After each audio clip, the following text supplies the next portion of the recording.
Computerized Start is brought to you by my awesome patrons on Patreon, and by your tips and memberships on Ko-fi. These and other channel supporters make my live streams possible. You too can become a channel supporter with tiers starting at just $1. And as always, thank you for all your support, including sharing, chatting, liking, and subscribing. Now roll that famous logo animation!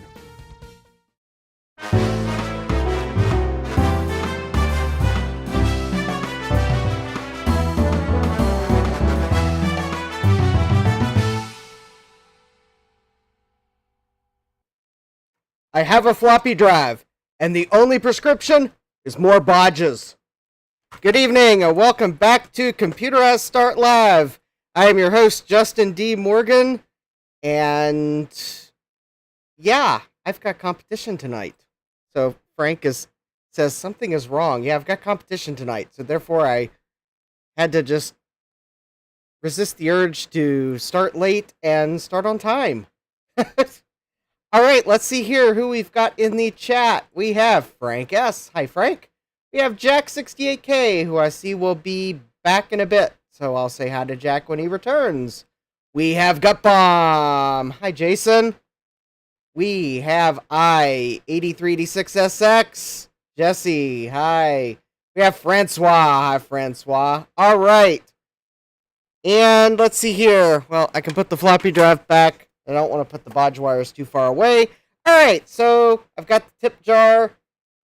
Links in the description.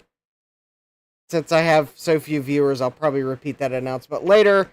Let's get on to the segment that you're probably not expecting. Things you all gave me. Anyways, yeah, don't have a catchy animation for that one. And there's no Wheel of Regrets tonight because I've only bought one thing on eBay this month and it hasn't arrived yet. And the only reason I bought it is because they had one left. So, anyways, one of our retirees contacted one of my coworkers like, hey, I've got some things. Who do you think might want them or might help me find a home for them? And he's like, you need to talk to Justin. So, anyways, there is one item in this pile of stuff that is the intended item, but who knows? Maybe I might have a use for Instant Immersion Italian, 2 CD set, dual platform, PC and Mac. Maybe I might have a use for this iCarp wireless mouse. Maybe I'll have some use for these random cables. Actually, these might come in useful, including a speaker cable, a DVI cable, and a VGA cable. Because you never know when you need random cables. But most of all, I have a gateway software storage thing. I'm a jig. So let's see what is in the software storage thing. And yes, I may actually have the gateway computer that these would have went to originally. Although some of these are, as you'll quickly see, because this thing is way fuller than Gateway ever put it, I don't think all of these shipped with the Gateway. But we have Nerf Arena Blast from Atari. We have Space Invaders from Activision. We have Missile Command from Atari. We have Arcade Hits from Atari. We have, Chutes and Ladders with an AOL free trial. Yeah, we probably know who actually paid for this disc. I think this was a General Mills cereal pack-in. We have Centipede from Atari. We have Qbert from Atari. We have Compton's Interactive Encyclopedia, not for resale. This, I suspect, is one of the Gateway CDs. We have Rand McNally Street Finder Deluxe 2000 Millennium CD Atlas, Disc 1, the Western United States. Oh, and there we go. We got the install CD and CD1. Oh, is there another CD in here? I think there is. Oh, and there's CD2. Eastern United States. All right, I have the entire United States. Yay. I mean, how out of date could those maps be? Haha. All right, we've got Rand McNally Tripmaker Deluxe 2000. We have Rand McNally Explore America. Ooh, that's one of the Gateway titles. Actually, I wonder if maybe... No, that one's not marked Gateway. Although, they could have been a Gateway pack-in. But there we go. Rand McNally Explore America. We have Print Shop. Version 10. Art CD. Art CD. Art CD. Art CD. Art CD. Art CD. Art CD. Install CD. Program CD. I might have to set up my dot matrix printer to explore that. We have Mosby's Medical Encyclopedia, the complete home medical reference. Which, if this was a modern title, it'd probably have to have some disclaimer somewhere that it's not an actual medical professional. We have Compton's Interactive World Atlas, 1997 edition. I'm sure that's up to date. We have we've got a blank page for another CD. We have the 2000 Grolier Multimedia Encyclopedia Deluxe Edition. Wow. Oh, and this may be a Dell bundle disc. We have Rand McNally Tripmaker Standard Operation with AOL free trial. That was a General Mills pack-in. Yep. I think this is yeah. And then we have Quicken 2001 New User Edition. And another blank page. So, Jesse says, Rand McNally is where hamburgers eat people. Gutbomb says, those map discs could come in really handy if you ever get lost in a very specific situation where you have a CD-capable computer but no internet access. Yes. And Frank says, I had the Mosby's CD at one time. Ah, yes. Anyways, so cool. Maybe one of these days when I set the gateway up, I'll have to check out some of these titles. So, yes, thank you to my coworker and our retiree who, my coworker who thought of me and the retiree who gave them to me. I will definitely enjoy those CDs. So now, without further ado, let's get on to the...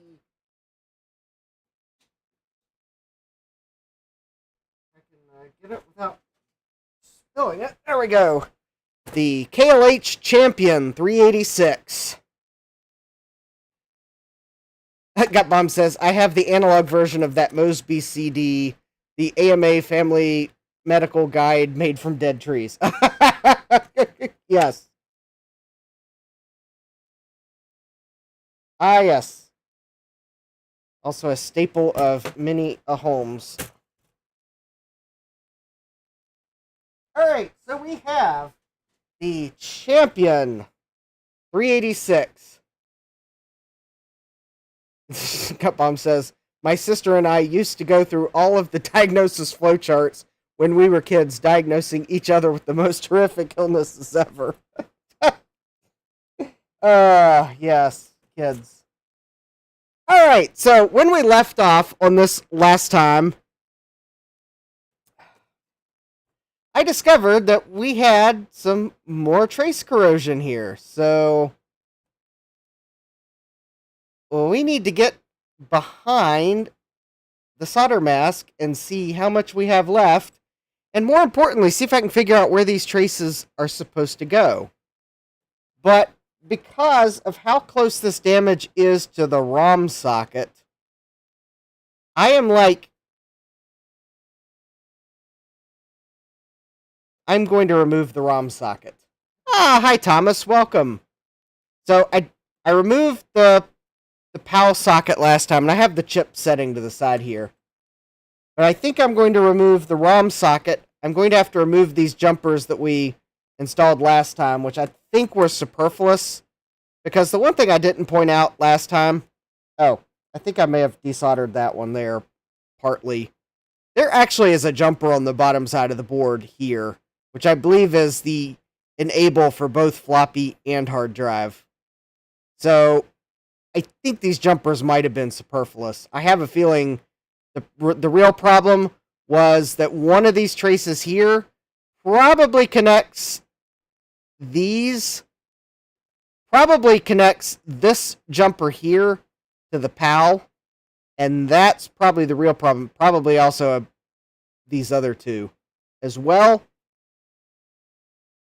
So I'm going to get these pin headers all the way off.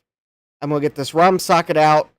I may even remove this resistor pack, but I will wait until I get this stuff off to see if it looks like any of these traces go underneath this to a point where I can't tell where they're going with that resistor pack on, because I don't want to, like, accidentally put that back on backwards if I would get things mixed up.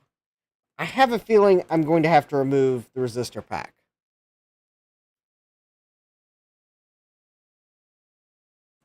And we'll go from there. Now, for those of you that weren't watching... Oh, you know, I just realized there was a channel announcement that I forgot to mention. The IBM Portable Personal Computer has been returned to my coworker, so you might have seen me working on that on Dave's stream. So I got it wrapped up on Dave's stream. I was basically testing the batch file for the game menu. Now, I have all those games on my Emerson 8000 EC, so someday we'll explore the games I picked. At least the ones that'll run on the Emerson, because there were a few that run on a 8 megahertz XT, but which don't run on a 10 megahertz. Or they run on a 4.77 megahertz XT, but they don't run on a 10 megahertz XT turbo clone.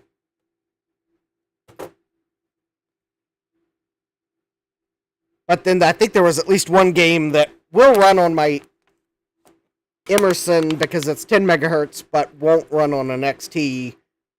So there's that too.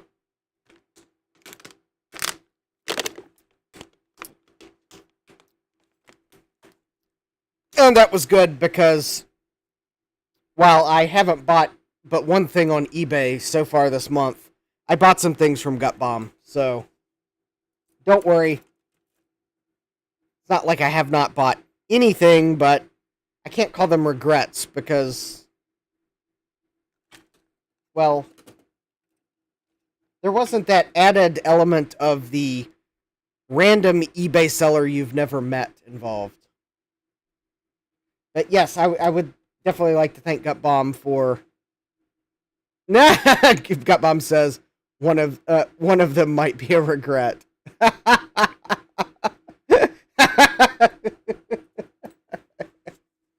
Anyways, I'd asked Gut Bomb for his eBay store, and he then sent me a list of things he hadn't listed yet. So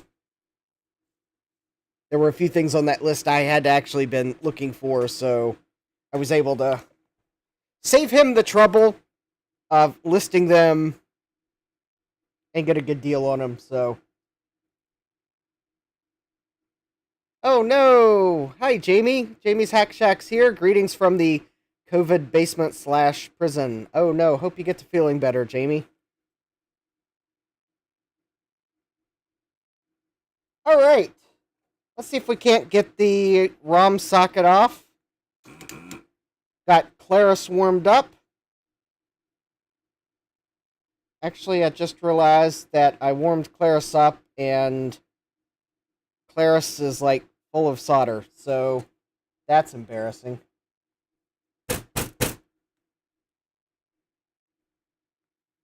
Alright, so I'm going to have to turn Claris off so that I can change the...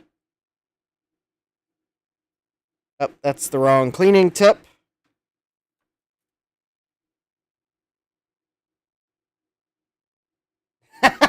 Jamie says, not too terrible. Yeah, brought back a gift from DEF CON wife sent me to the basement and threw some masks at me. All right. Well, glad you're doing okay, and hopefully you will be able to get out of the basement prison sooner rather than later. In the meantime, let's see if I can't get the solder that has accumulated in this out, because I didn't realize how full it was until, of course, after I wait for it to preheat.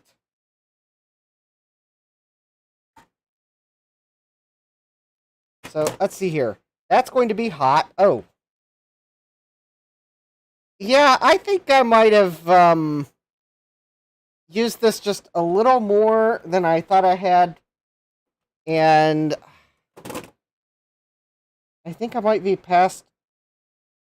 I think it might be past time to clean it.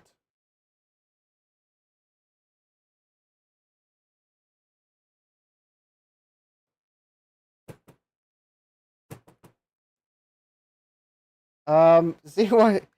place your bets as to how much is actually in here. I think I made a... Ah! Yeah, that's a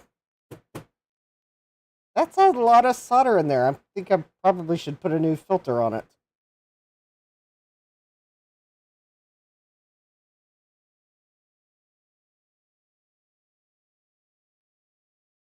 Alright, let's see if I can... It's like a little piece of art here.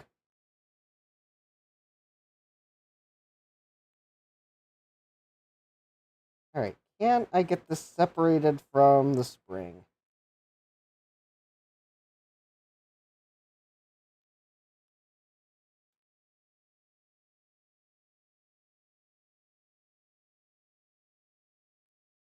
Yeah, there we go.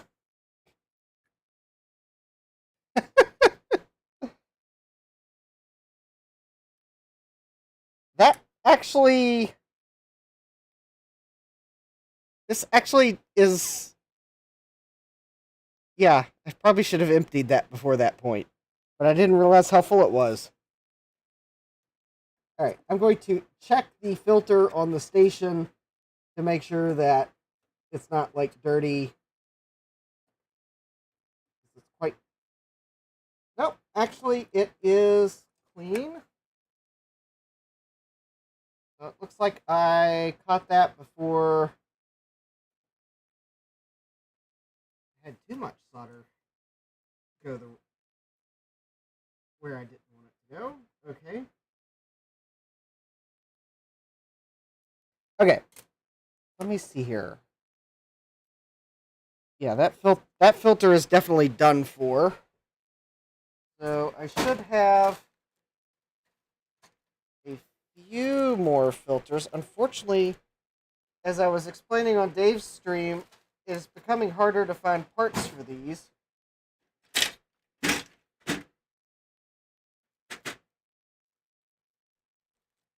It's almost like they are trying to make these disposable. Or they might have a newer model than the ZD915.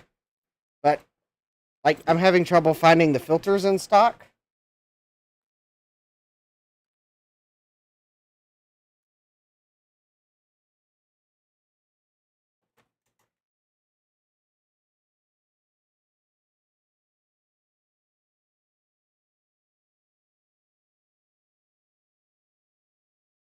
Alright, so let me...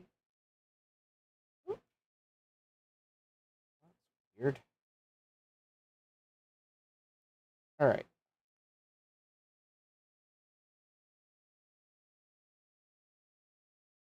These can be the most fiddly thing to put back together sometime. Alright. Because you basically got to put the cylinder on this way.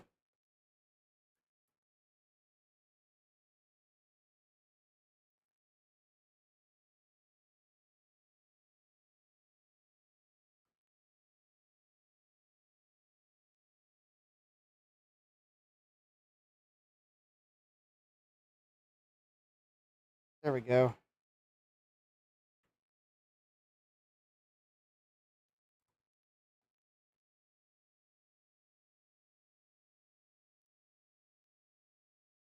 Oh, it's hard to see what I'm doing, but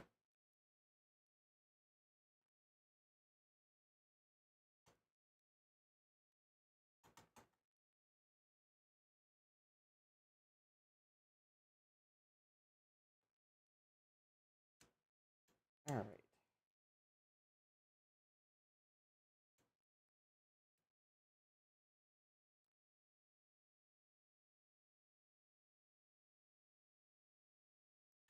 Actually, the problem is I didn't realize this was full and let it heat up, and therefore that increases the challenge of replacing it because this end of the tool is like quite warm. All right, but I got it back together, I believe.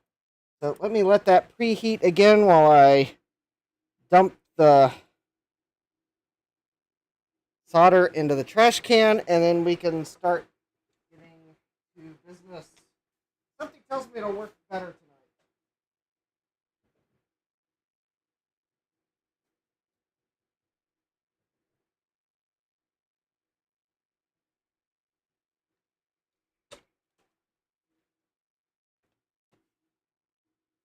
All right, there we go.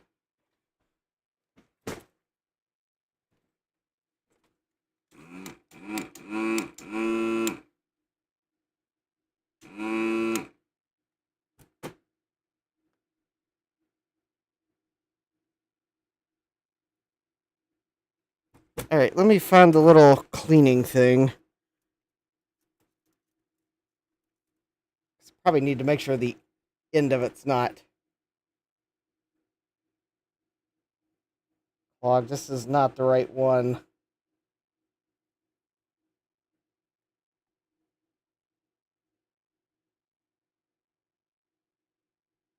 Yep, it's definitely got a... There we go. Yep, it definitely had something in it that shouldn't have been there.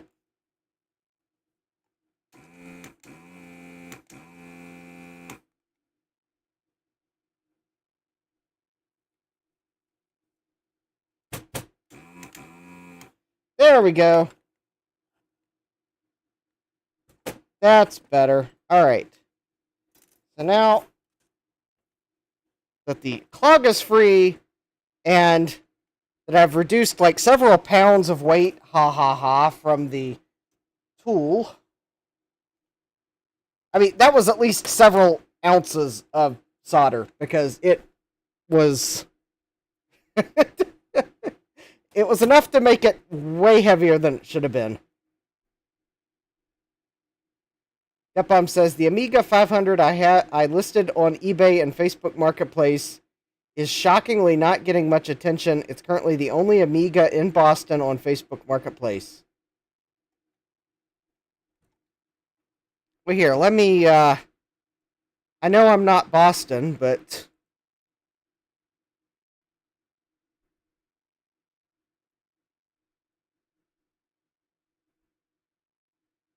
let's see here. Saved sellers.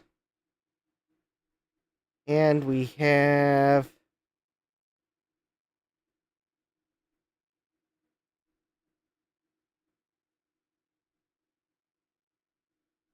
Oh.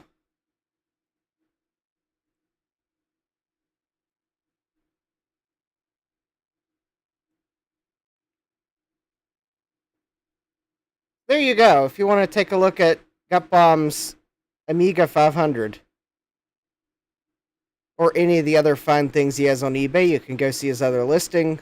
He's got some video games. He's got a few other computers.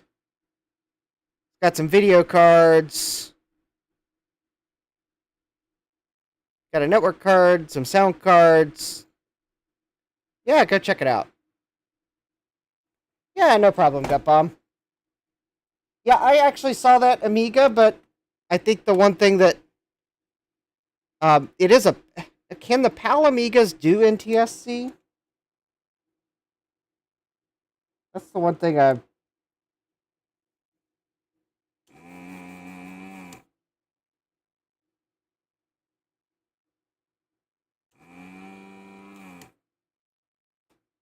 Oh, yeah, that's not going to come out without some motivation. So, How do we motivate the solder to come out? Gutbomb says that one cannot do NTSC.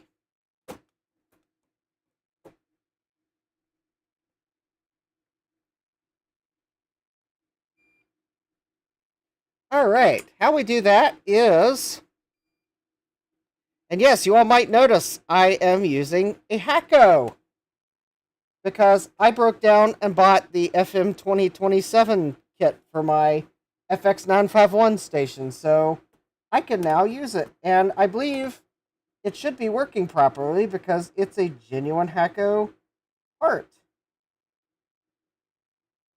Let me see if I add some solder, if the solder on the, because the solder is quite oxidized on this one side of the socket and just does not want to cooperate. Let me see if I add a little bit of solder, if it might.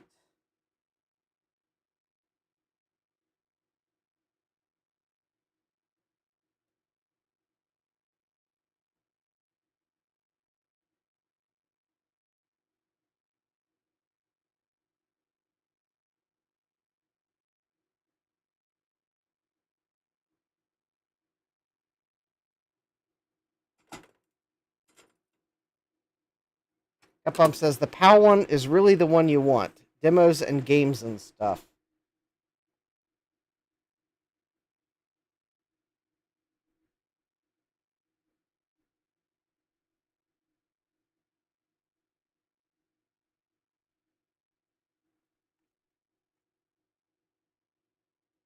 Alright, oh, you know, it helps for me to make sure I'm centered.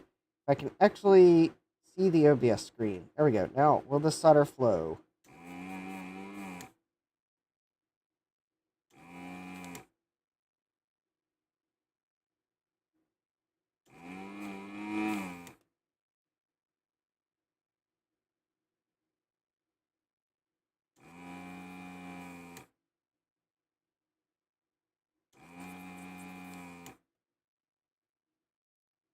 Oh, okay. That one first pin might actually be still soldered, but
okay. That pin's going to require a bit more motivation. Alright, will this side come out without added solder? Yes, it will. That first pin, I think, is just plain oxidized. Yeah, this is coming out just fine.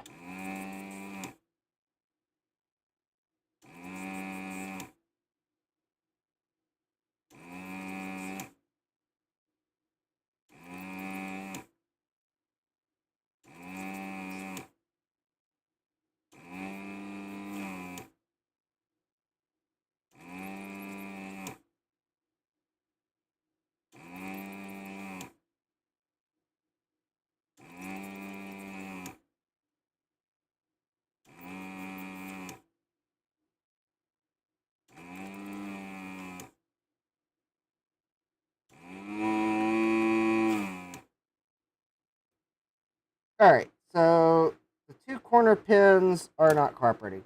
Alright, let me see if I can get these header pins out while I'm here.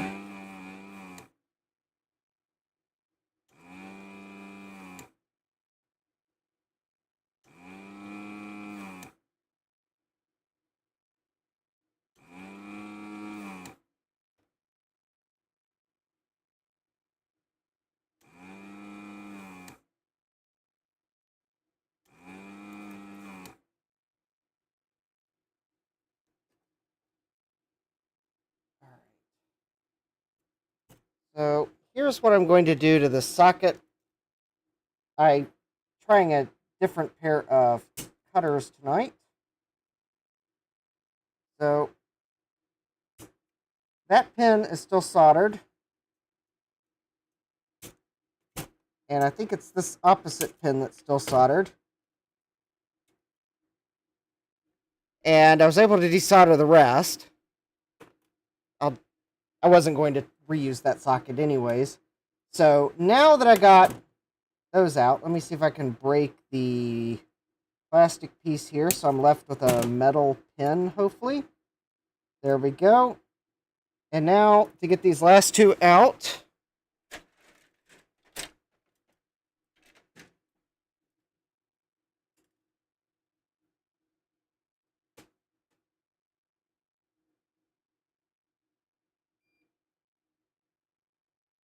We will apply some, actually, oh, where did I put the flux? There we go. Actually, let me apply a little bit of flux.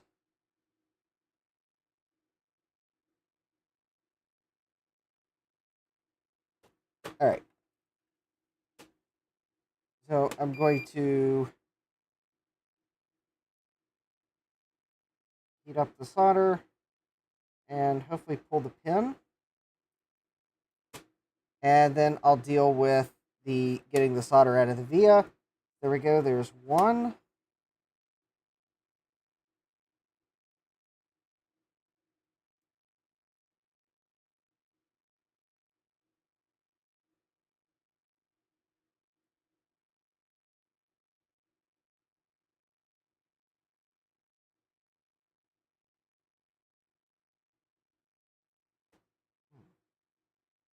Okay, that one. Okay, that one's pretty oxidized. That. All right. That one I might need to do maybe heat from the bottom. And now maybe I can pull the pin.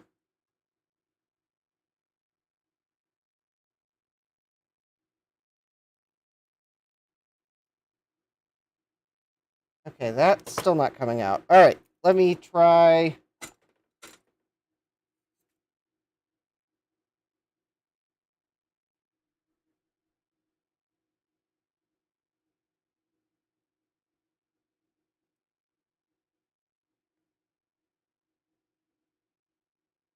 All right, let's try some wick.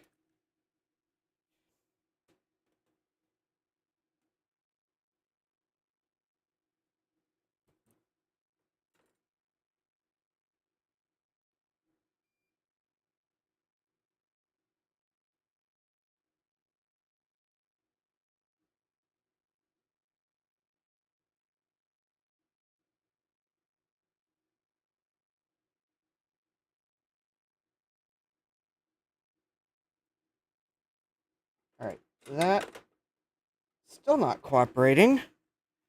All right, fine. I will use a little bit of low melt solder to hopefully convince this solder that it really wants to leave the board. All right.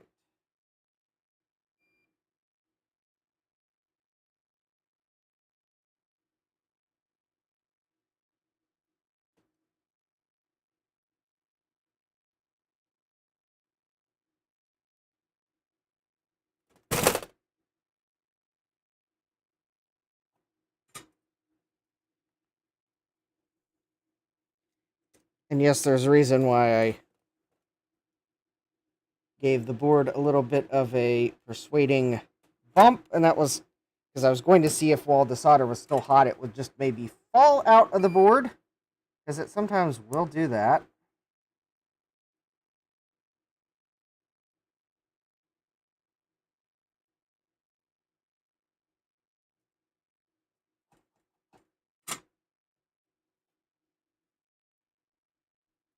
All right.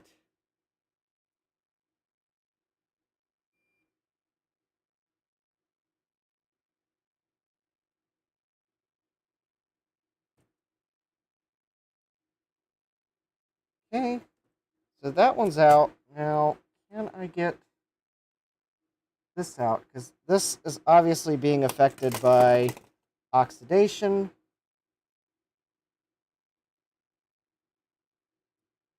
It's still in there pretty good.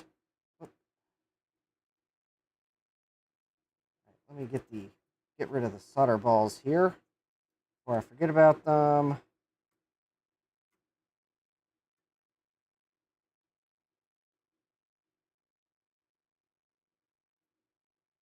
Oh, that's the pin I'm trying to get out right there. Okay.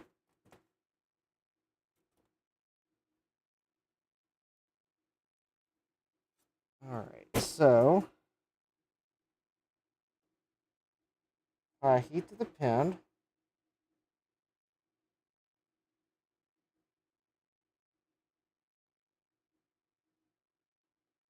Okay. And then hopefully. Alright, there we go. I got the pin out.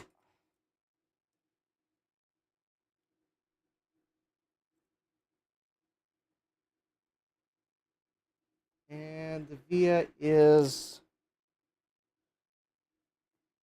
not clear.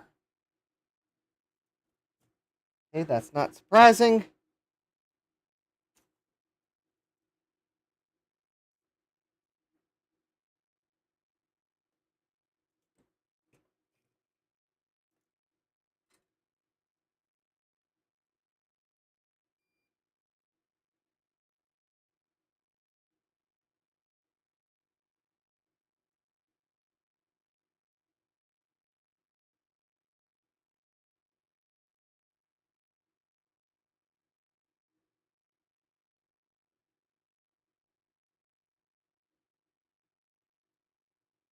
Okay, I think I got that via clear now. Alright. Now, let me see if I can get these pins out.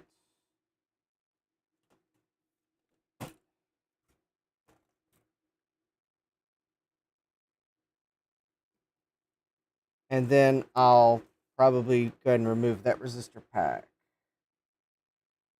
So I can clearly see under it.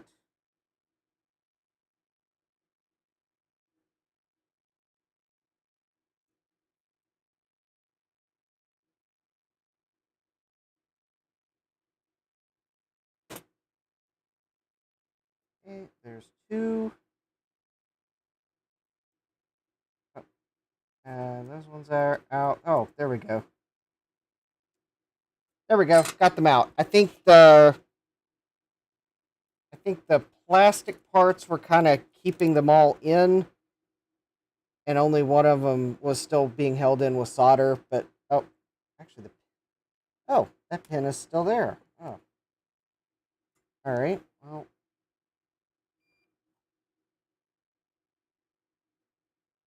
okay. We'll add some heat, and then there we go. Okay, those are out, and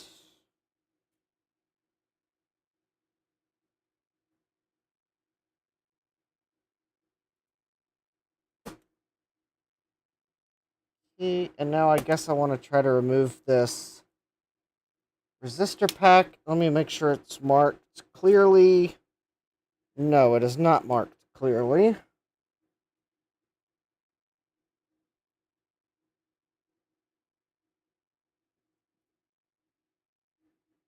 But I also really don't have a way to mark it. So, alright. So I will have to try to remove it and then...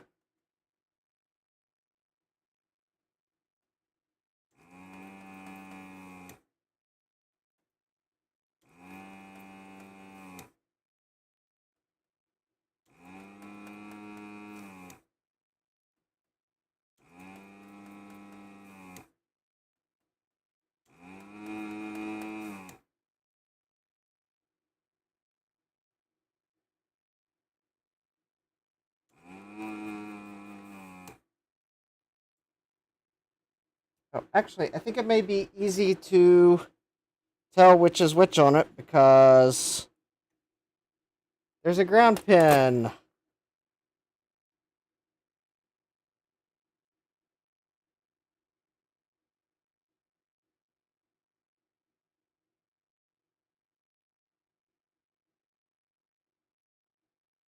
Ground pin, I think, was closest to the battery. The ground pin doesn't want to fudge.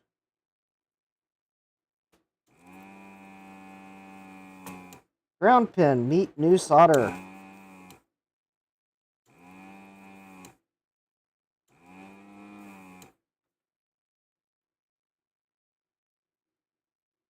There we go. It's out. All right, so I'm going to set it on the board such that it's like this, and that'll remind me that it goes back in the board like this, or I've got the board setting like this. And it goes into these first 6 pins. These other 2, I think, are a jumper.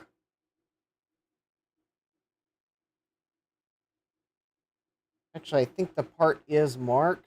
Oh, okay, now that I got the part out, I do see that it is marked. It was just hard to see it while it was in the board. So that dot corresponds with the square pin. Okay, so we are good.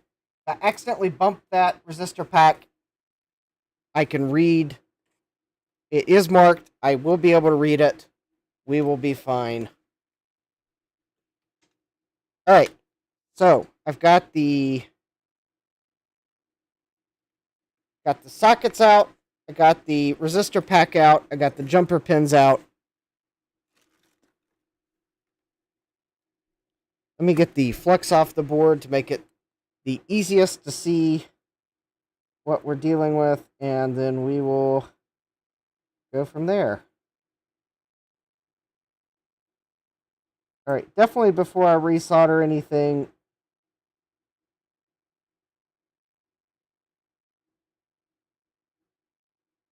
I will probably give this part of the board a good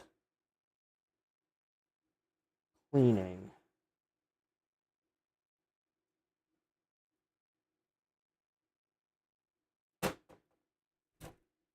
Oh, I dislodged the expansion slots, which is fine. All right. Oh, that's neat. So where's the negative 5-volt regulator for the expansion slots? Well, it's on the expansion riser. Well, I guess that answers that question because I knew the power supply didn't have negative 5 volts on it. So there we go. I will not need a voltage blaster to use a sound card. Excellent. All right, so now that we have our traces, and I guess I should probably throw a Q-tip on the floor so that I have to get another one. Someone's got to keep the cotton industry in business.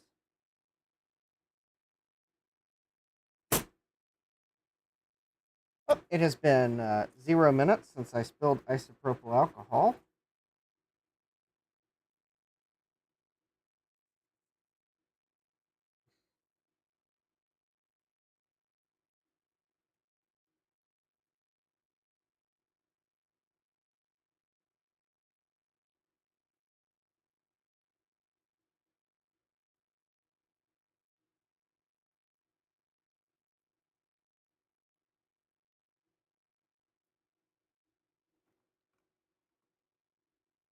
Ooh, good thing I removed that ROM socket because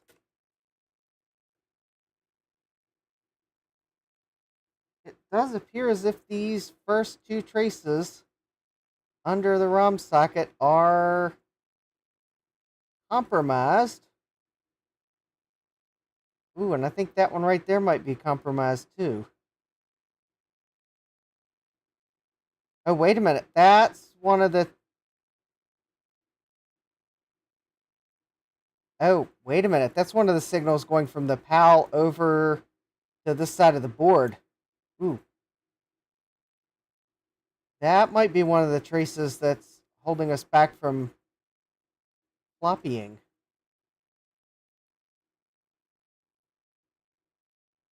Just trying to get the board as clean as possible. Okay, so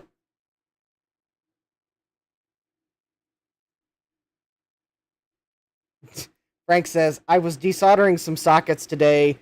I have one of those manual desoldering irons, so I had to make my own mooing noises. It was pretty sad. Well, maybe someday I should just come down here, set up an audio recorder,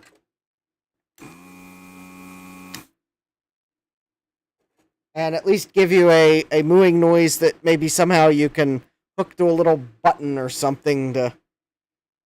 So when you press the button on your manual desoldering iron, yeah, you can play the sound. Yeah, I can play that. Yeah. Francois says it's almost 3 a.m. and watching both Mac84 and Justin clean PCBs live make me hungry. Humorous. Yeah. Jesse says put the moo on a 10-hour loop.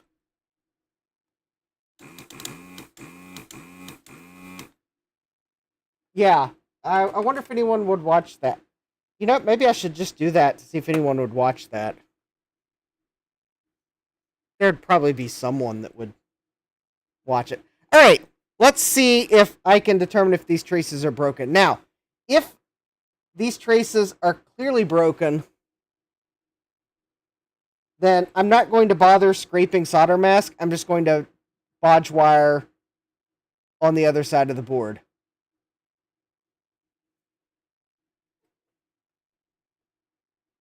If they're not broken, then I will scrape the solder mask off so I can make sure that they're not going to corrode and break in the future. Frank says techno mooing. All right, so actually I do see some. I am glad I removed that socket because I see some things that I would have never seen otherwise. First of all, it does look like there's a broken trace there, and it may actually go there. So I'm going to have to pull out the microscope, or it may go there. I don't know which. Anyways, or that's one of those routes that they like started routing and then deleted part of it. Well, I'll have to look at the bottom side of the board. Hey, we've got Ron's Computer Videos, $5 super chat. Hot socket removal action. Yes, thank you, Ron. Yes, I got that socket off and it was hiding horrors. So we have what I believe is going to be a broken trace. And I'll have to get the microscope out to see if I can tell where it was supposed to go. But yep, that is definitely a broken trace. I am a bit concerned about that there. So I'm going to have to check that. All right, the next one, there is what appears to be a break. Oh. It helps to turn the beep mode on. Okay, so that is not a break. That's good. But I am probably going to scrape that back and refresh it, and then I'll put a dab of solder mask on that. Okay, that is also not broken. So those I will scrape, solder, and solder mask. So those I'll probably do. Well, I'll do those at some point. Okay, this trace is broken. Yes, the zombie animation. I keep forgetting to go check and see why it's not playing the actual animation it's supposed to. Probably because an OBS upgrade disabled the actual animation. Okay, this I am a bit concerned about.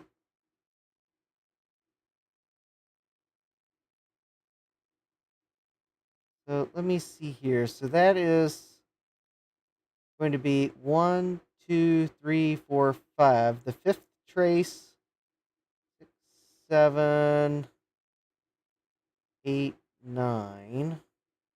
So those traces come around here.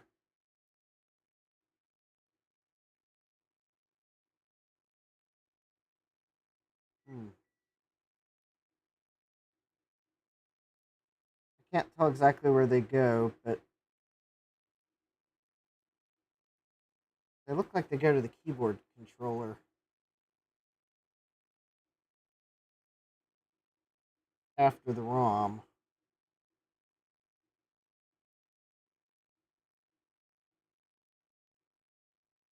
Yeah, that might actually...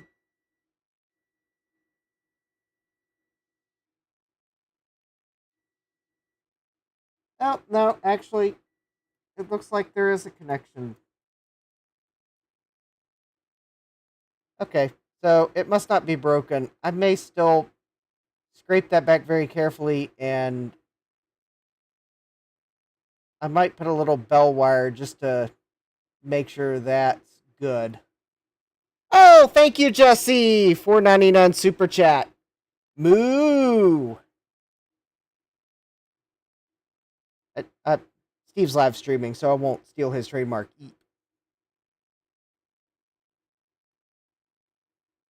That there... We might pull the microscope out and check that, because that looks suspicious. So we'll check that and that with the microscope. All right. And... Ron's computer videos. Whole bunch of floppy disks. Yes. We are going to copy that floppy at some point. Now, unfortunately, I don't know which floppy we're going to copy,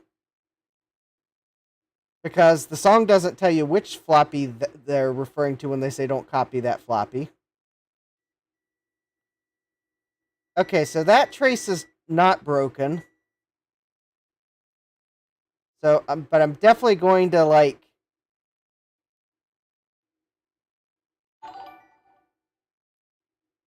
check that. Okay, so that's not broken. And there was another one that looks suspicious right here.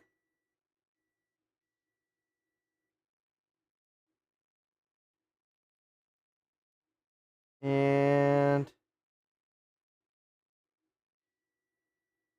okay, that's not broken.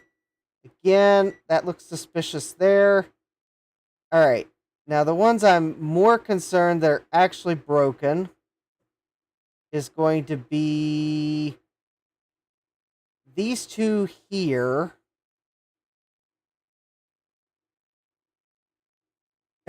Ron says, so many floppies from Steve's basement float over to Justin's stream. Jesse says, I need one of Steve's image writers mine had last week. I think mine was stored in a basement or barn before I got it. Well, unfortunately, you may not be far from the truth, Jesse. I think a lot of those things did get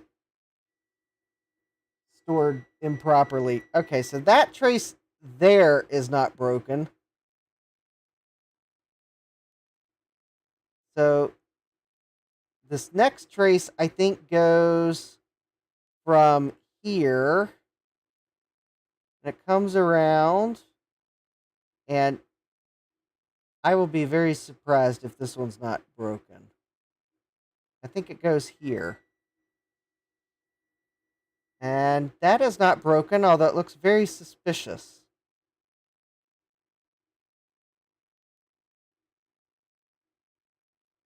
Alright, now we get to the part where I think we're going to have more sadness. So this first trace here comes down and around, and I think it goes... I think it's supposed to go there. Or actually... maybe there. But yeah, that trace, I think, is very much broken. The next trace here, I think...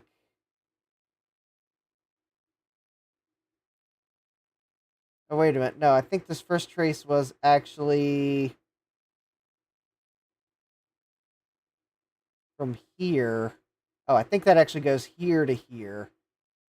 Or there. Okay, that's definitely broken. I could have probably told you that without checking it with the multimeter.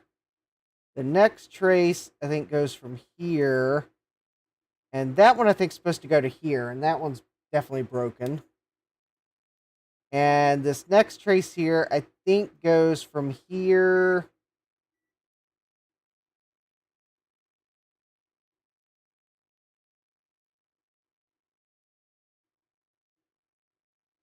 quite honestly, these all just kind of evaporate here. This is where the battery was.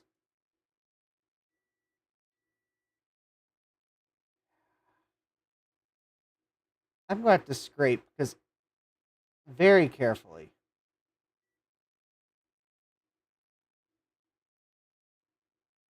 Yeah, that's broken, and I'm having trouble telling where it might have gone.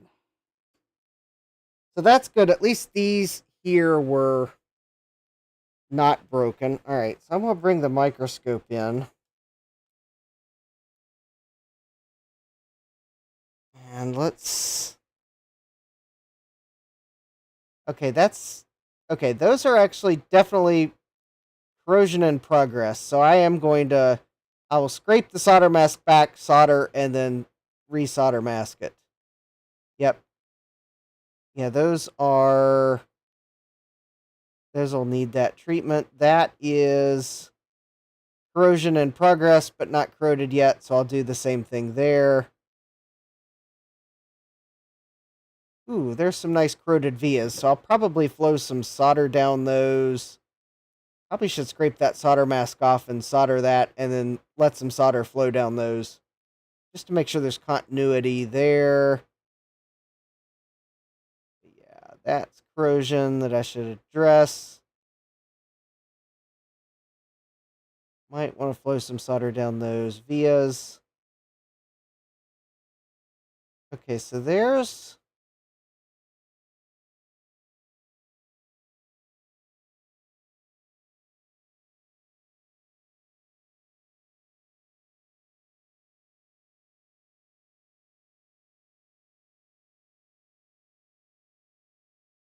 Okay, that is quite a nasty...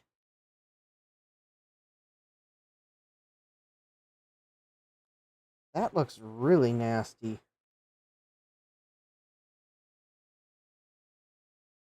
Oh, okay, so this is a decoupling capacitor right here, and that is a broken trace to the via. Because I think this is one of the corner pins on the EEPROM.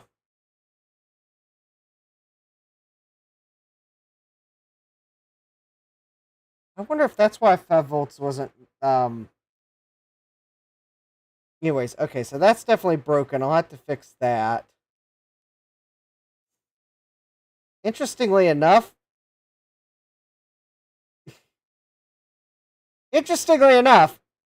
the capacitor here looks fine, if a bit dull, despite the fact that the battery electrolyte was obviously there. Yeah, Francois says, ugh, more traces to fix. Yeah. Oh, yeah. Okay, so all those traces are oxidized, so I might have to scrape those back. Alright, so here's these traces that I was having trouble telling where they went. Okay, so this first trace, this is why I pulled the microscope out. So this top trace here that I'm pretty sure is broken, or at least it's probably not connected to the via. But yeah, it goes to this hard drive jumper. The reason I couldn't tell where it went is because it goes right, basically buzzes right under the silk screen. Okay, so then this next trace here goes to this floppy drive via that looks like it's obliterated. Okay.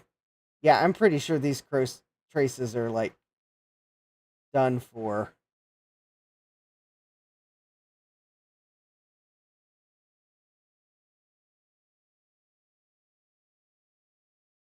Well, actually, maybe it's the via that's done for. Okay. Well, if it's just the via that's done for, that might be easier to fix. We'll have to just figure out where that goes. Okay, so then this third trace here, I'm pretty sure is actually gone at some point. Yeah, that looks really juicy. Okay, so that comes down to the resistor pack. right there. And then that next trace comes to the next pin on the resistor pack. The vias look good. The traces don't. I'm pretty sure at least one of those is... Jesse says, nothing like keeping the bodge wire industry in business. Yeah. Oh, you know, maybe that trace is just fine. Okay, that via's blitzed. And I think that via looks blitzed too. So maybe maybe the traces just have stuff on them, but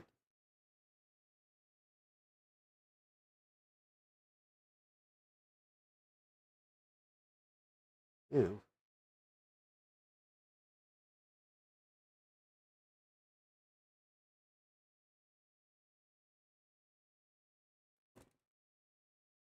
All right. Yeah, that via. Yeah, that doesn't look very good.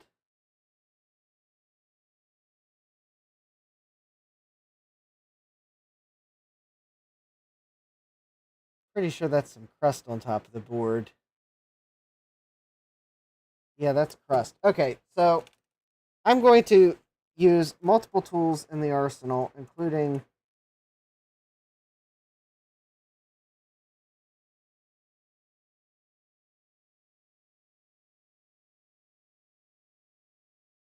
this. I gotta be careful because this V is like half there. But that does look like some... I can't tell if that's corrosion or like fiberglass bits right there. I kind of want to get that off the board. Yeah, Frank says it threw up in its vias a little. Yeah, indeed it did.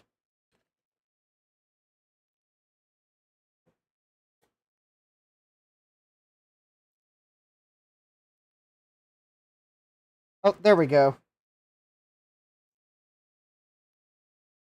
Okay, it looks like the corrosion is off the board now.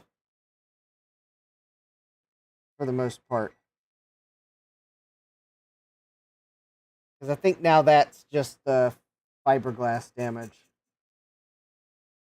Okay, so that corrosion came off.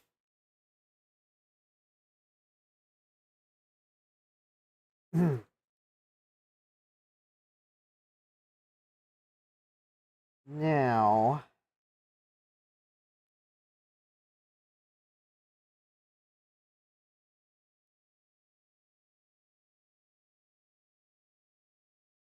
let's take a look at the bottom of the board around the same area just to make sure that I haven't missed anything.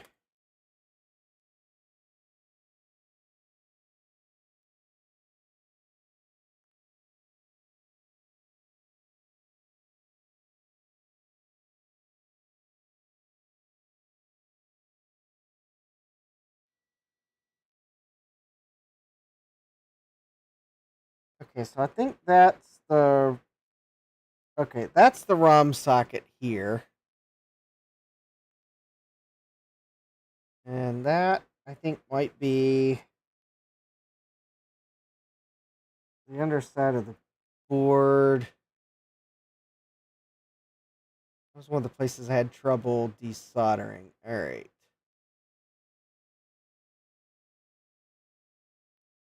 So there's those vias, and I think those are the same vias that look pretty bad on the top side of the board too. So I'm going to see if flowing some solder down these vias, quite possibly after like exposing the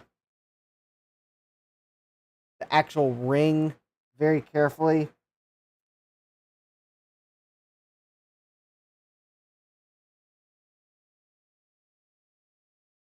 Assuming I don't need to shove a bodge wire down any of those.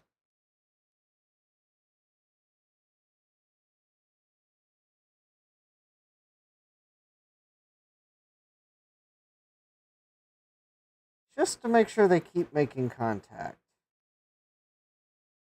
Yeah, so those vias look bad. All right, so here's where the jumper and resistor block were. And I think that just basically looks like some trouble desoldering. I think this board is like slightly fragile. So I don't need to put those jumpers back. So I'm not too worried about that pad there kind of looking a bit messy. And I think those are, yeah, those are just that's part of my cotton bud that I used to clean. Okay, so those actually look fine on this side. I don't need to worry about that. So let's see here. I think here's the PAL chip. Okay, these I've already fixed, so not worried about those. So those vias look bad.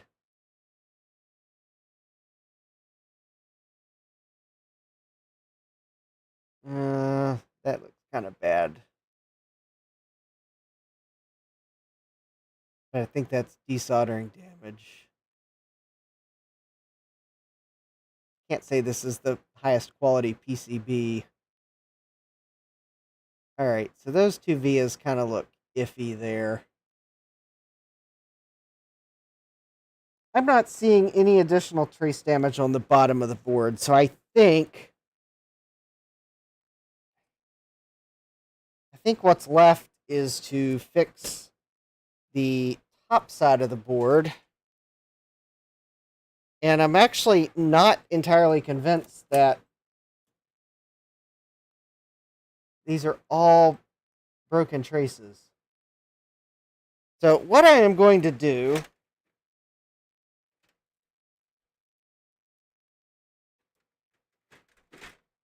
is I'm going to use the last of my fiberglass pen.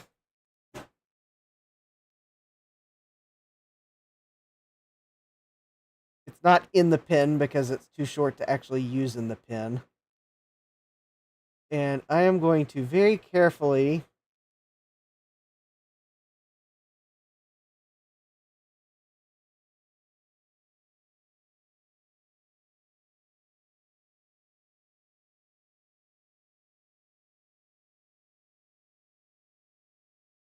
see if I can't get the solder mask up off of these few places so I can put some solder and new solder mask down to stop corrosion.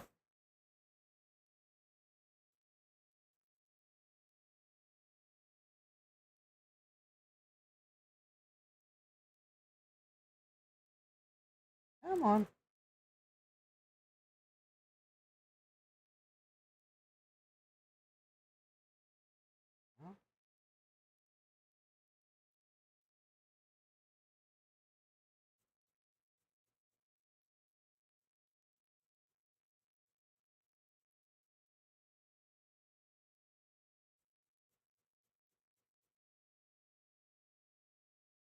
Well, I didn't think that was a broken trace.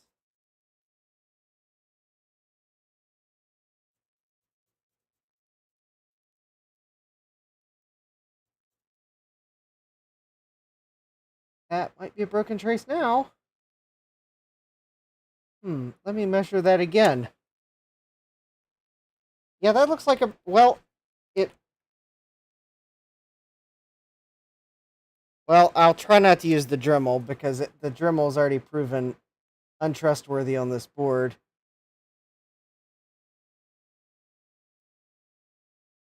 That is actually not a broken trace. It is.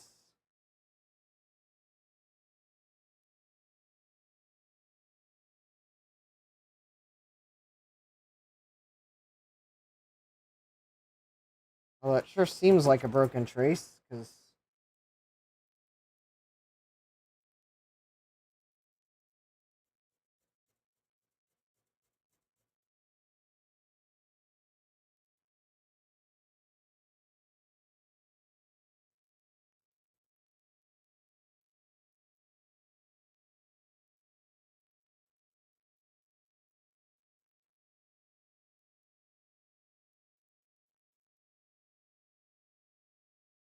Oh, wait a minute.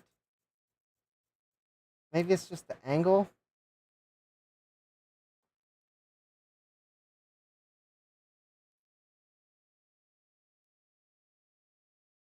Oh, I think it's a compromised trace. Capcom says it probably is a broken trace, but it's connected to somewhere else. Well, I'll see what it looks like when I reflow some solder on it. Alright, so we got these here that...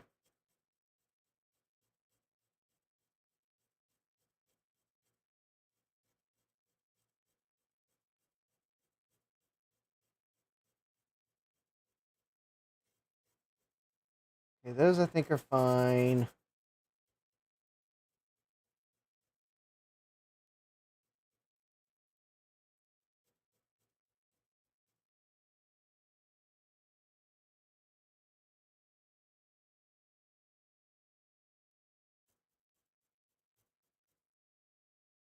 Yeah, this does seem like it's working decent, although I'm going to have lots of little fiberglass bits to clean up. Only disadvantage of these. Alright. Before I completely run out of fiberglass pin, I should have probably done these first.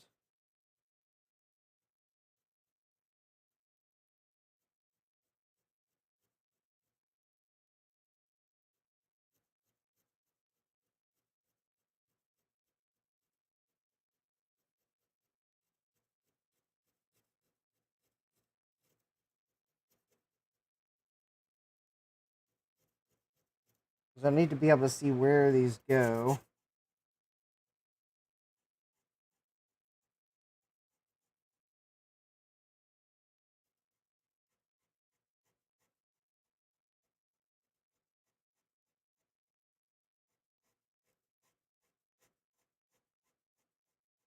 Oh, there we go. Those two were under the solder mask, or the silk screen. So those might not actually be broken, or at least they weren't broken before I started taking the solder mask off. Well, one of them has to be broken because the chip select wasn't making it over to the PAL. I think we pretty much figured that. Oh, yeah, there we go. These are definitely broken here.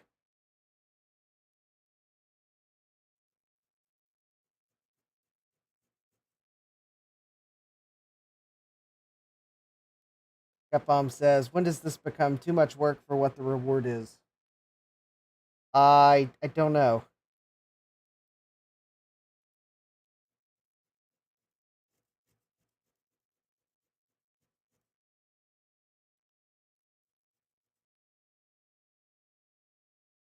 I'm not sure, Gutbomb. I haven't decided yet how much more work I'm... Uh-oh. I accidentally removed the jumper. That's unfortunate. Huh.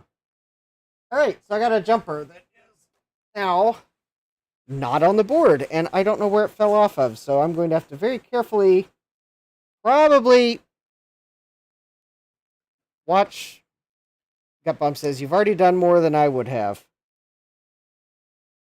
Well, but I got so close, Gutbomb. I got so close.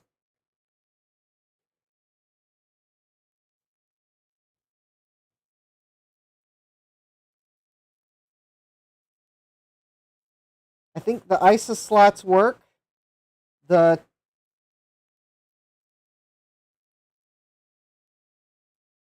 It's the floppy and the hard drive that don't work.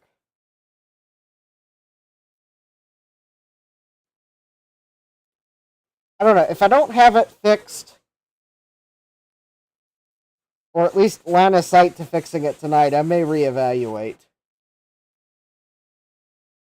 Capcom says this thing is eating into valuable VIC-20 time. Yeah, I know.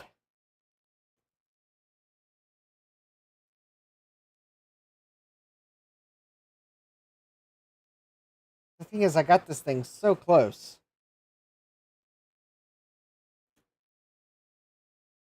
Although, if I get little fiberglass bits stuck in my skin, I may be done with it sooner than later. Frank says, Vic 20. Did someone mention a Vic 20? Yeah. Capcom's concerned that this is eating into Vic 20 time, but Vic 20's on Thursday's live stream. And this will not displace the Vic 20. Okay, so at least now I can see the traces, and yeah, I think I definitely see why we don't have a chip select, potentially. Oh, hey, Sloopy. Sloopy says Vic 20? Yeah, you see, I know how to catch people's attention. Yeah.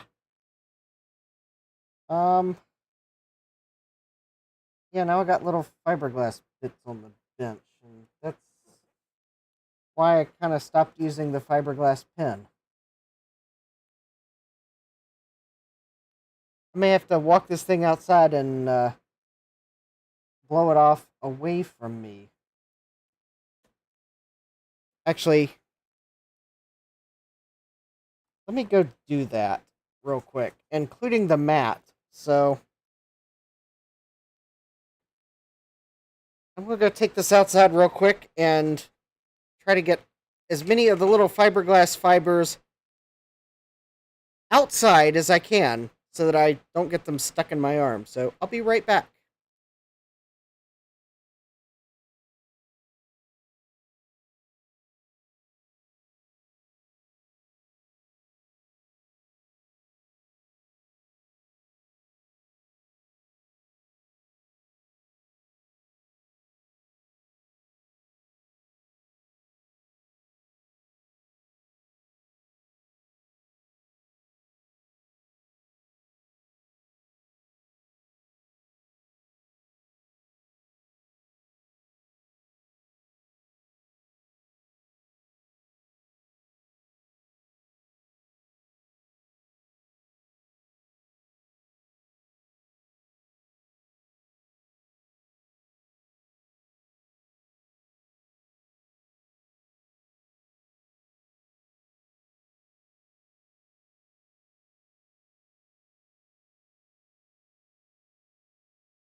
Okay, I think that worked less well than I thought it would.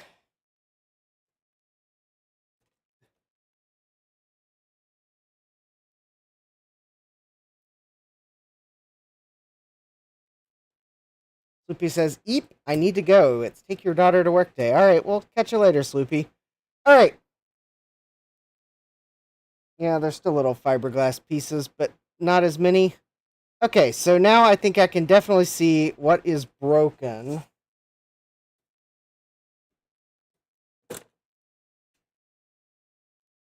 So this trace should be connected to here, and it is definitely not. This trace should be connected to here, and that trace actually is still connected somehow. Oh, there might be a parallel path. All right, this trace should be connected here, and it is definitely not. This trace is connected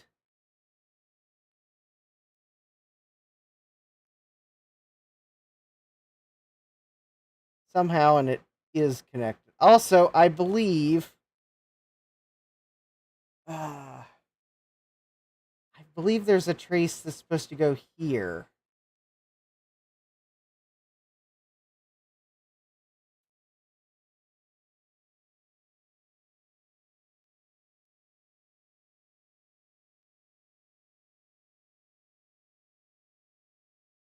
Unless,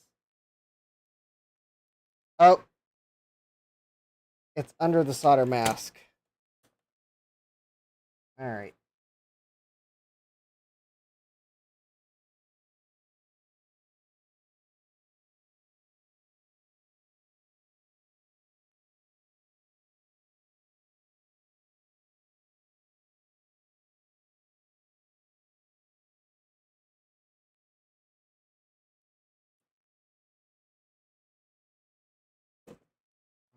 Actually,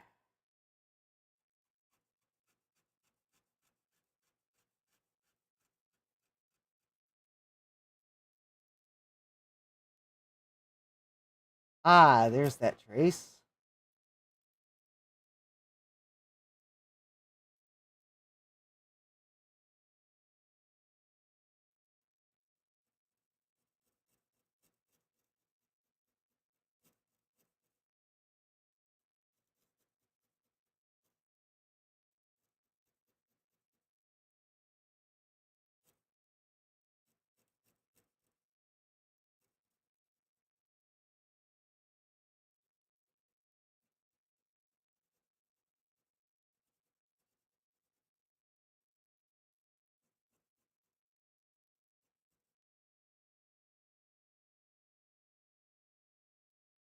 All right.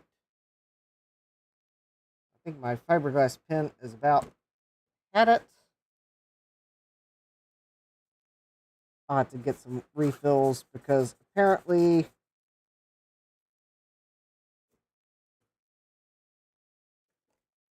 Dremels cannot be relied on for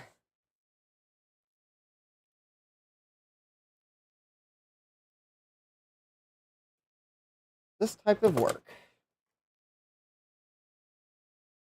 Okay.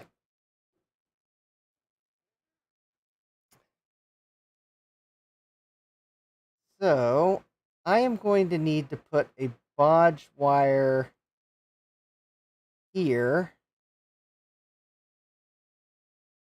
and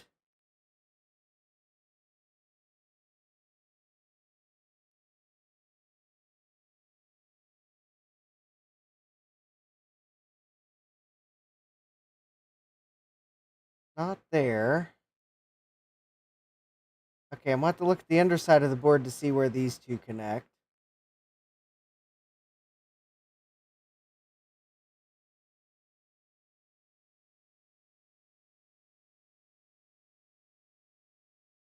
Oh, they're supposed to be...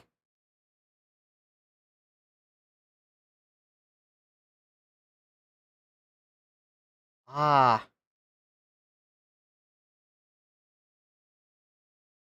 I will probably fix these by putting the jumper headers back on.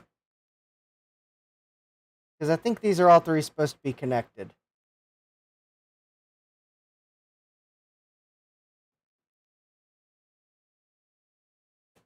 Because this one, there's the trace connecting that, so you don't have a jumper block. I think this one's got a trace under it.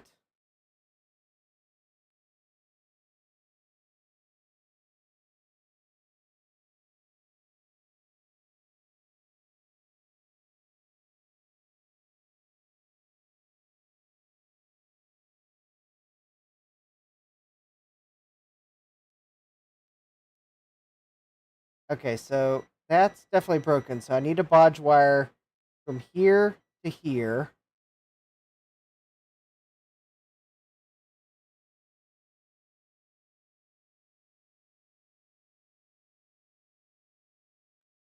And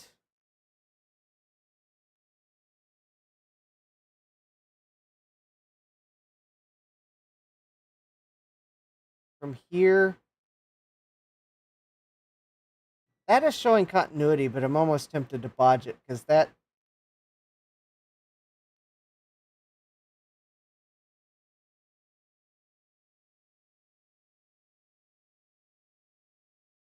That needs a bodge from there to there. All right, let's go to the bottom side and let's see if we can see where. Okay, that I believe is a ground or a 5 volts. Okay, that's not connected to ground.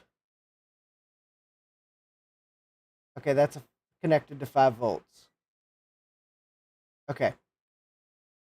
And that appears to have a good connection. So let's see if we can figure out where these two middle pins on the resistor pack connect to. I'm hoping that the traces are on the bottom side of the board.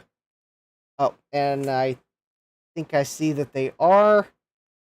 So that's connected to there. And that's connected to there. And there's that jumper that's connected there. And this jumper's got the connection on the top side of the board. Oh, but I think the vias are...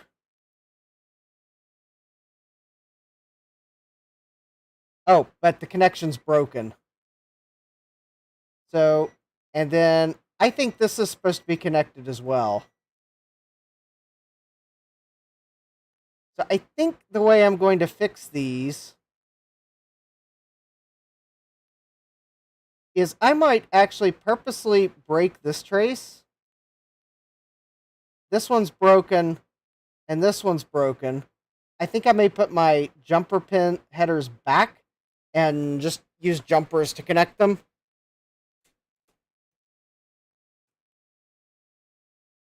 Because I think that's going to be how you'd enable and disable the floppy and hard drive. Although, this one I may leave connected all the time, because I think that's a floppy and hard drive enable, like, both. But maybe I may put jumpers on these two, because I think one of these is floppy drive enable and the other is hard drive enable. Although, for symmetry, maybe I'll just put them all three. Well, we'll figure out when I pull jumpers out what I do.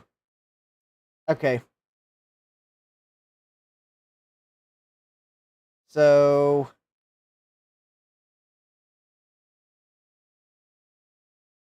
Hey, Retro Tech Chris, welcome! I am about to start putting bodge wires on this thing. Not that I haven't already done some. How goes your tech adventures today?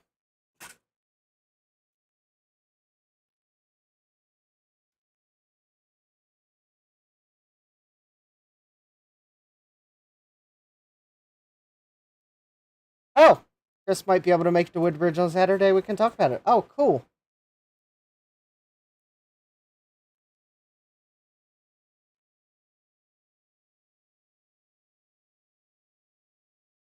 Okay, so I think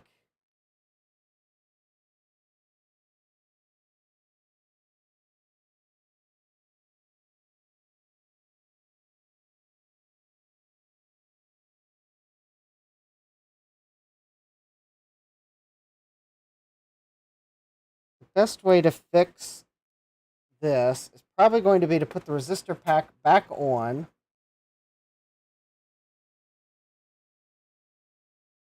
And I got the probe. Okay, so this needs to go to the furthest resistor pack pin, and that is that via there. So this via here. Now I'm going to make sure it's connected where it goes to next.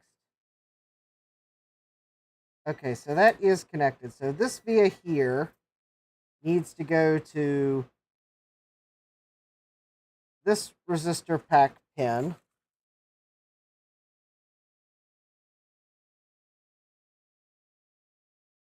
Yeah, the furthest one. Okay.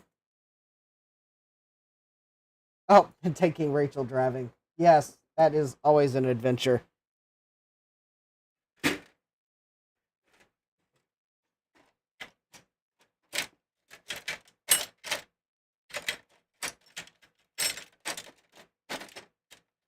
Uh-oh. What did I do with my permanent marker?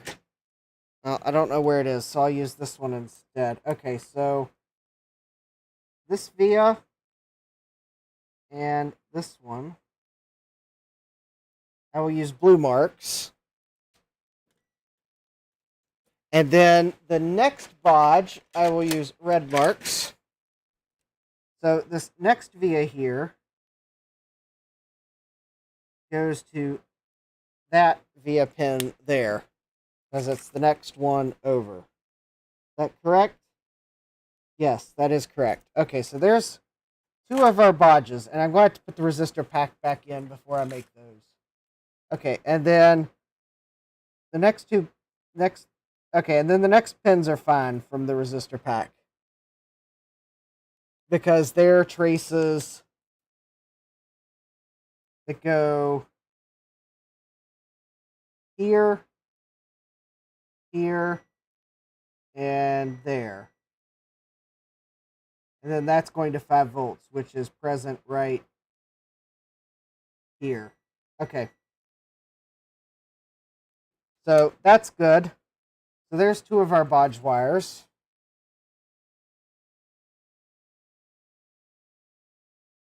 Okay, now I think I see a third bodge needed on the resistor pack. So on the top side,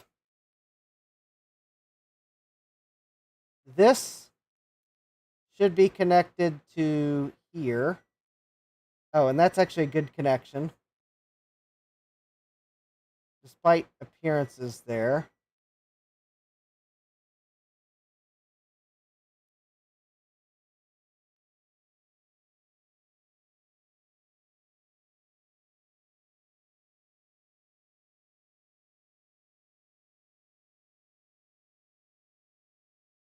Although that certainly looks iffy.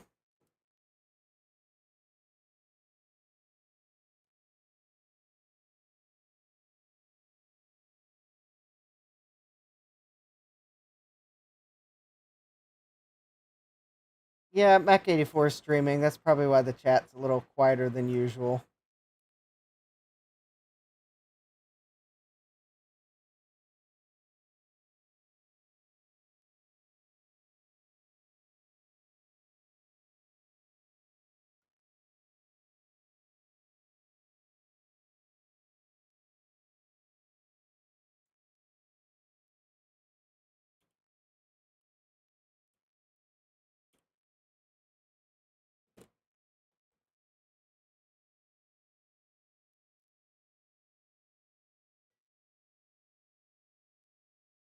Okay, so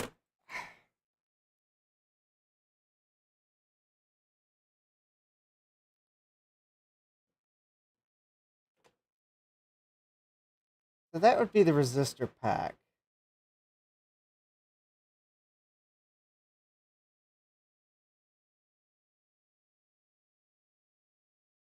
Then I'm looking at the jumpers. So this trace here.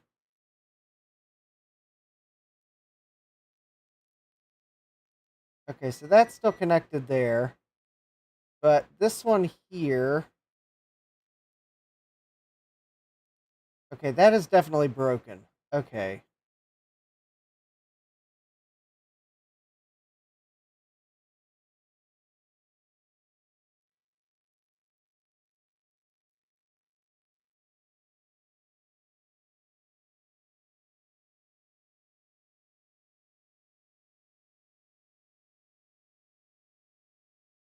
Okay. Let's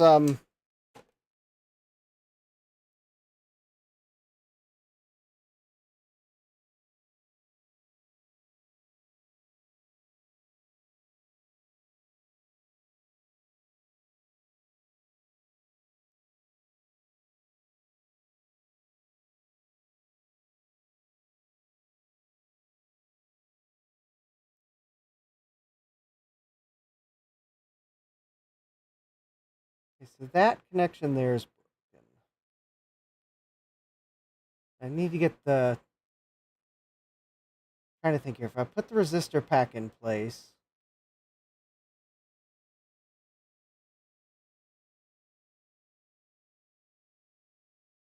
Okay. I think I can, if I put the resistor pack in place, then I'll deal with jumper, the jumper situation here.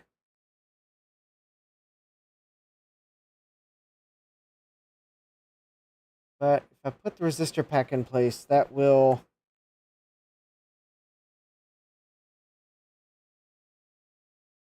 pretty much mean if I want to pin over any of these traces, now's my chance to do that. So let's go ahead and do that now.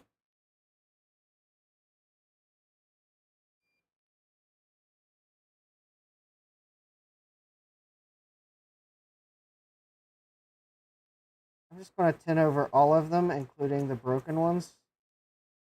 Because actually, it might make it more obvious that they are broken. And because it's just easier.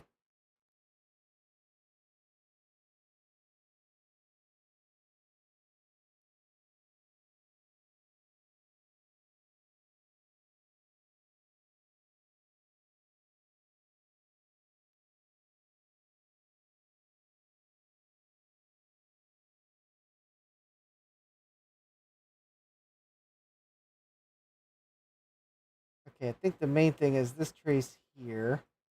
Oh, yeah, that trace, that's not broken at all. That was the trace that looked like it had a break in it, and I wanted to make sure it was good. So that one.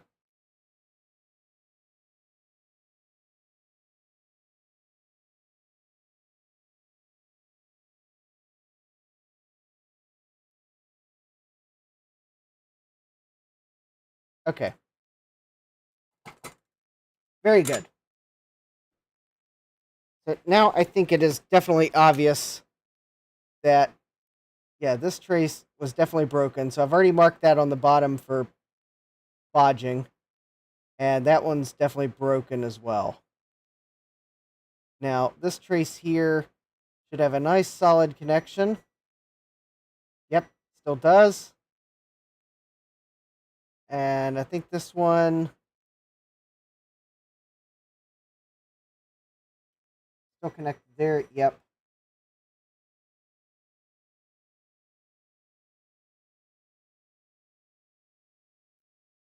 Okay.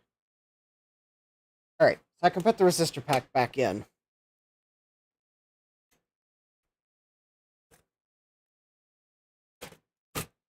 Okay, the dot goes to the square pad.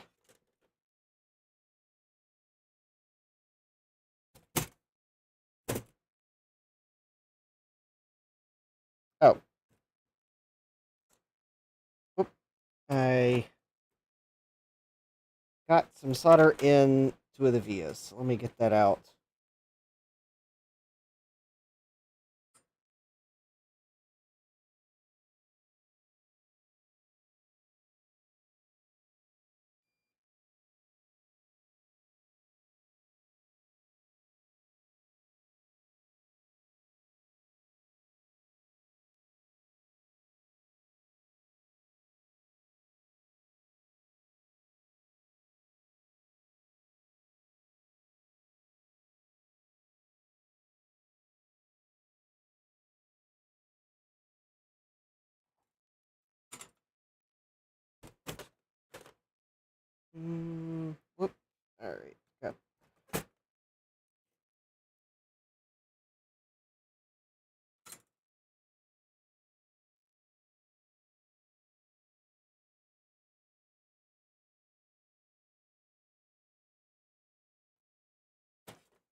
I got solder in the via of one of these pads for the resistor pack, and I can't get it clear.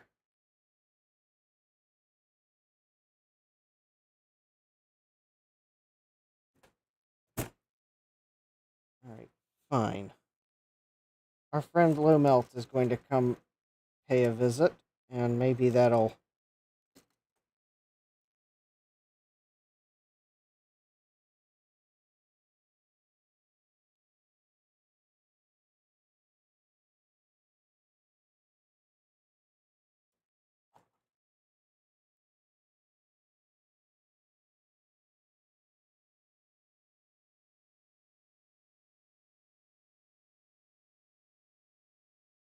Oh, and I'm off the screen. Sorry about that. Okay, there we go. Alright, let me make sure...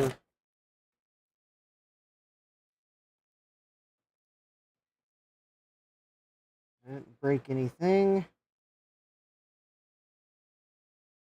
Yep. Okay, we still have a connection to 5 volts. Alright. Okay,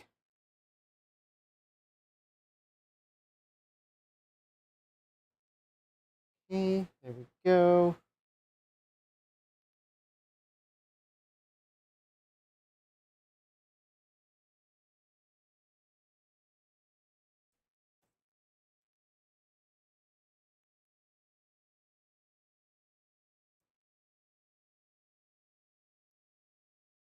Okay, there we go.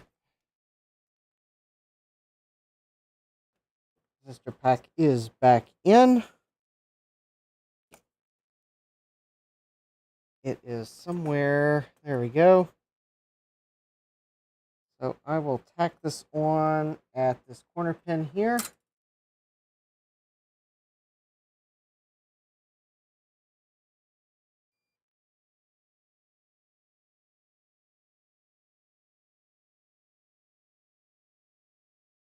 I will get the pin here. We're going to get these 2 pins.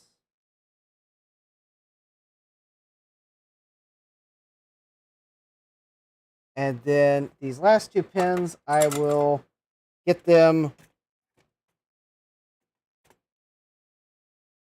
like thus. Okay. All right. Mr. Bodge Wire, number 1. You are the next contestant on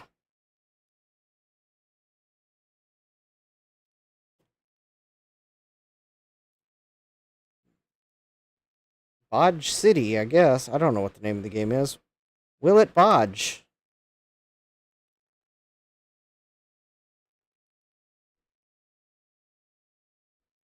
Oh, that's why I am... There we go. So I'm going to stick the wire... That is just a little bit long.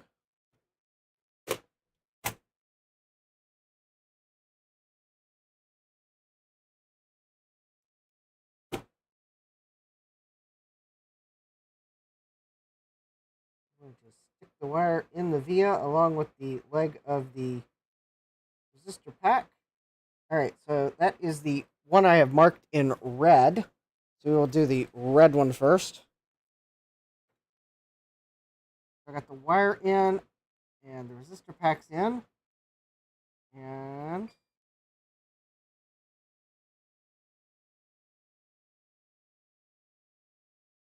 here we go.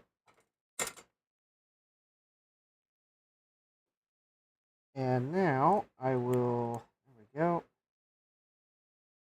No need to really make this much longer than it needs to go. Oh, actually, maybe I should. No, actually, I will go a bit more direct with this one because it can go on that side of the standoff. So let's see here. And we will cut that about there.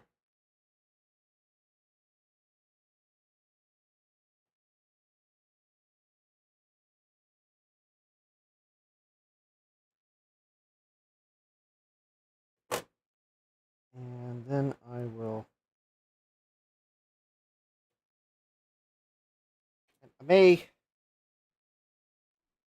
Frank says, maybe it could be your mascot, Bodgie. Yeah, this could be my mascot computer.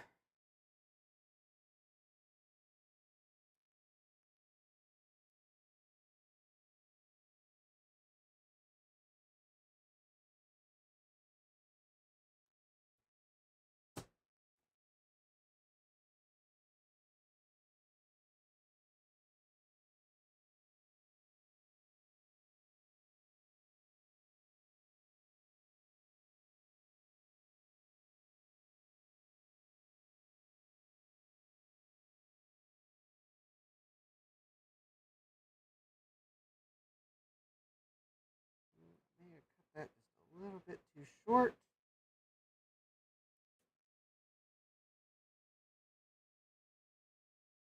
I can use the spudger to... There we go. And...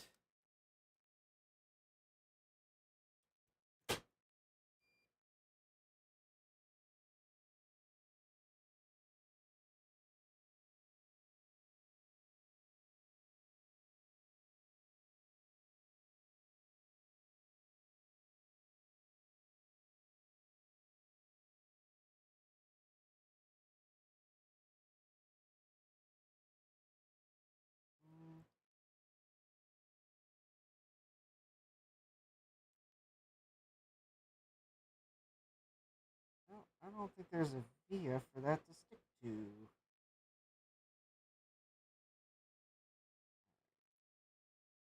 Okay, I think I'm going to solder that on the top side of the board.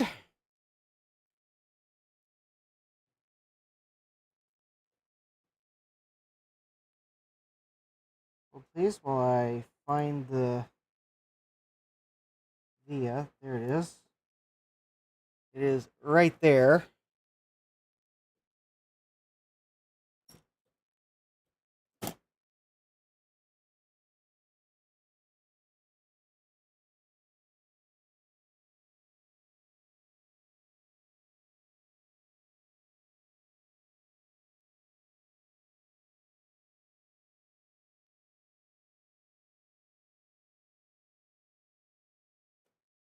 Okay, let's see if that gives me something I can solder to.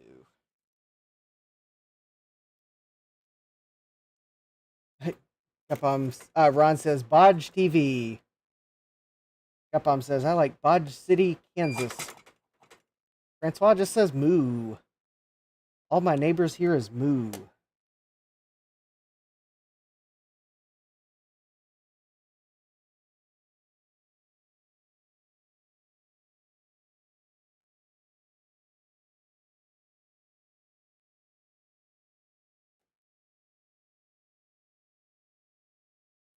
Ooh.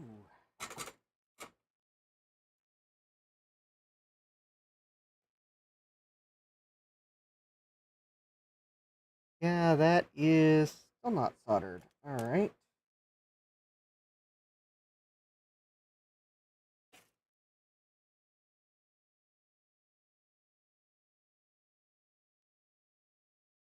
All right. The via is basically... Oh, maybe it is soldered. No, I don't think it is.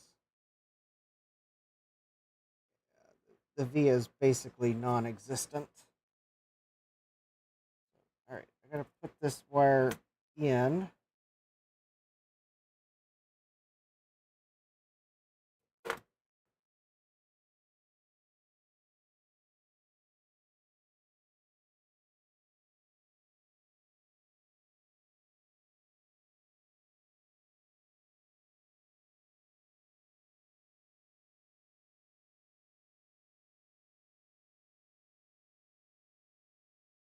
Oh, I think I see what I'm going to have to do here. I don't think I'm going to be able to get it to go through that via. I'm going to have to very carefully follow where that via goes. And that's where I'm going to have to tack. That's where I'm going to have to put the other end of the via. Because There is no via to solder to there. All right, I'm going to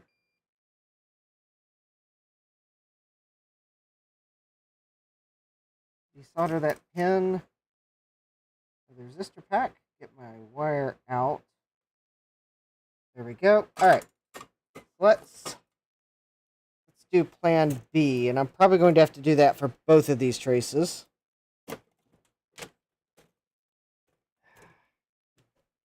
Okay, so let me get the correct marker. Okay, so the red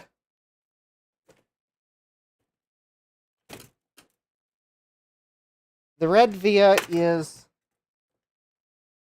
this one here.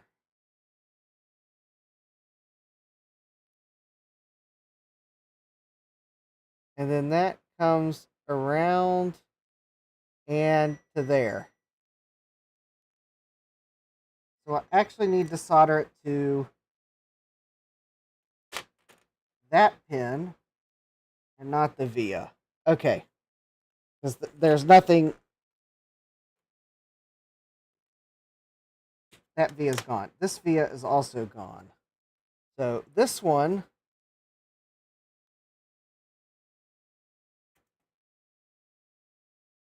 is this trace here. Comes around.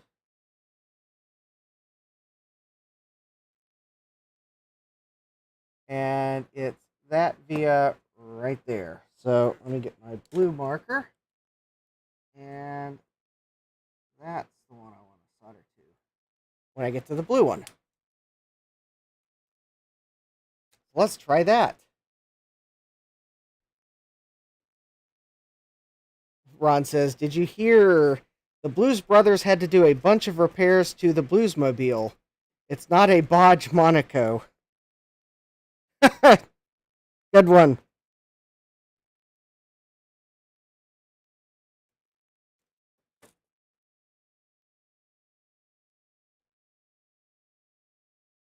It's now a Bodge Monaco. Yeah.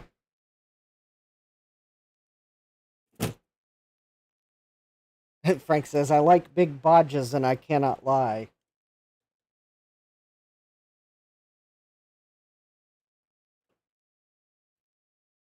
Well, I've got a fever and the only prescription is more bodges. That actually fits a little better than floppy drive, but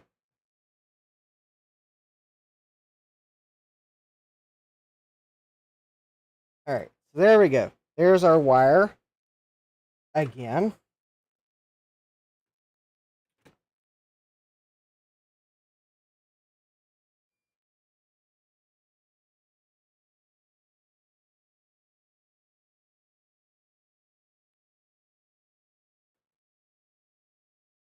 All right. And now we're going to bring this wire around with the rest of them that are in that general area, and we'll come back around to that pin right there. And I will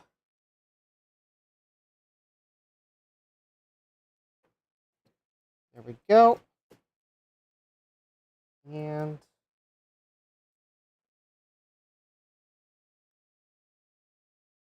so let's see here. We've got 6 viewers and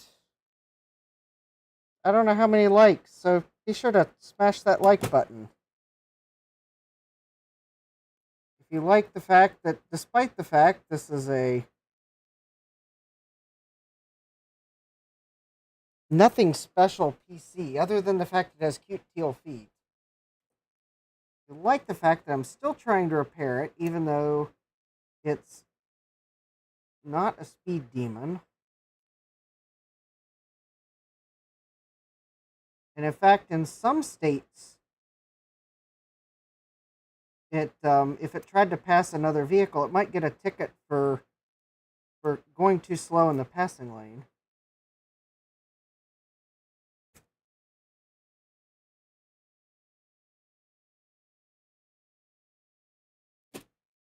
Um. Oh, hey, Jim. It's Jim's Retro Stuff. All right. So we got.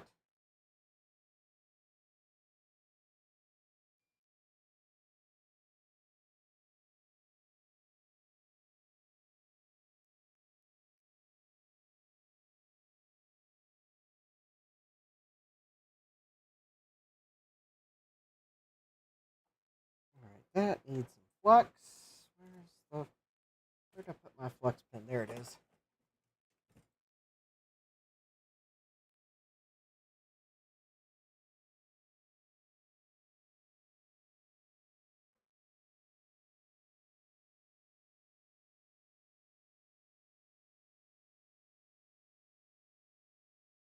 Okay, there we go. I think that now should have a good, reliable connection. Let's check. So that resistor pack pin to that pin. We now have a connection. All right.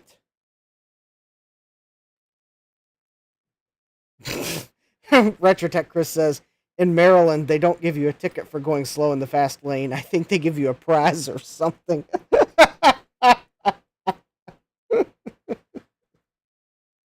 Oh.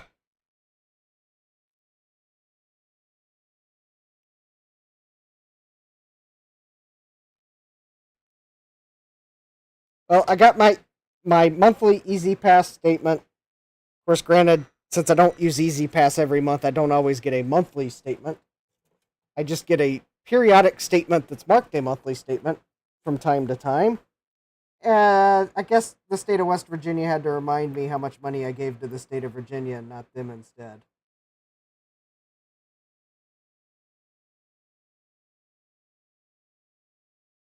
Because I got an Easy Pass issued by the state of West Virginia, not Virginia.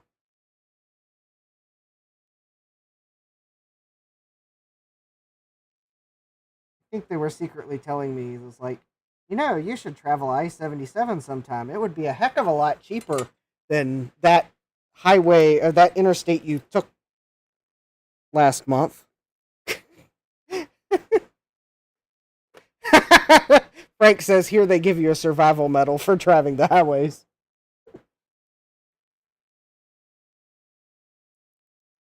All right, so let's see here. That should be good there.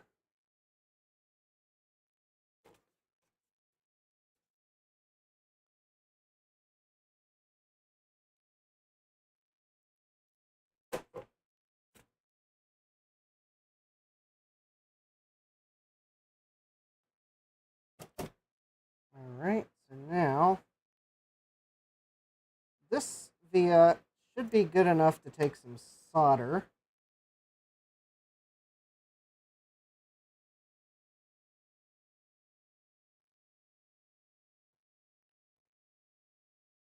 If I can find it, there we go.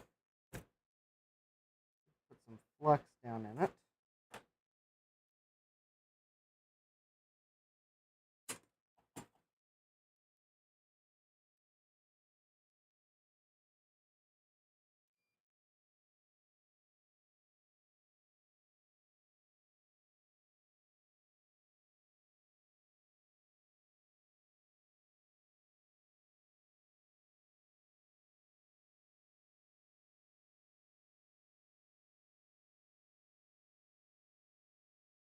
I think that actually.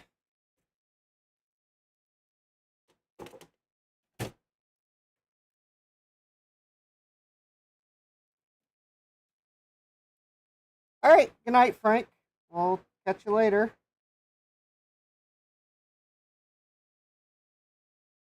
Okay, and now we got a good connection there. I wonder if I can see where that VA is on the other side.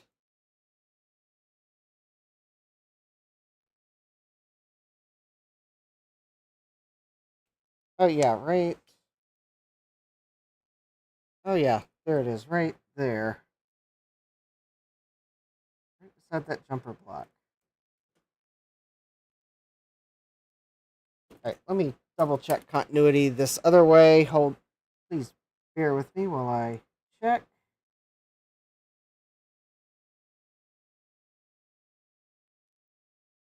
Excellent. Okay. So now we've got continuity there. So now we're down to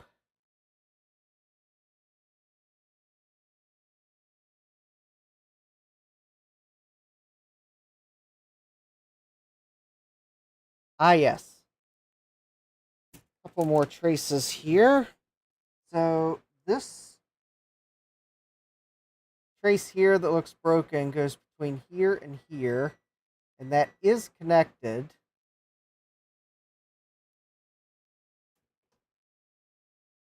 Let me see if I can get the solder mask off of that carefully. I don't have any fiberglass pin left. Might have just enough.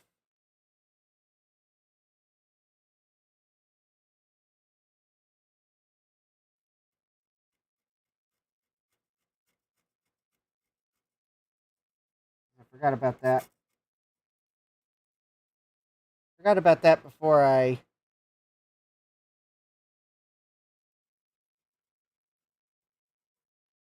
went out to blow the little fiberglass bits off. Okay, so that trace actually looks good there. Okay, cool. So I will tin that. Actually, with what little bits left, let me get that there. That via. Yeah, I think there's a connection there. Yep. Okay. That's not actually broken.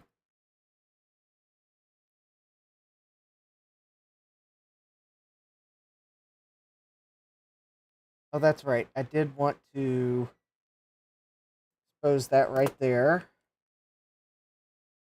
Right there. Yep.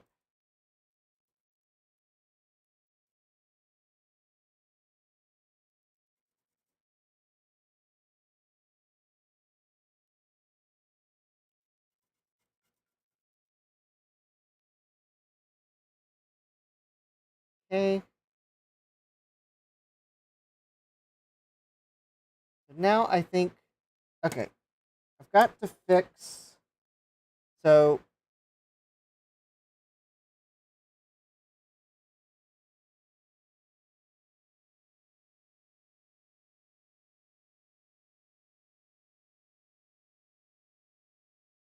I've got these two traces here. Okay, so I fixed these here. These ones I need to do when I get these jumpers. So I'm going to deal with these jumpers next.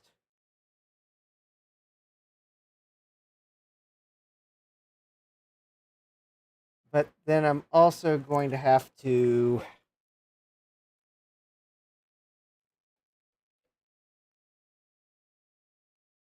there's a couple of vias that I want. Unfortunately, I'm out of fiberglass pins, so that's going to make it hard to do what I need to do. Oh, wait a minute. I've got a subscription from Eric. Thank you, Eric.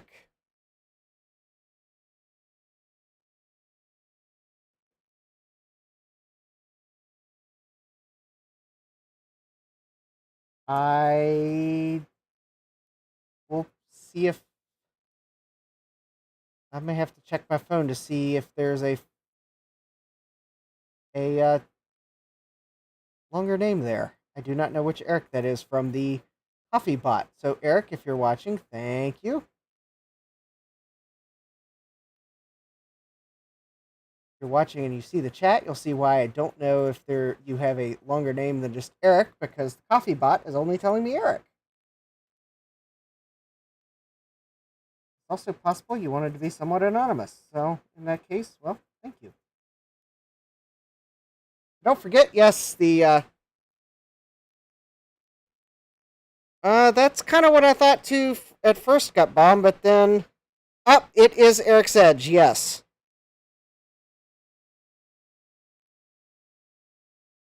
So yes, I've got a new coffee member at the Contently Satisfied tier. So thank you, Eric.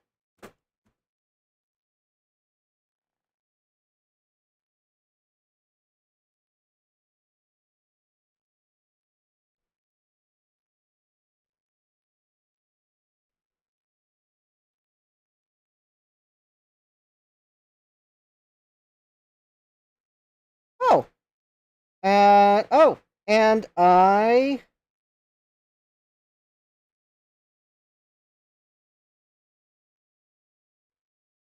cool. And I sold something on eBay too, apparently. Um, yeah. Productive night, I guess. Yes. So sorry, Sloopy. The capture card sold like an hour and a half ago. I didn't even I didn't even see the eBay notification.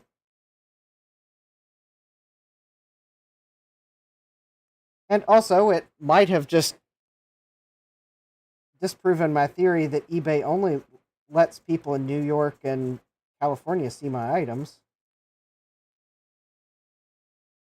The theory of eBay wants to maximize the fees they get from me, so they pick expensive to ship to and high sales tax rate places to show my ads because I don't pay their promoted listings shakedown fee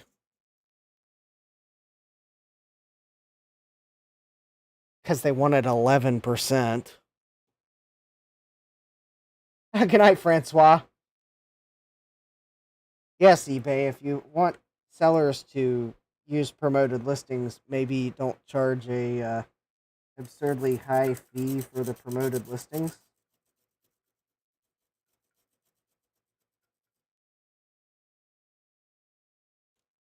Just a suggestion.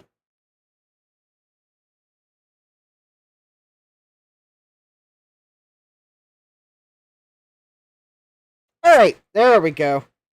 So now let's see if I can't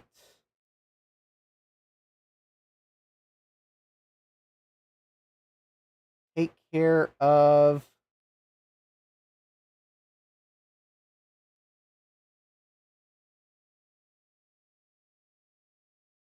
these. Okay, so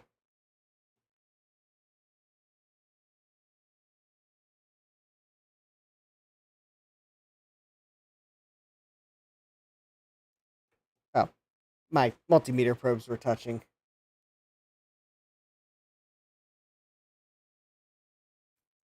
All right. So as much as I would love to use, actually, I bet I can use Kynar wire here too. I bet it's fine enough that it will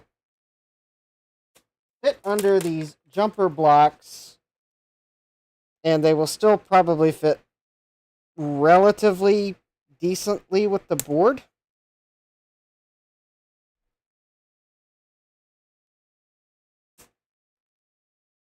So what I am going to do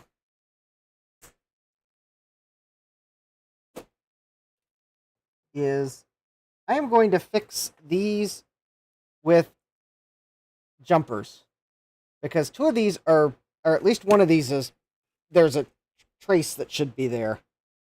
But for the ones that are still connected,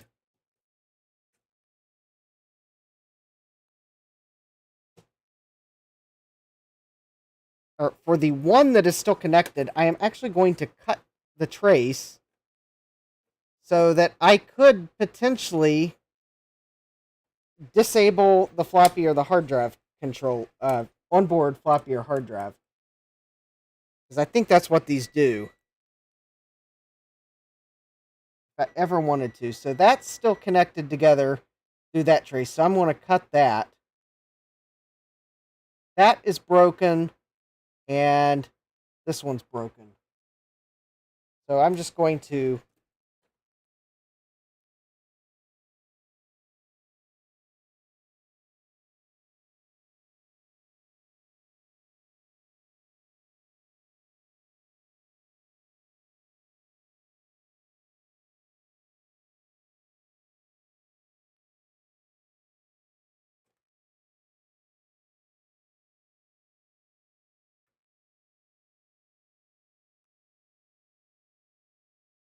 Yes, there's a reasoning to my madness. Hey, Vborg, welcome!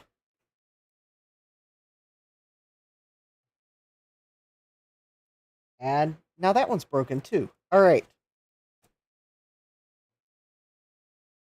And I think there's also solder in... Oh, wow. Yeah.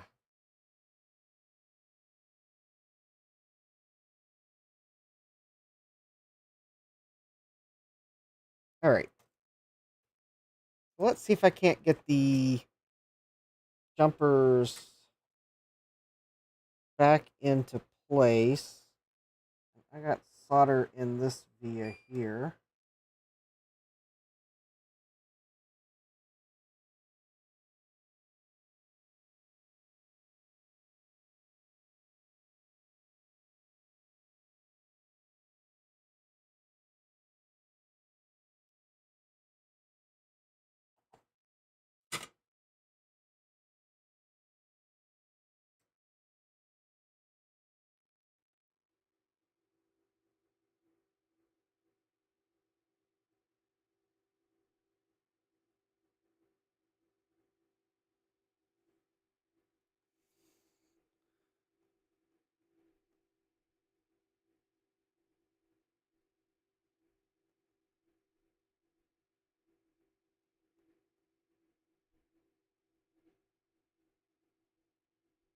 Alright, I'm going to use Claris to try to clear these vias now that I put some fresh solder down in them. But I powered Claris down, so I gotta warm it back up.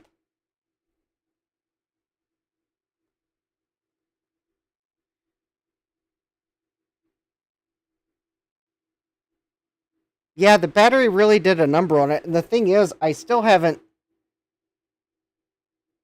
not totally sure exactly how the battery circuit should look. So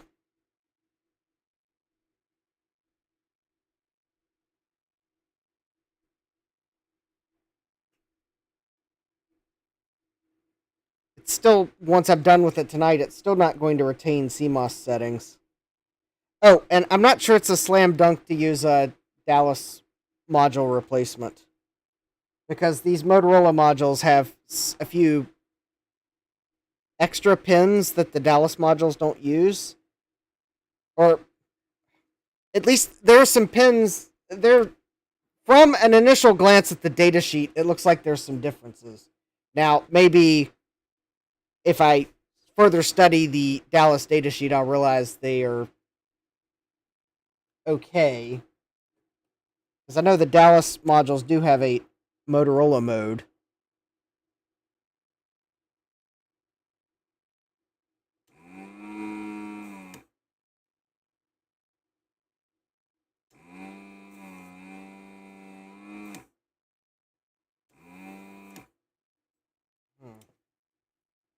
That's not... Oh, well, let's try from the bottom side of the board.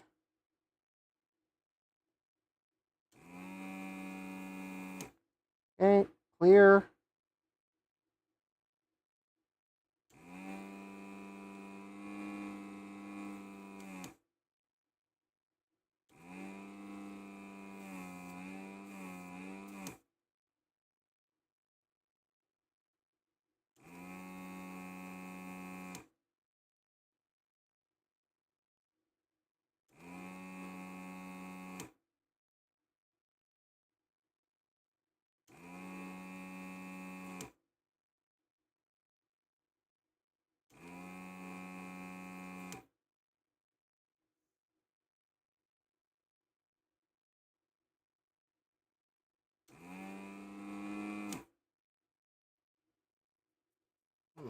All right.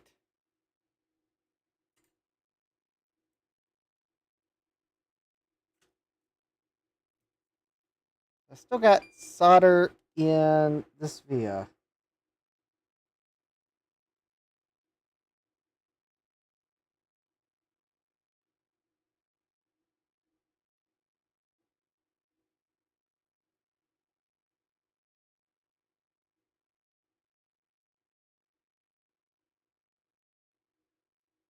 There we go. Okay, I think it's out.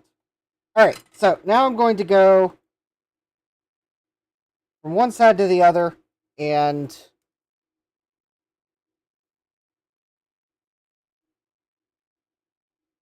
try to get the broken traces fixed. So this first, this side of the jumper here should be connected to one of these vias here.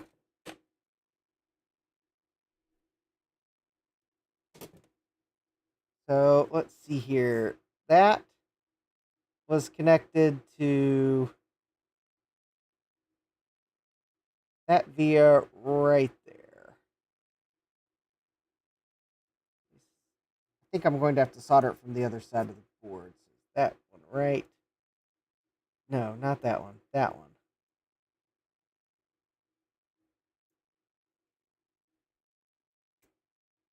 Some of these vias, they look better on the other side of the board. I think that one might be one of them. Okay, so there we go. There's our...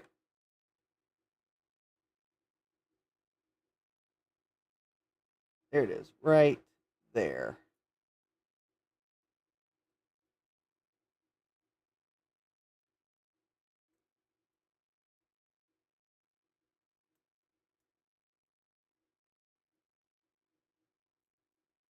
Okay, let's see if that is going to take solder.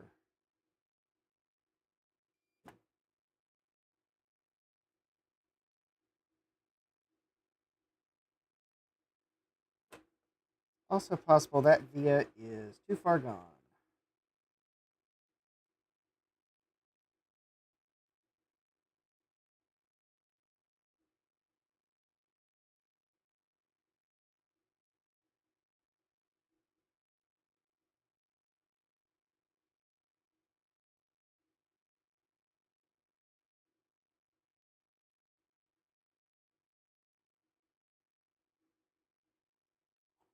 That is not...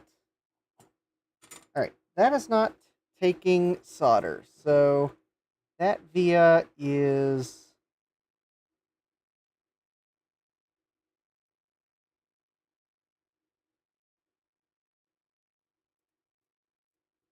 not a happy camper.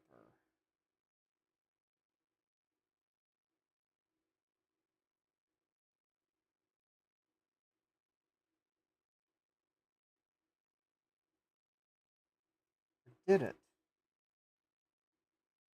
Oh, actually, actually it did. I did manage to solder it.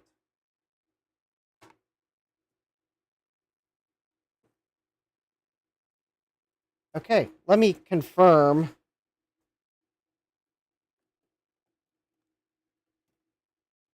Let me see if I can confirm. So there's that. There's that wire. And then that trace comes up and... Ooh, that one's going to be fun to follow. I think this one's for the hard drive. There's that. And I think that via comes up and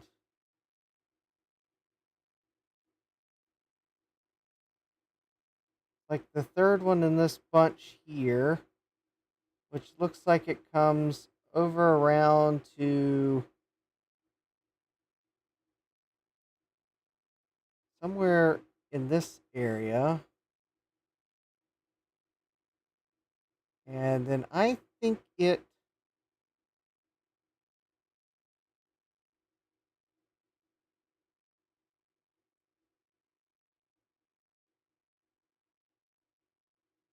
I bet if I looked at the IDE interface, I'd probably find there's a...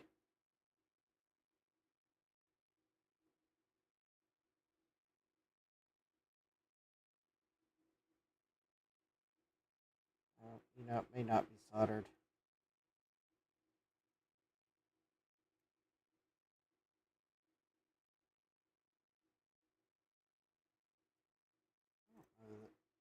I don't think I got a good connection there.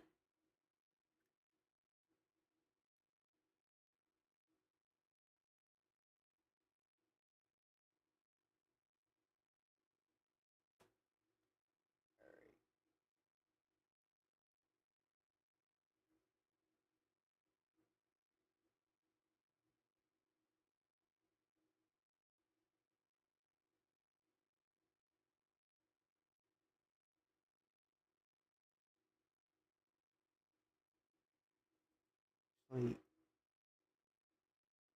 Oh, that was something on my monitor. Never mind. Okay. So it should be this third trace here, which comes around here.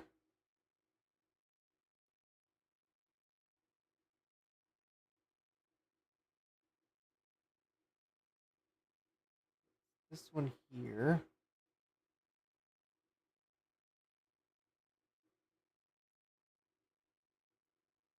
I think means it's going to be that one there. Means it comes around to there. Okay, we got a connection. All right.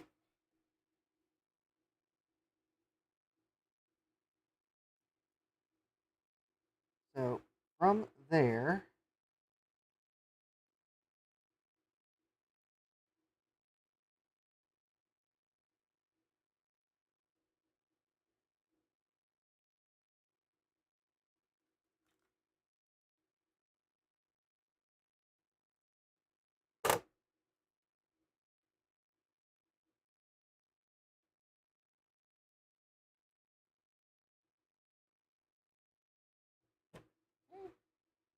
and now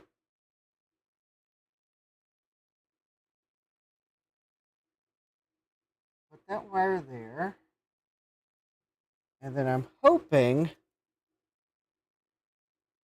that even with that wire there, I'll probably have to move the insulation back a little bit. I'm hoping I can get the jumper pins in there. That is just a 30 gauge wire.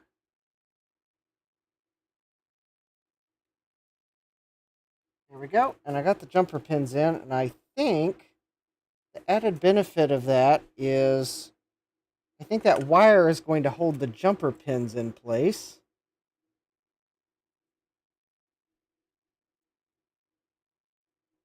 Now, I will have to put a jumper here because there was a connection before I purposely broke it. But that was so that I could potentially disable the IDE and floppy controls. Also, two of them were broken from the battery damage anyway, so I just decided to convert it from non-jumpered operation to jumpered operation. All right, there we go. So now I should have a connection between here and here.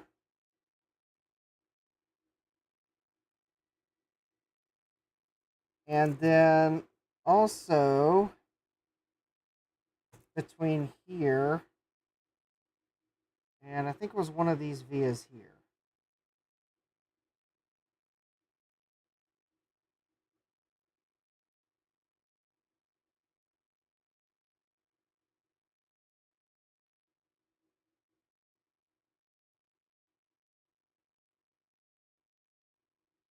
I don't remember exactly which one because I was looking at it from the bottom side of the board.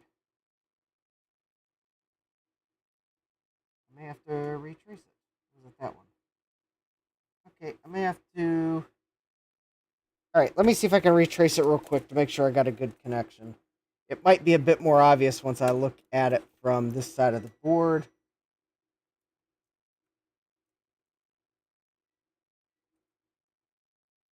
I wish someone would invent a multimeter that would like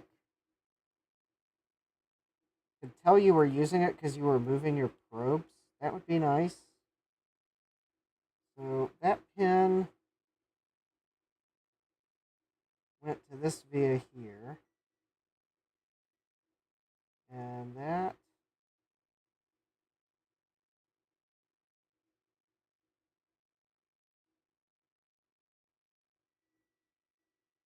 Excellent. We got a good connection. So the hard drive jumper functionality.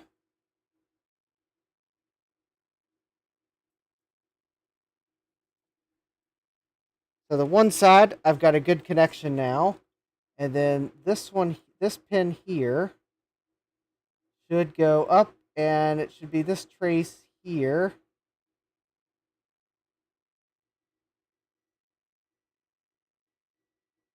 And we got, okay, so we're good there. All right, so the first connection is complete.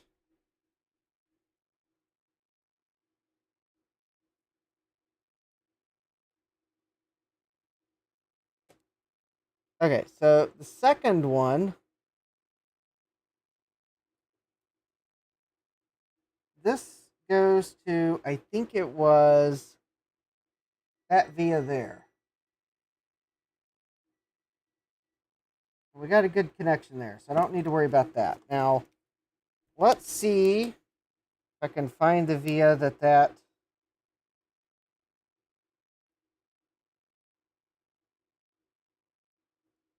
Okay, so that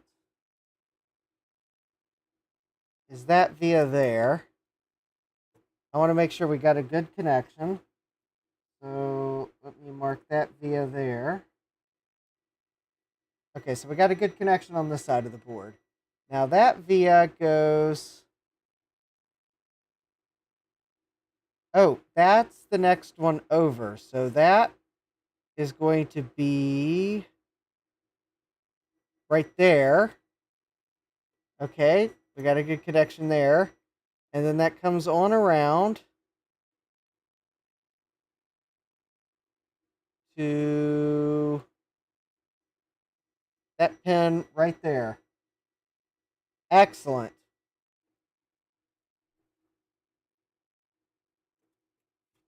So I don't need to do anything there. So now this pin here goes to this trace that is going right under the solder mask. And that trace may be broken now that I scraped away the...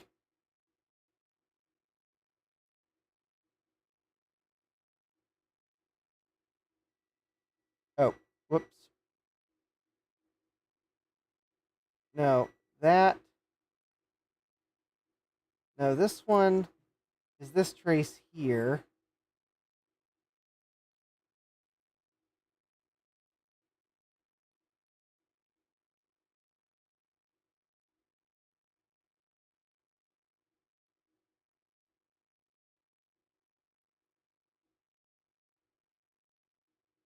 Yes, so that needs a fix.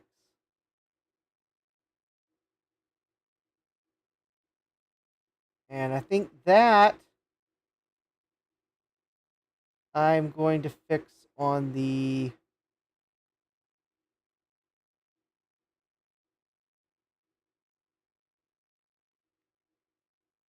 Probably the underside of the board. So this furthest pin to... All right. So we will mark. So I got the multimeter probe in the IC socket. And I'm hoping I'll see which one it is, because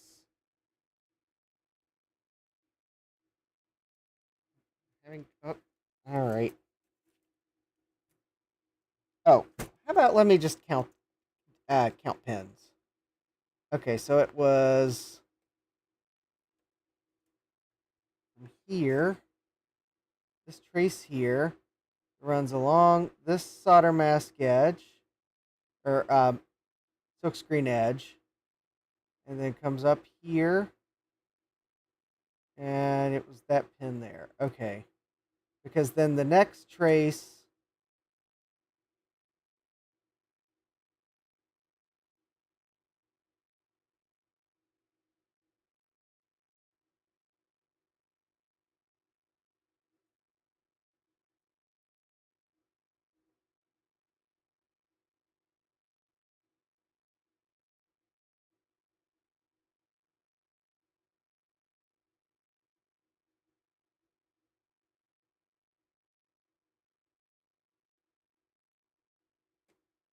Ron says Mac 84 sent me.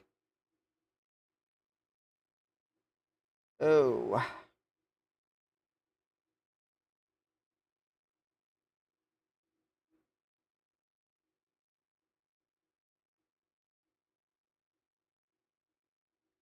Oh, Michael! Welcome! We have 1-Bit Fever Dreams on one of his other accounts. And we have Mac 84 Steve. Eep! Steve says, I sent all my goons here. I mean, friends. Excellent! We are doing some. We have Thomas B. Welcome. We have KMac Vintage Will. Welcome. We are doing some dubious tracing. Because. We have Bruce from Brankus Creations. Welcome. I need to pull out the microscope because I'm having trouble telling which goes where. We have Any Bit Fever Dreams. Steve says, oh, those traces. Yeah. So. Yeah. Okay, we're going to deal with that one. Aw. We lost that trace completely now. Okay, we'll deal with that later. So I've already bodged that one, and I just... Okay, there's no hiding the fact that...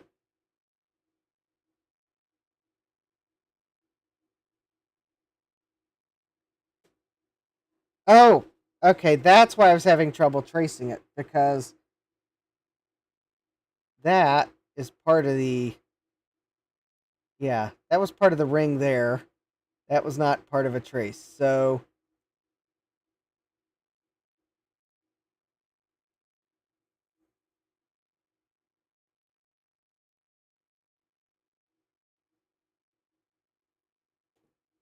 Okay, so this pin... No, this...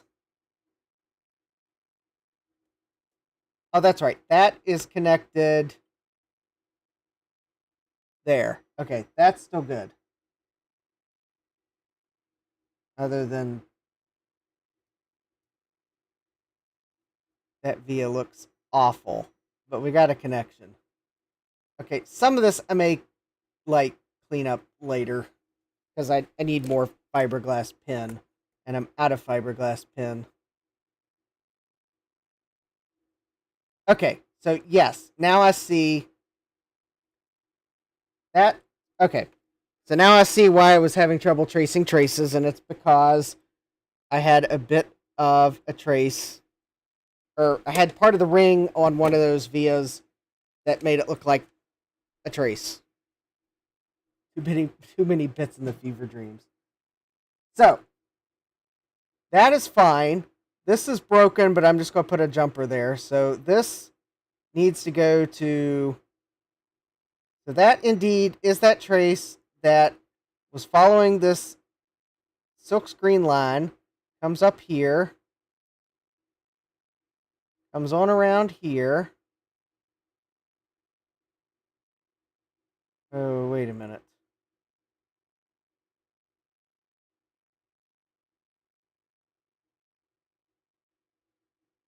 And... Oh. Did it go there? Hold on. I thought it went there.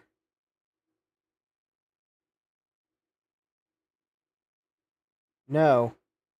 That one goes...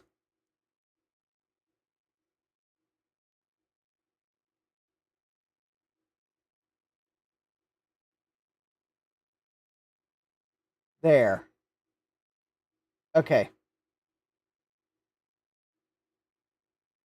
That's right. That one goes... is supposed to go there.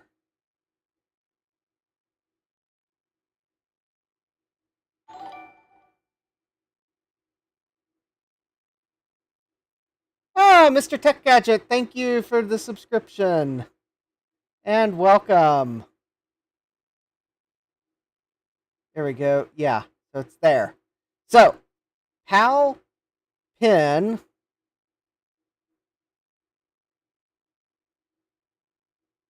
So there's the notch. There's the square. So 1, 2, 3, 4, 5, 6, 7, 8, 9, 10, 11, 12, 13, 14, 15, 16, 17, 18, 19. PAL pin 19. And I'm going to mark this with something that looks like a 19. So PAL pin 19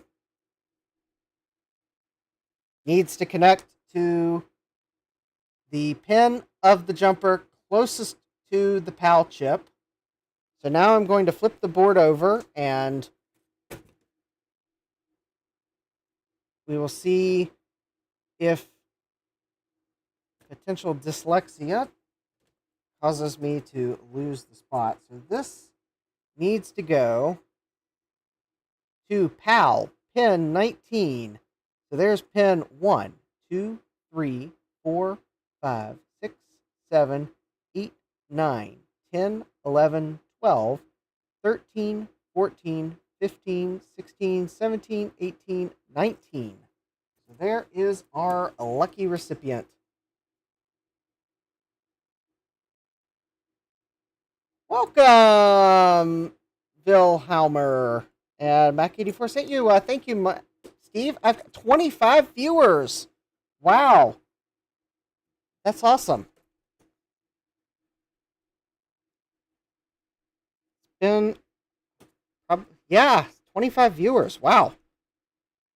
Watching me try to fix this KLH Champion. It's the computer that Steve thought I needed to buy at the swap meet. And thank you, Steve. It really is a cute little computer. And Henry Noons, and Mac Effects. Mac Effects says, "Hola." Mac84 sent me. He said he would throw my SE30 board out if I didn't like and subscribe. Awesome. Steve says, just rip the board out and shove a pie in there. But it has cute little teal feet. Next time I am sold a computer on the cute size of the case and the cute little teal feet,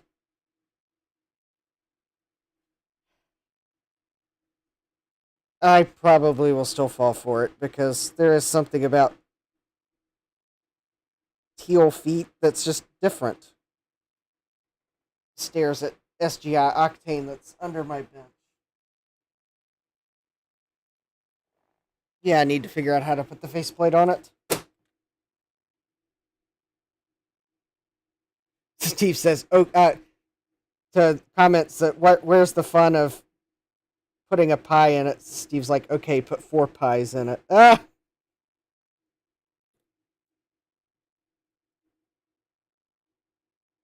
right. If at first you can't find the edge of the Captain tape, just cut a new edge on it and deal with the consequences later.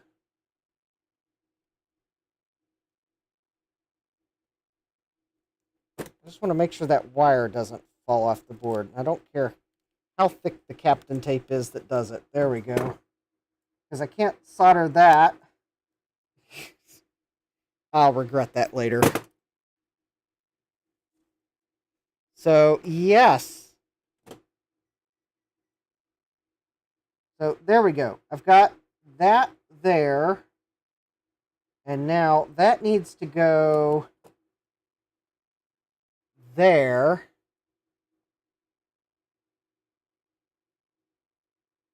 And ideally, let me leave a little bit of slack so I can try to route that around the pins of the 2 sockets.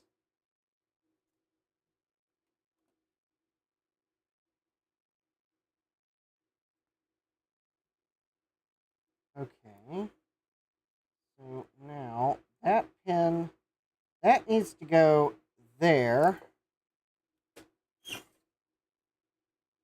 And now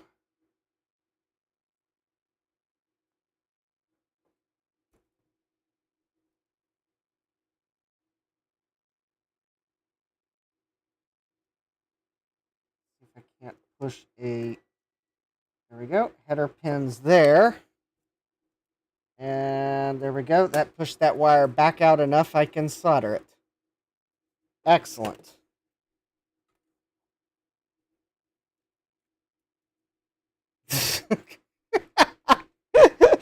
Mac Effects says this PC board makes SE30 boards look like a walk in the park. Yeah. Oh, you know, I just realized I put that through the wrong via. That was supposed to go through that via there. Okay. Hold, please. I was trying to make this so I could disable the hard drive and floppy drive if I needed to. Alright, so there we go. Wire is now in the correct via to be able to disable.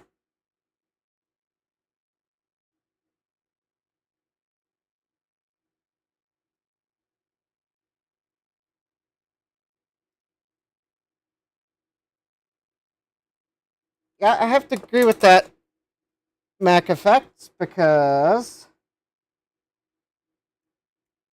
at least with the SE30, there's Bowmark schematics. Although I think there may be better schematics than the Bowmark ones now, too. I have no schematics for this board, so I am...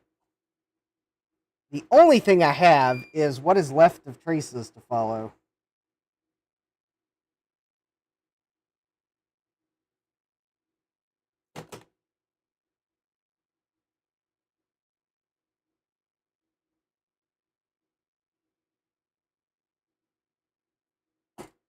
There we go.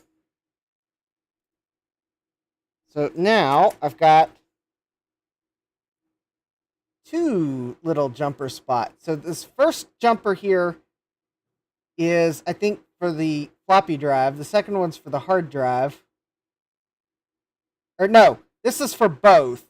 So if this one's on, I think you have to have the combo one and then hard drive and floppy drive on. Bruce says there's much better than Bowmark for SE30 now. That's okay, yeah. RGB to HDMI, Steve says. Ooh. Ah, Mr. Tech Edge is building a few RGB to HDMI boards. Neat. Third and fourth you've built. Awesome.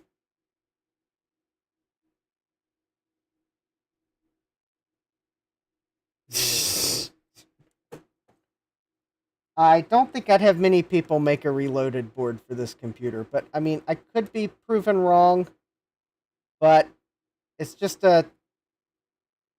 I know, I bought the computer because it had teal feet and was in a cute case, not because of the powerhouse of a processor it is. Because, yeah, that's an SX16.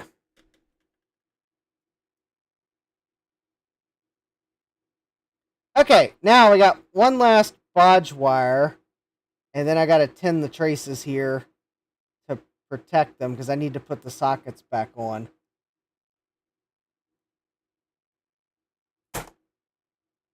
Alright, so this last trace I need to reconnect goes from...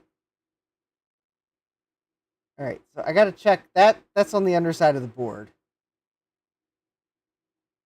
Tech Ambrosia. Oh, hi, Tech Ambrosia. Says the SX stands for Sadness Extreme. Yes.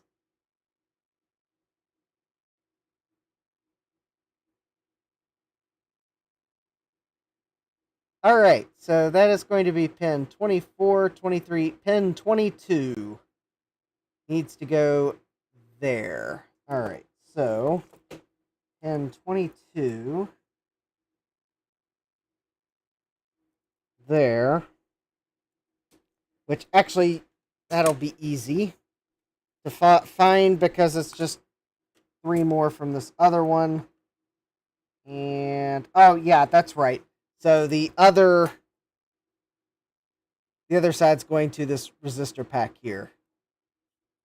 So yeah, that trace is fine. So now I need another wire.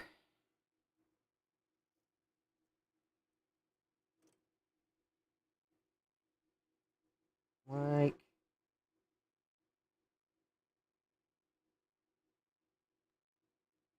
there. All right. And now I will carefully lift my, definitely not more than one layer of Captain Tape here. So that's pin 24, 23, pin 22.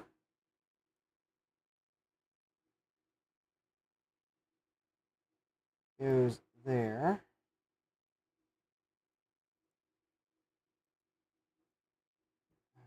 Tuck that back down. All right, so now leave a little bit of slack so I got room to maneuver it. And this is why you build a time machine to go back in time 30 years and tell everyone to clip the Varda batteries off their boards before they put them in the closet for 30 years.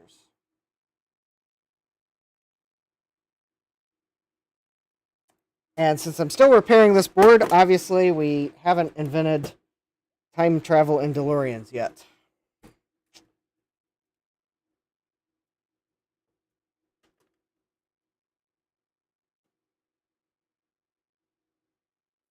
Let's put these last jumpers in. Oh, I think I do need to hold that and push the jumper block through.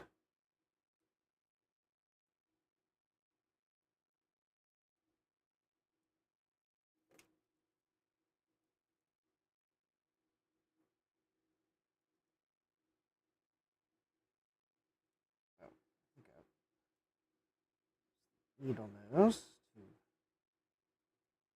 There we go. Wire should still be there. Yep. Kind of held in the via a little bit. All right. Then I will double check that I still have continuity to these jumper pins.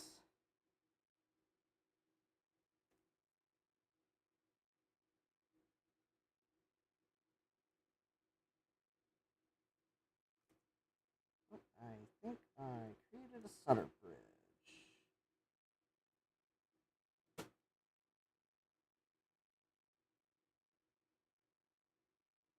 All right, I think I fixed the solder bridge there.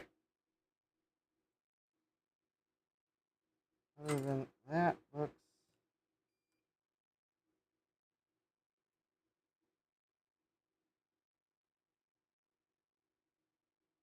All right. Well. Okay. So now if I check the jumpers.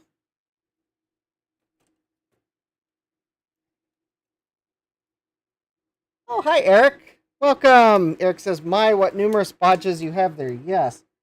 So this pin here should be connected to the wire sticking out of that, and it is. It's not soldered yet, and this one should be connected here. And it is. All right. So now we are almost to the point where I can start putting sockets here, but I first need to tin traces and put solder mask where these traces are close to pins that I need to solder. So without further ado,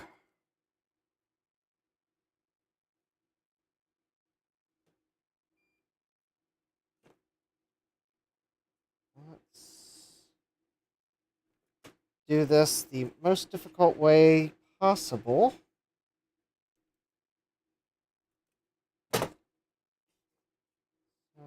going to, there we go, wick up some solder. And now I'm going to do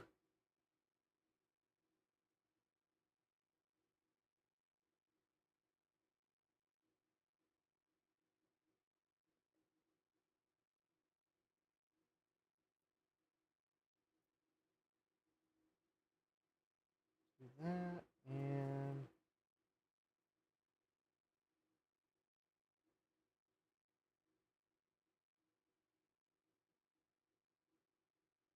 and then that there, and that there.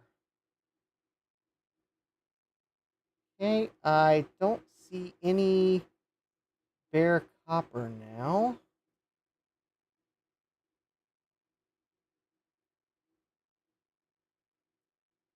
I think I tinned all the traces. I do see I did get some solder in that via.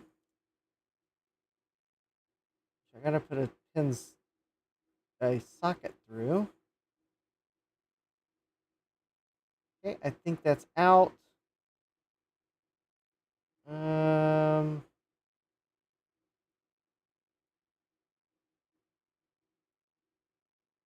okay, I think those are all tinned now.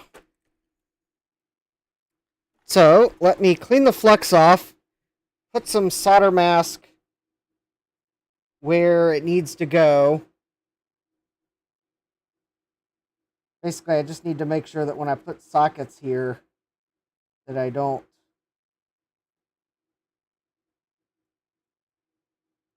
short anything.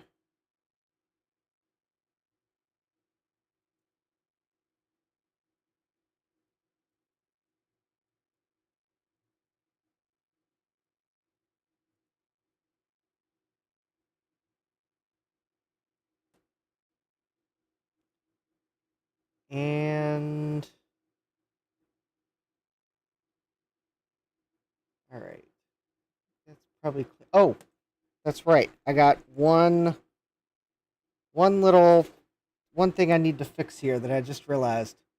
So this capacitor, there's a via here that's going through to the other side of the board. Okay, and for this, I think I'm going to use something just slightly more substantial than the Kynar wire.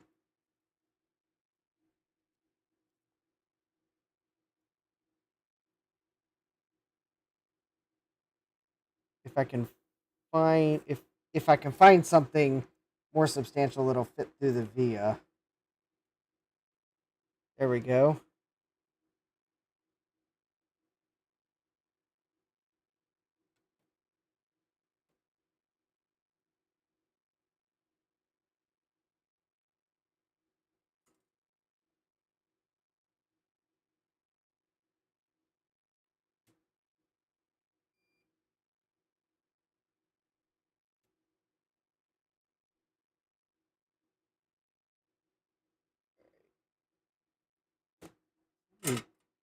Cut that short.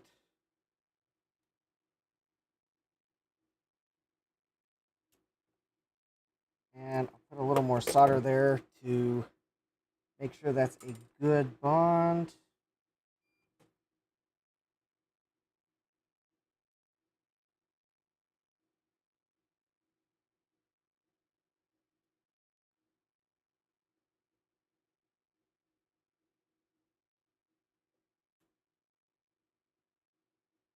All right, now that's going to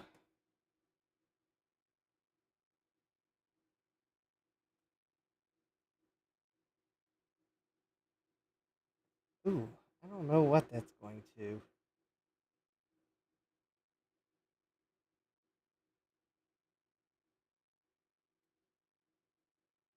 Kind of looks like that goes to an inner layer, so I'm going to hope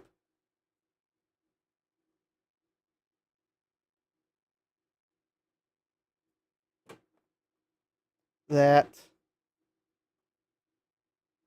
I can get solder to flow down that via as far as it'll go.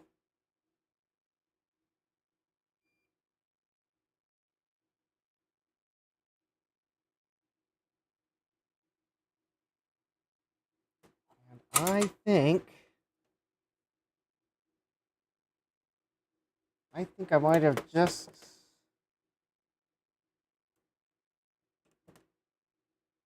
All right, so now, do I have a connection now between that side of that capacitor and that via? I think that may just be a negative.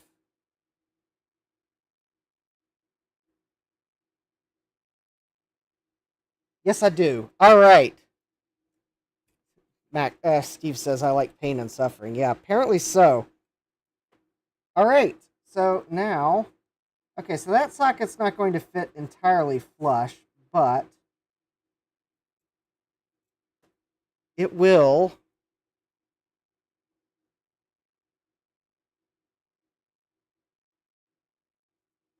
It should fit. Okay, so now Bruce is asking, I have to ask, isn't this a lot of work for an old 386? Is it rare? Is it rare?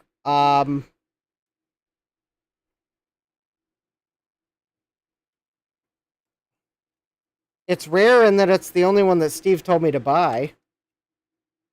It also has these cute teal feet that I'll have to print some new feet because they're turning sticky.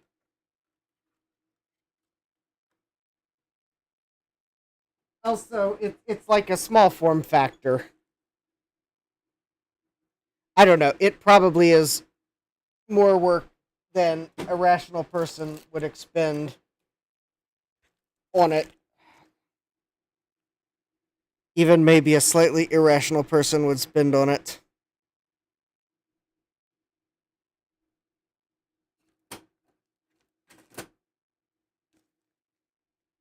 It's seemingly a labor of love right now because if I tried to sell this thing, I'd probably still only get $15 out of it. And that's how much I paid for it. Bill Helmer says, sometimes you just got to make the computer work. Yeah, I am definitely not ahead on this repair.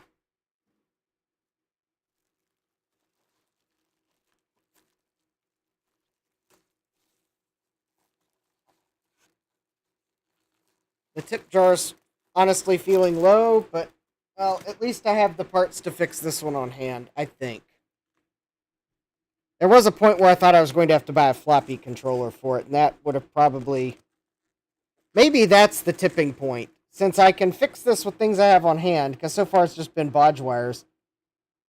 Well, I'm trying to fix it, but if I have to buy the floppy controller chip, because if that floppy controller is actually bad, that's where I may take a long and hard thought about what I'm going to do with this project. That's for sure.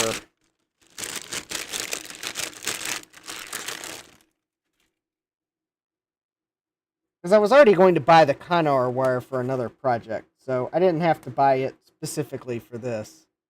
Alright, so this is just green UV cure solder mask, and basically what I want to do is I'm going to try to put it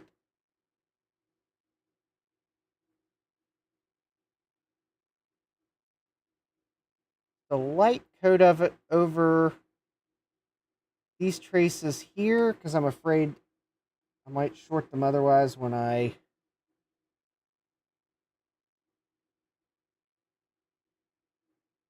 go to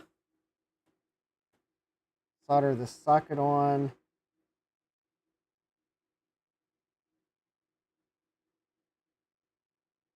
I should probably dab some here too, because that's going to be the ground side of that capacitor, and I don't want to create a short. Are these lint-free swabs expensive? They weren't when I bought them.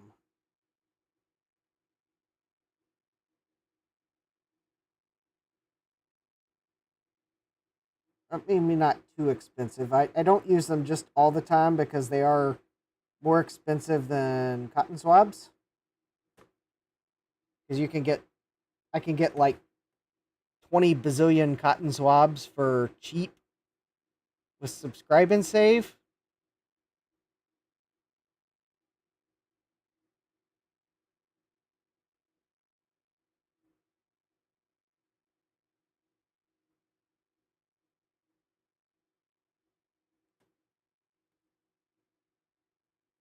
All right, now this is going to be the fun part.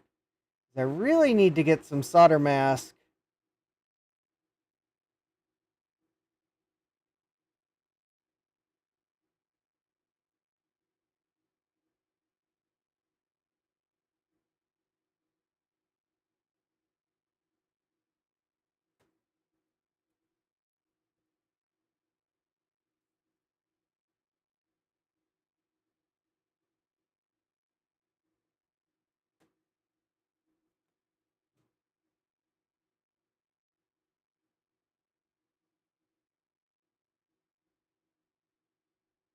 I kind of really would like to get some. I have to try to do this left-handed.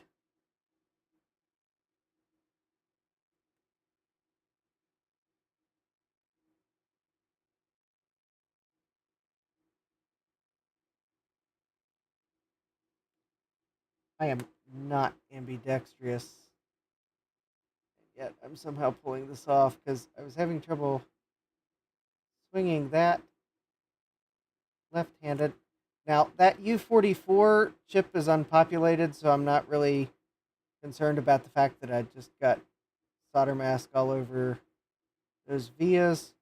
I'd really like to get a little solder mask there on that trace that is right between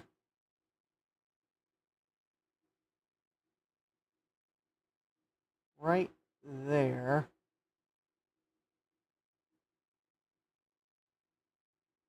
And I think I might have just done it. Okay, and then I got a few more here. Those are, okay, so those,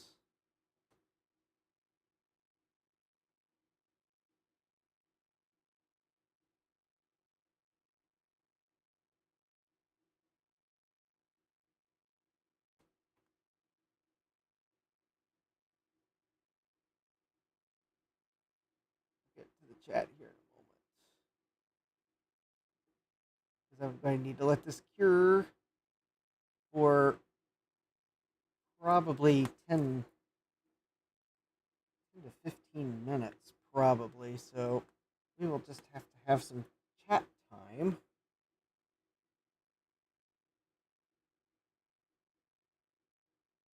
Speaking of chat, I think my multimeter entered the chat saying, "You forgot to turn me off again, mister."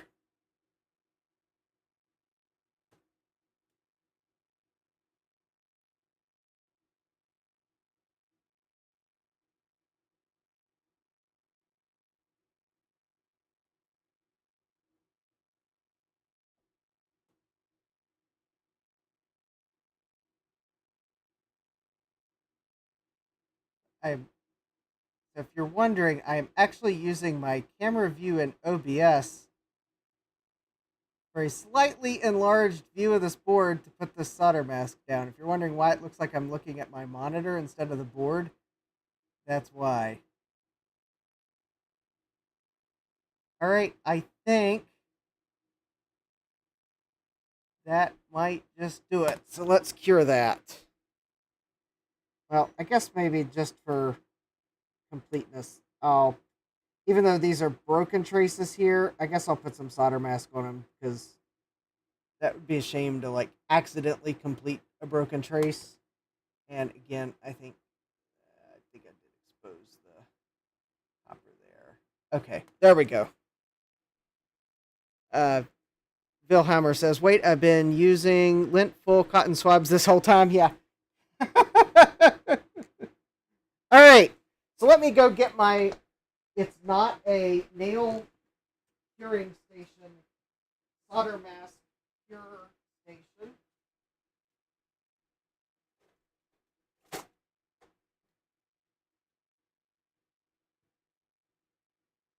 Which we will get to have Randy of Randy's Do It Best Hardware smiling at us while we cure the board.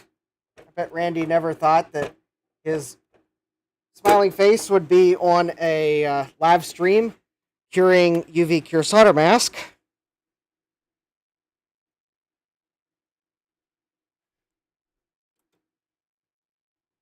Not a sponsor. I just needed something to cover up the brand name of this thing because I wasn't using it for its intended purpose anyways. So, alright, we will chat for, I guess, a few minutes while we let that cure, and, so, oh, hey, Jack! There are lint-free cotton swab, oh, the lint-free ones are not cotton, they're like some synthetic foam, or they're like, I think they're foam swabs.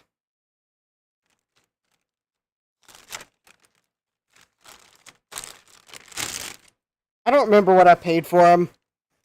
I can look that up real quick.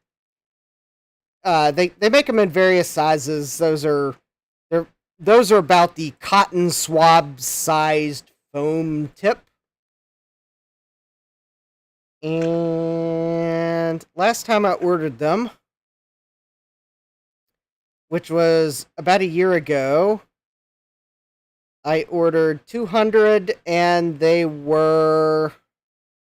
Ah, the brand I ordered is no longer available. $12 for 200. It's actually not too bad for foam swabs. And those are actually the ones with longer sticks on them. I also have some that are shorter, and those were $13 for 200 with the shorter plastic stick on it. Go figure. Yeah, they're more expensive than regular cotton swabs because I get like 2,000 of these, which I need for when I just completely spill them on the floor. So I get these in my subscribe and save. You get like 4 boxes of 500, and those were, how much did...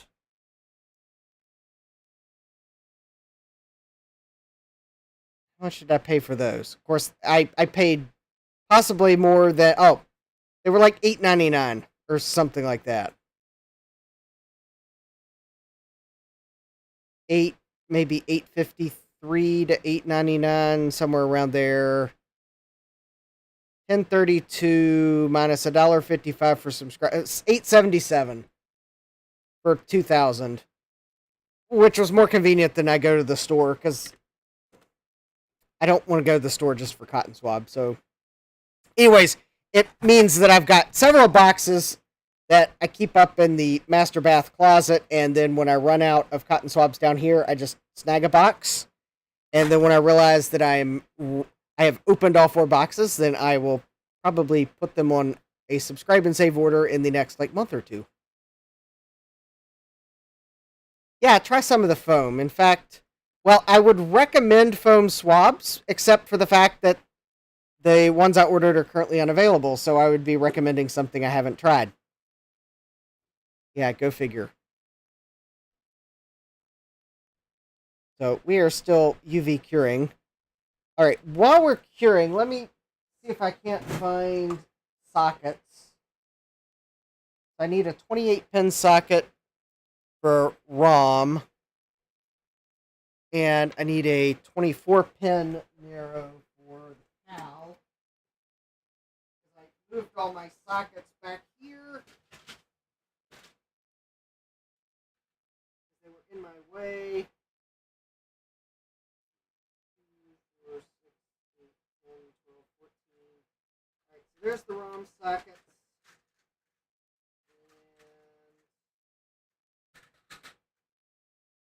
And those are not the ones I need.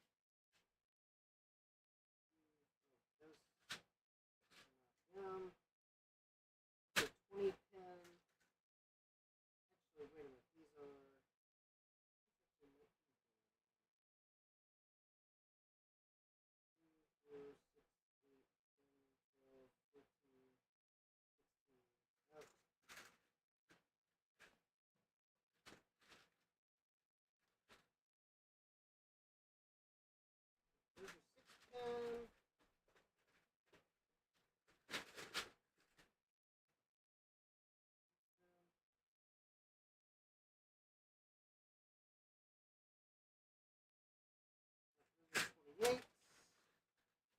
Oh, the packing list. There we go. I am looking for Jamco part number.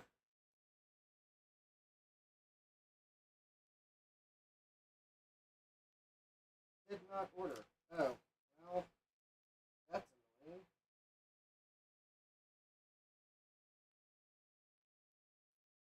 I didn't order them on that. Alright.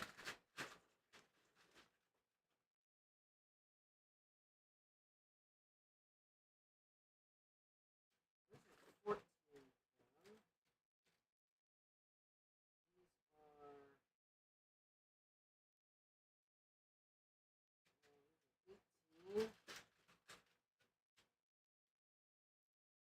Those are 16. I may just have to trim a long socket down. Alright. I don't think I've got 24 pin narrow ones.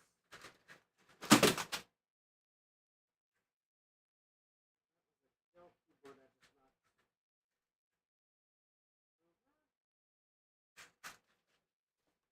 knocked. Okay. Oh, hey, Tom Barber. Tom says Justin doesn't give up on the 386 Morgan. You better believe it. I'm also Justin DVD Morgan still.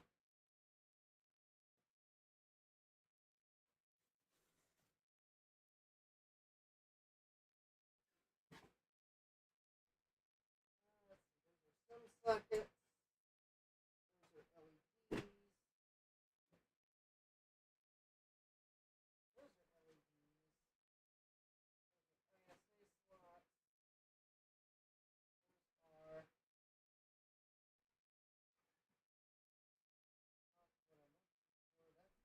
definitely not what I'm looking for.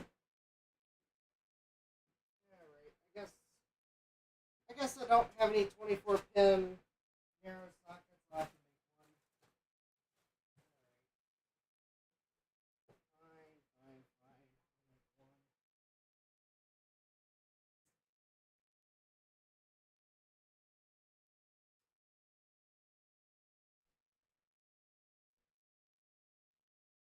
Alright.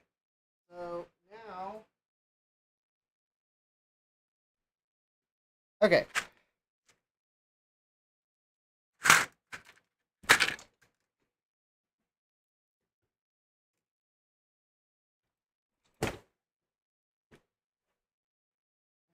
Let's see here. What did I do with the... Alright.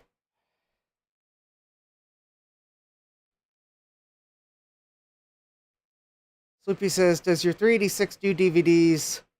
Justin's 386 does. Yes, I might have a 386 that does DVDs. Might be the only one. Your guess is as good as mine if it'll play movies, but... let's see. Bill Helmer, I have a 386 board of unknown origin on my shelf that I really should find a processor for and test eventually. Tom Barber says, my 386 does Blu-ray. I just realized I need an opto isolator. Not for the reason you probably think I'm looking for an opto isolator.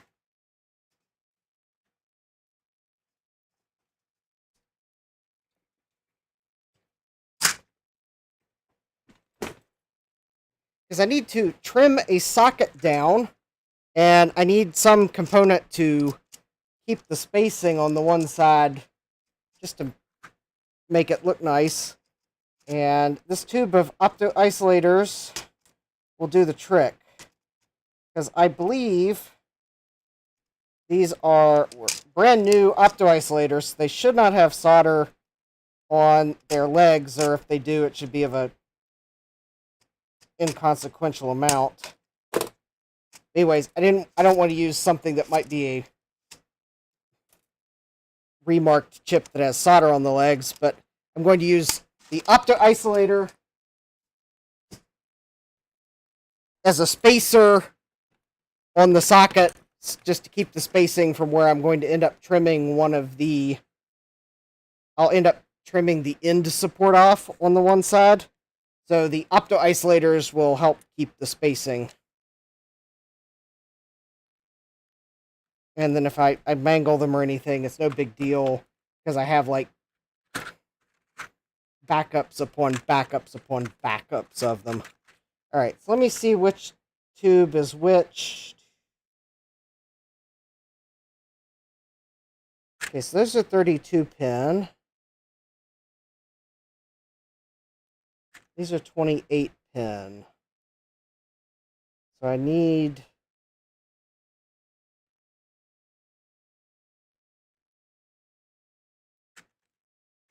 And...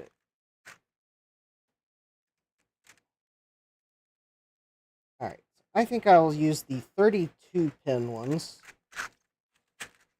to make a 28 pin socket. So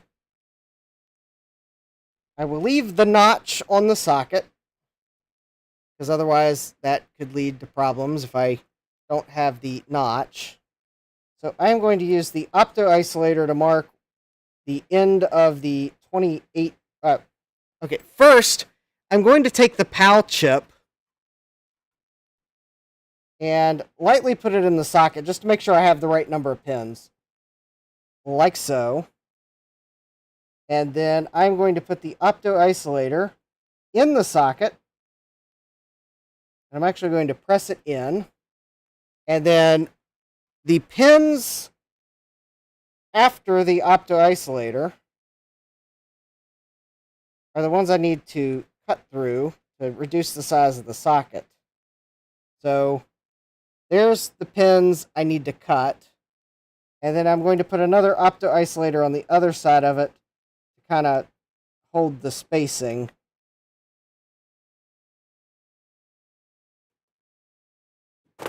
Sloopy says, Chip is a real pal, the best pal.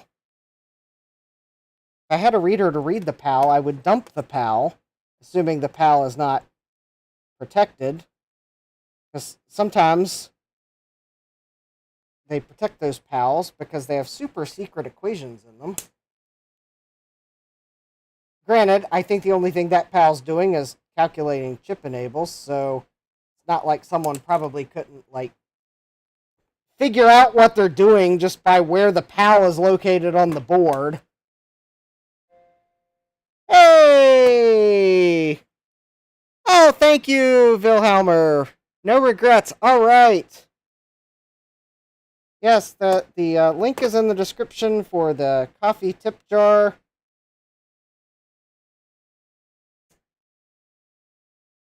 Because it'll help me get a few...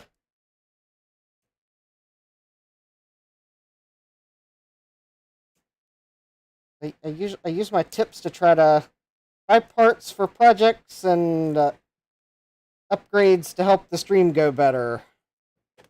So there we go. Now I have a 28-pin socket that, well, when the case is closed, you'll never see it. But anyways, that helped hold the spacing. Now, because I don't want to accidentally solder that component in the socket when I solder it, I'm going to put another opto-isolator. Well, actually, I need to remove that opto-isolator somehow. And then move it down a set of pins. Oh, I bent pins, so let me grab the spare that I have here and insert it. So there we go. So now I can tack the corner pins, and that opto-isolator will help hold the spacing so I don't accidentally, like, push it in too far on the one end. And then I can remove it, and I'll be able to put the PAL in. So that's just there to help hold spacing where I cut the end off, which had the plastic spacer, because they have one on each side and one in the middle. So there we go. My custom socket, because apparently I didn't order that size socket because I hardly ever use them. Now, for the ROM socket, I just happen to have those. I have because 28 pins are like ubiquitous. So those I actually ordered. I think these are the correct ones. Yes. Okay. So there we go. There we go. I got the ROM sockets and the ROM socket and PAL socket.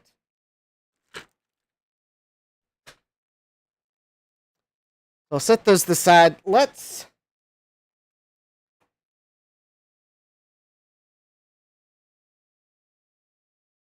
That...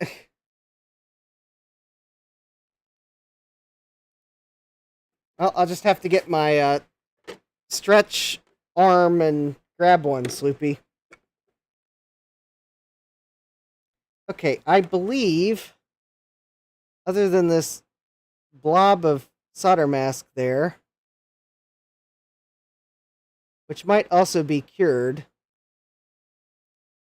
I think the solder mask might be cured, but I'm going to give it just a few more minutes just to make sure that we are good and cured. Because I am going to... Because I had a jumper fall off, so let me pull up the pictures of this board while I give it a few more minutes.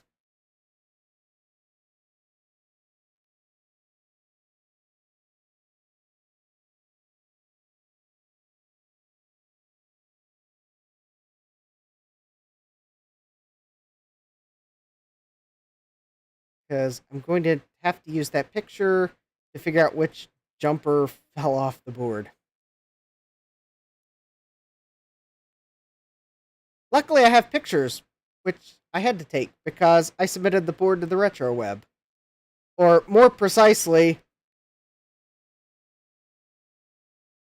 on the live stream when I first took a look at this board, I figured out which board that was an unknown board on the retro web was actually this board. So I didn't submit a new board. I identified a board that was a mystery board.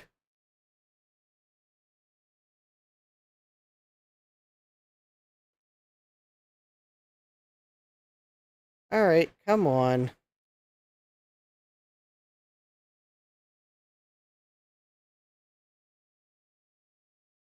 Ah, yeah, no problem.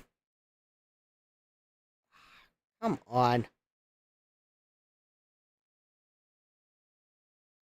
Someone tagged me on Discord.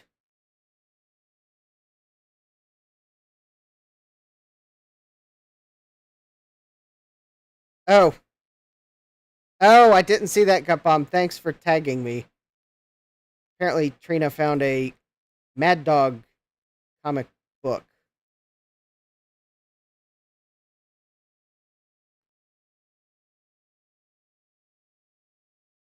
Okay, so now I have the picture open in Picture Viewer.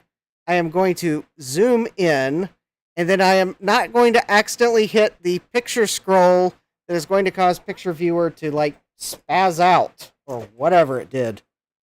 Alright, so I think we are cured. There's probably some more curative action I will need to take on this board, but I think I am good to do it later because it will not impede on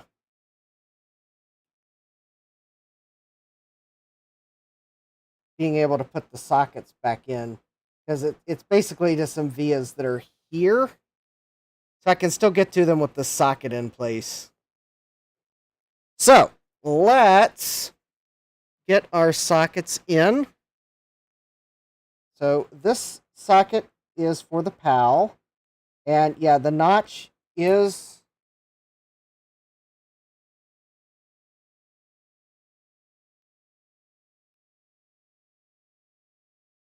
the notch was facing down. I will clean up that wire after I solder the socket in, but I will go ahead and lift it up so it's away from the board. That'll make it easier to trim. So there's our two Bodge wires. Yeah, they're Bodge wires. They're fixing some traces. One of those, I don't know which is which. One of those is going to be the chip select for the floppy drive, I believe. Which is the whole reason I even had to go through this adventure, is because the chip select was broken. Alright, now this socket.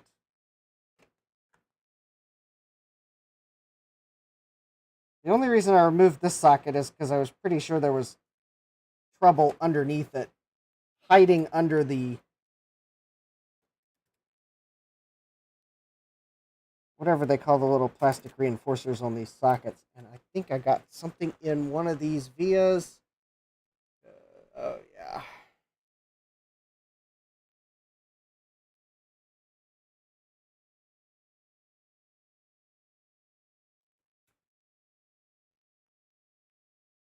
Interesting. Like I just got some crud. All right.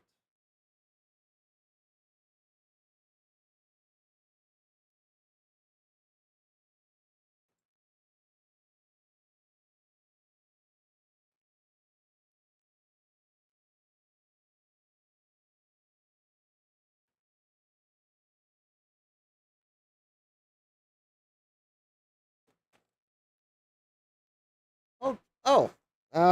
That would be it. I got... Oh, I do have something in one of the vias. All right. Let me find a component leg, because I think it might be solder mask.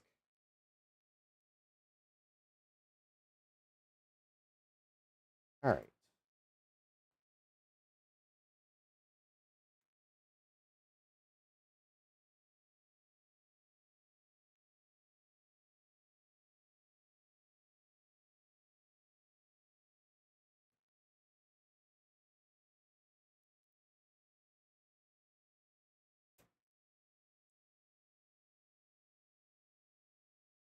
Oh. Okay. That socket's not fitting flush, but that is probably because of the one Bodge wire.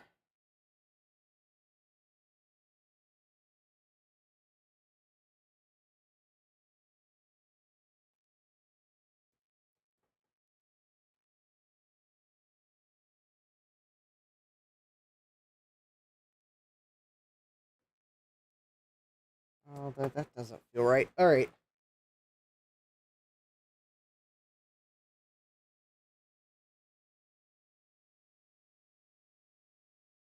All right, let me get this one socket tacked in, because I'm not having any trouble getting it to fit. So let me get the PAL socket tacked in.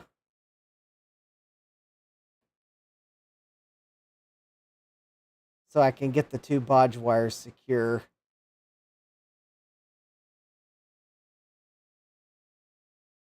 All right.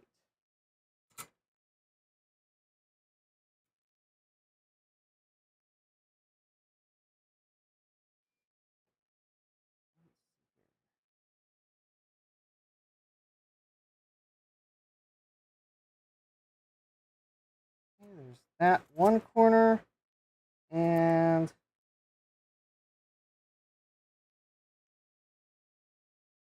that's my multimeter, I think.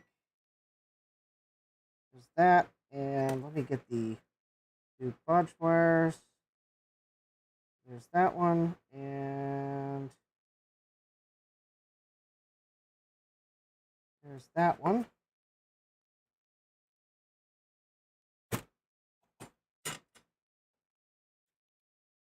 All right. Now I don't have to worry about that.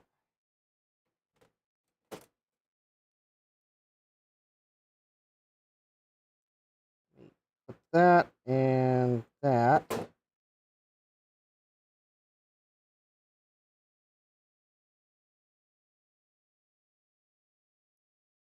Okay, so I can pull my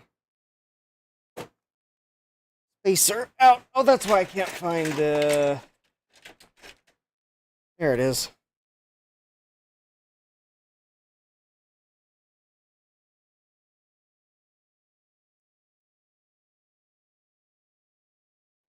There we go.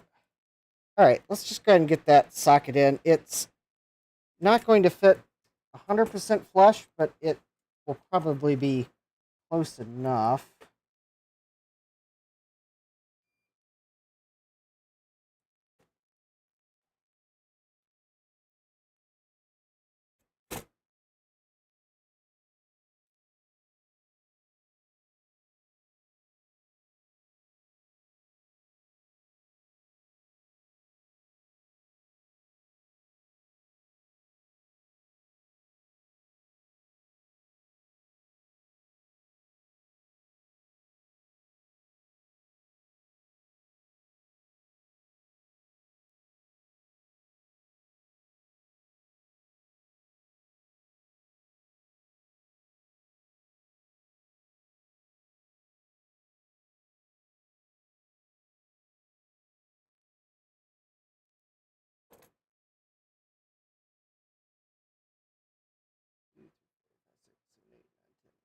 Okay, got all those on that side. Let me make sure we're not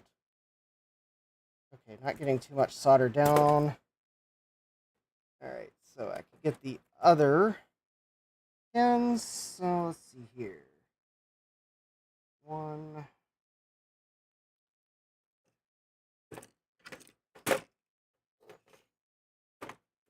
Oh, did I finally go through all the little pieces of solder that I had on my workbench? I kind of... Oh, nope, there's one. I knew I had one more. I kind of, sort of, partially cleaned my workbench up this weekend. Partly because I needed to get the IBM portable personal computer on it to finish it. Don't worry, there were nothing hardware I had to do. It was all software stuff. So, oh no. And one of my Bodge wires broke. Oh, but I think the good thing is I know which one it is, so...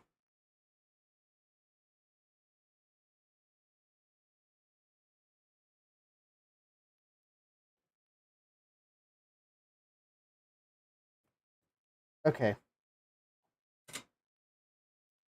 So, the Bodge wire that broke... Oh, alright. By process of elimination...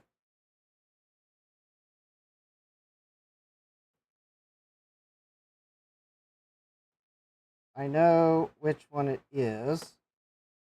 So let me just go ahead and fix it.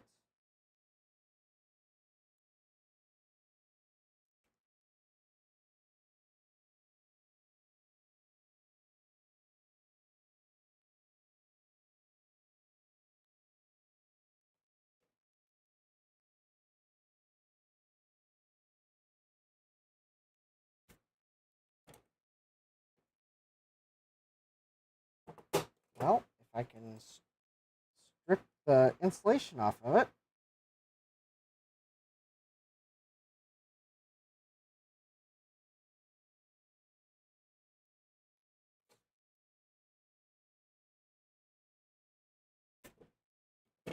There we go.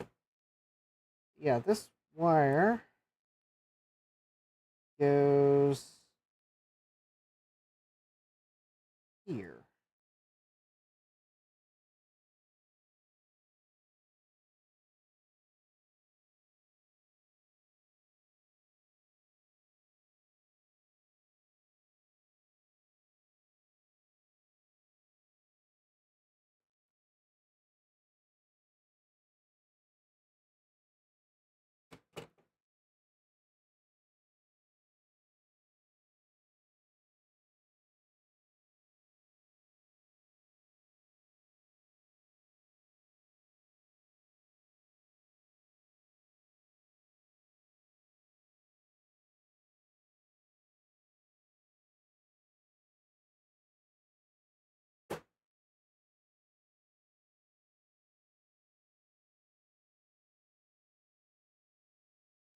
Well, let me get the ROM socket in first, then I'll fix it.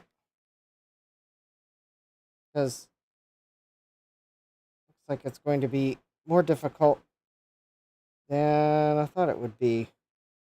And I may break it again getting the ROM socket in. Alright. So the ROM socket goes here.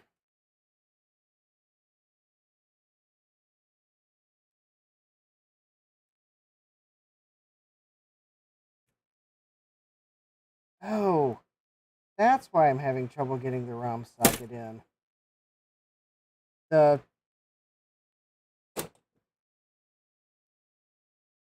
little plastic spacer on the back of it is in the way.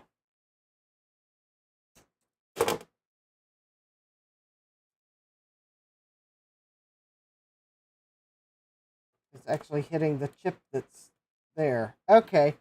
That's why it wouldn't go in. Alright. Well, it went in now.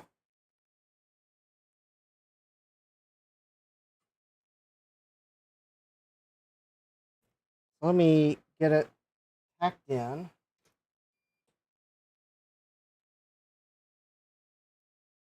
You know, maybe, just maybe, I might actually get this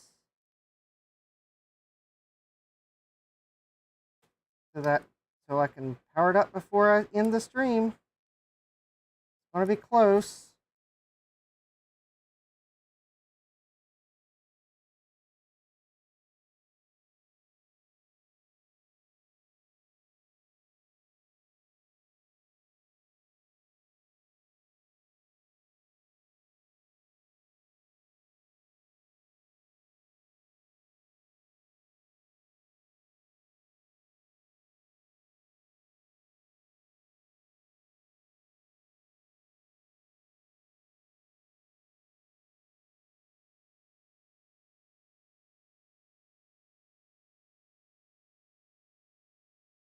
I just realized I'm completely failing at framing.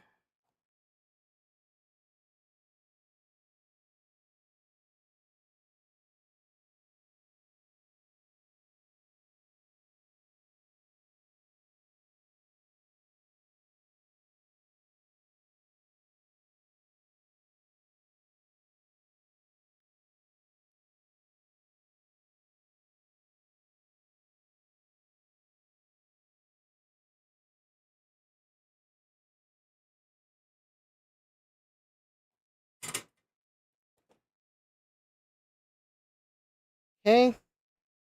Socket's in. Had to cut the end plastic piece because of that IC that goes under the ROM. But it's in. Alright, the PAL socket's in. Now I need to fix this one Bodge wire.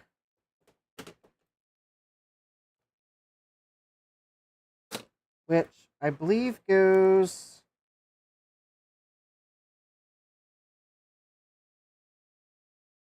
there.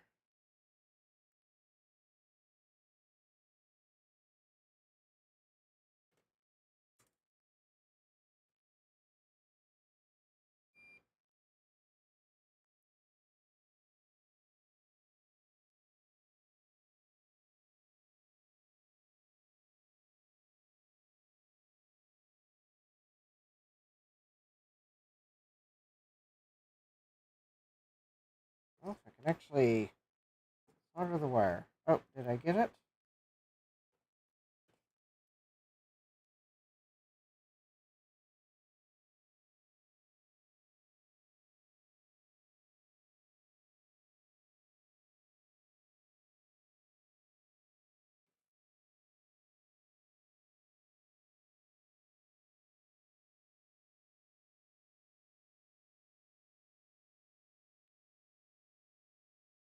Alright.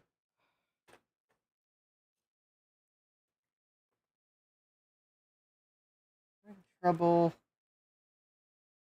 This is where I'm pretty sure that wire needs to go.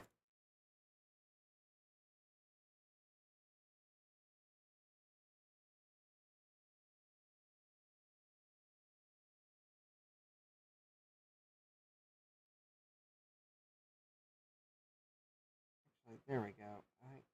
Now I can insert the wire into the...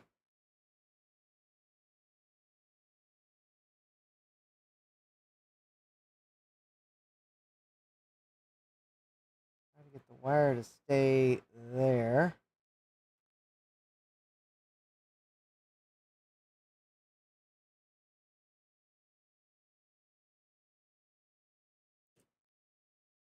Alright. Okay. Hold, please. That's not a piece of solder. There we go. That's solder. Okay. Flux. Wire. Solder's on the end of my soldering iron.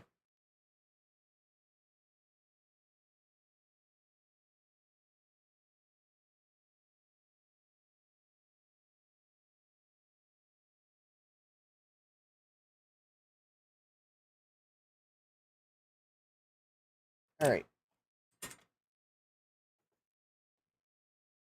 Now that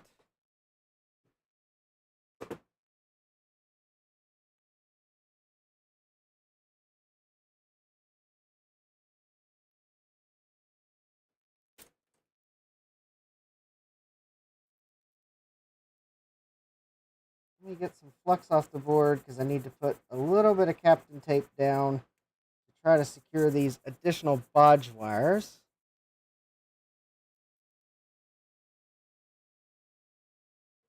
Right.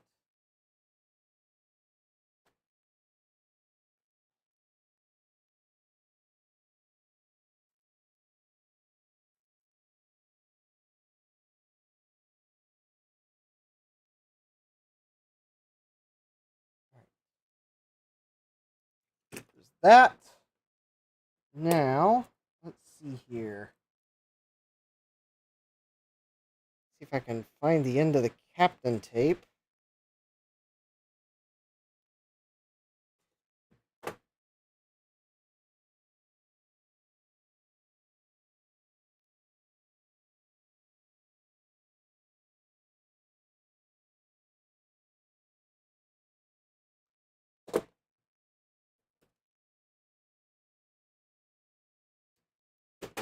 Or not seeing where the end of it ended up, I'll just make a new end.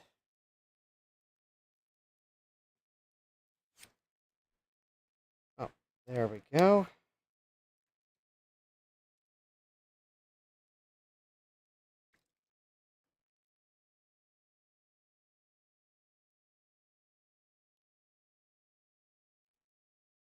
And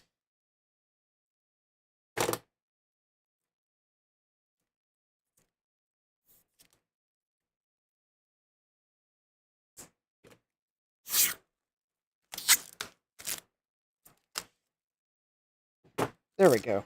That'll work for...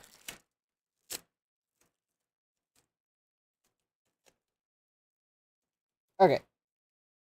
I will clean up the Captain tape later.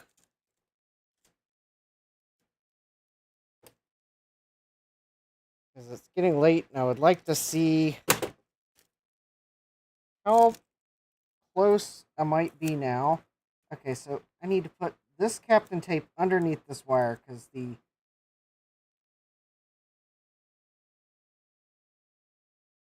got it just a little bit. I stripped it a little bit long and I don't want it potentially short against the trace that's under it. Now I need to tape. Remove this flimsy piece of Captain tape. Now let me take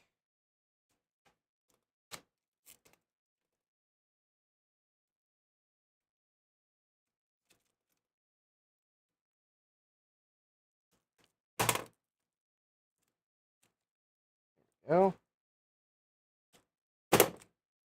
More than one layer, but it'll work. So let me tape that here. hold those wires there. And then I will put another piece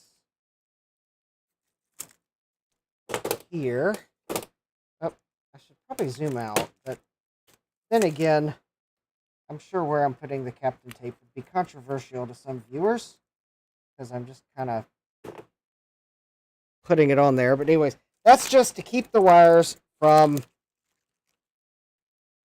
pulling out of place, because, well, it's 10 till 12. Which means it's time to see how good or bad I did. I didn't count how many Bodge wires I actually installed tonight, but seemingly it was not that many, but they were important that I trace them properly.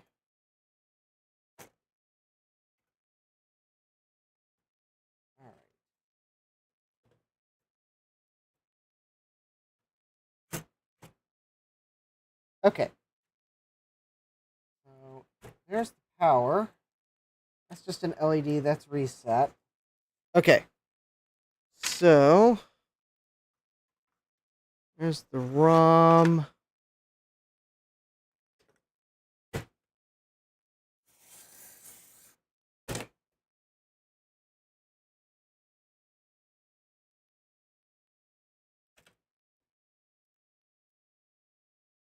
And let's see here where to set the PAL.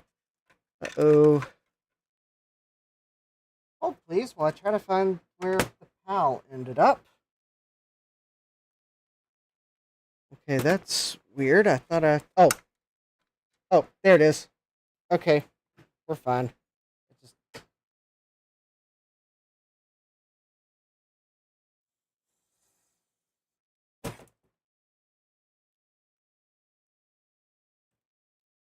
That contact cleaner was more for the benefit of the chips than the sockets, because those were brand new sockets. But then again,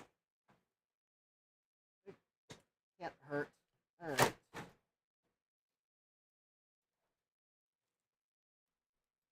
And because it doesn't really matter what color jumper I use,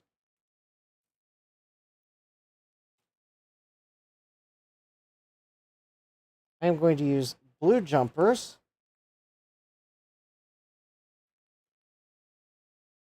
for these 3 new jumpers here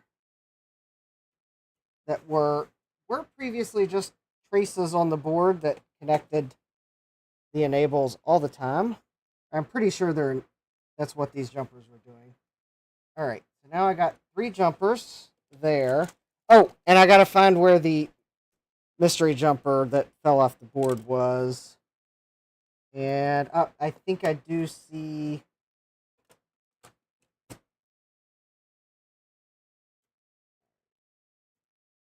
I think I see where it should go.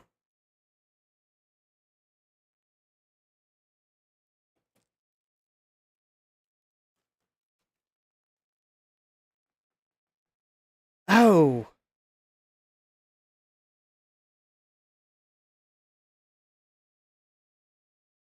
Yep. It fell off the board because it was actually right here, but it was in a part. It was parked, so it wasn't actually connected to anything. Therefore, it just fell off the board when I turned it over, because it was in a parked. It was a jumper on a place where it's open and not closed, so the jumper was basically parked. All right, so I got video. I've got video. I got power. The power supply is just right there. That's why I got to put it in the case, because it's not a standard ATX or standard AT power supply.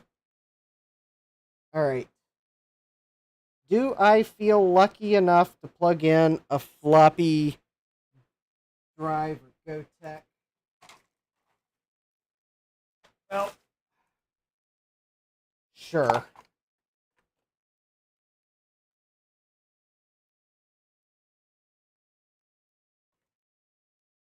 And I should probably plug a keyboard in too. Oh, PS2 keyboard. There it is. All right.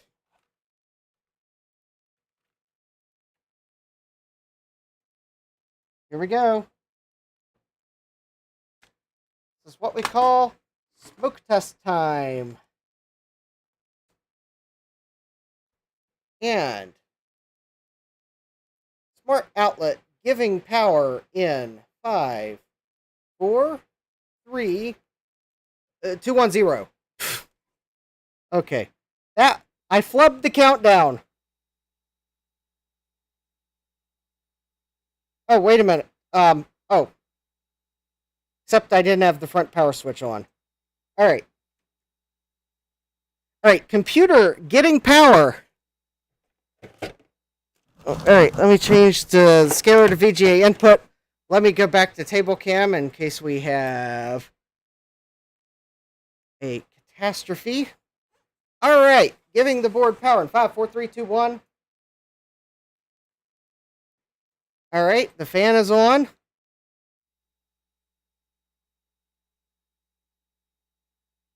Okay.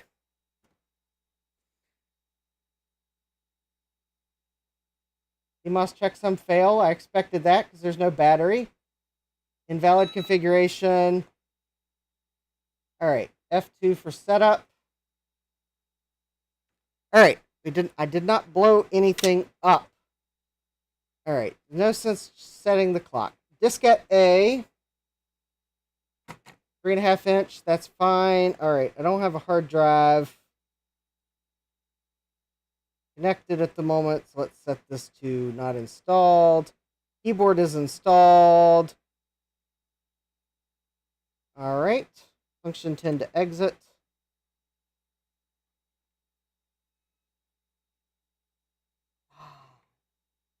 No boot device available.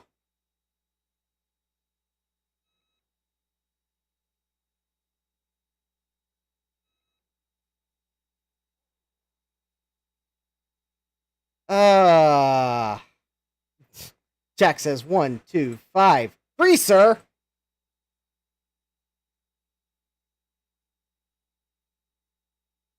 Well.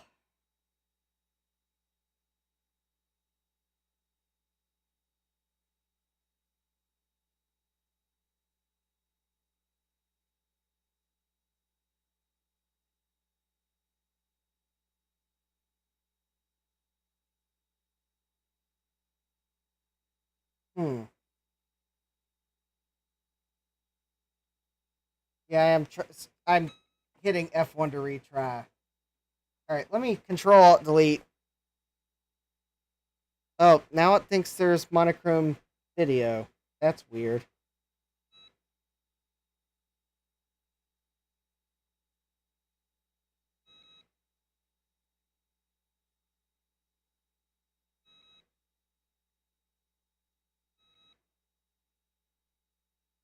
Well,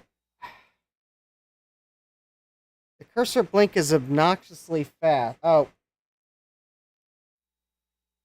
Yeah, that is obnoxiously fast. Unfortunately, it was off the screen. My multi-sync monitor's weird. Alright, so, unfortunately, this... Yeah, it's not being a calming influence, that's for sure, Jack. Unfortunately, this might be the end of the road for this computer, because...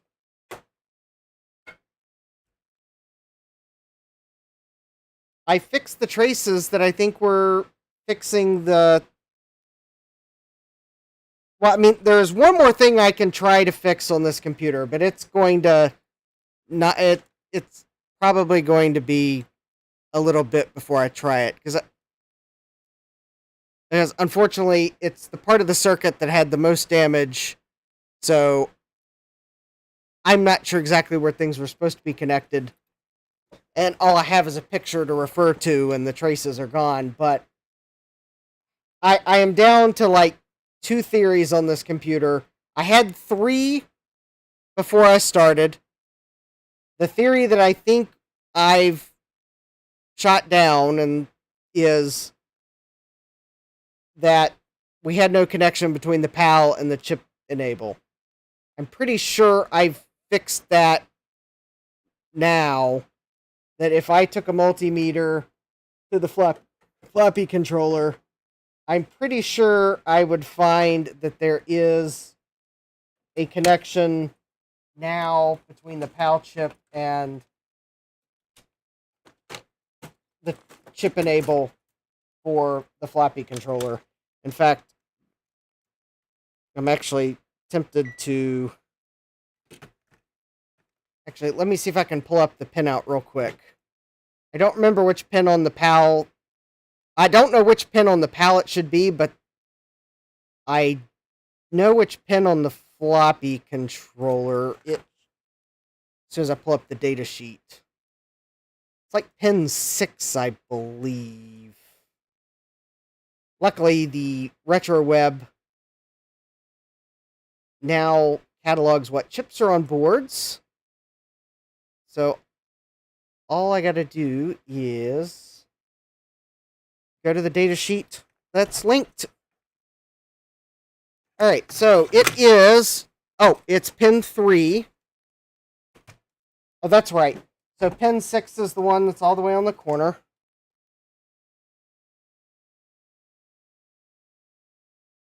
So that is pin 6.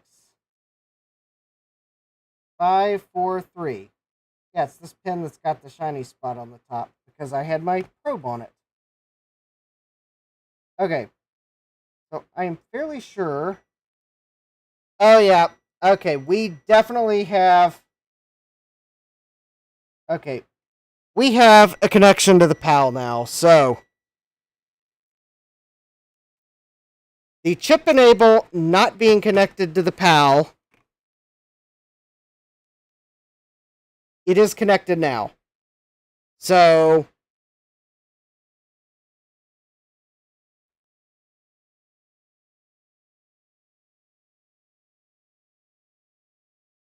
Well, actually, okay. Because I'm sure someone will say, well, why didn't you give it the extra couple minutes to check? Okay, I'm firing up the oscilloscope as we speak.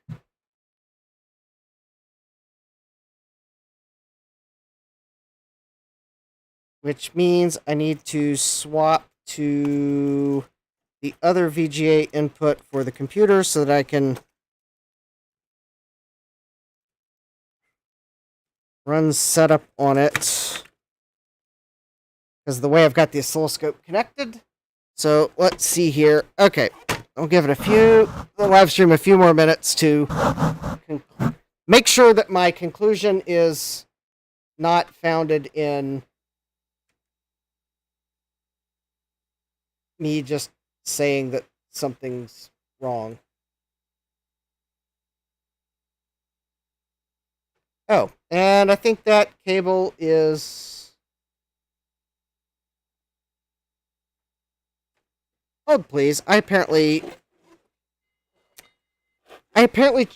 chose poorly on which VGA cable sitting on top of the bench is connected to VGA 2 on the scaler. So hold, please, while I inevitably just go walk back to the other side of the bench and plug that cable into VGA 2 on the scaler, because I certainly don't see...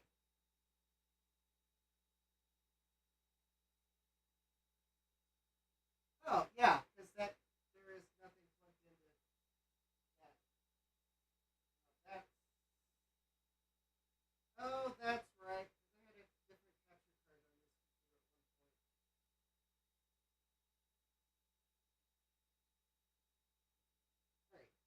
at one point. Right. Is that the right cable? Yes. Okay. That's the right cable. So now, let's fix the fact that we lost setup settings because I turned it off. Alright. Time's fun. I need to turn this off. Not installed. Alright. Function 10 to exit.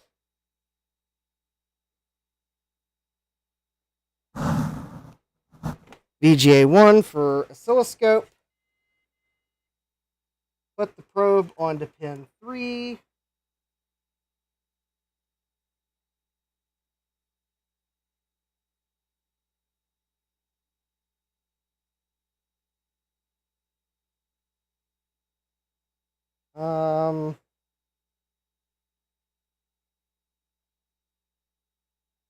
That's weird. Auto set.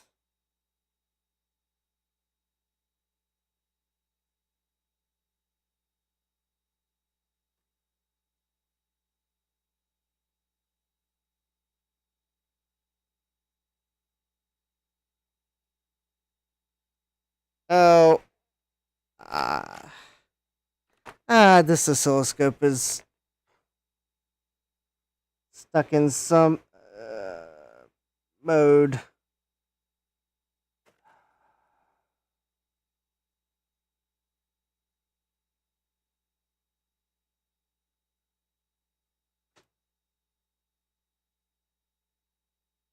All right.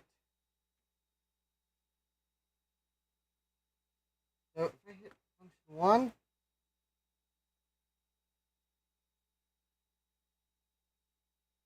Wait a minute. Where?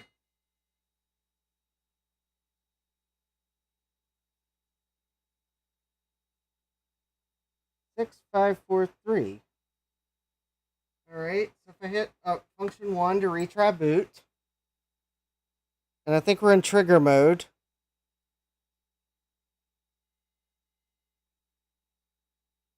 Wait a minute. We're seeing enables now.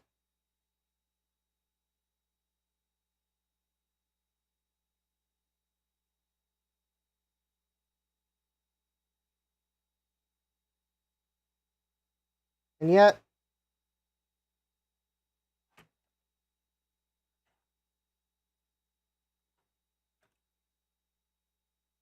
am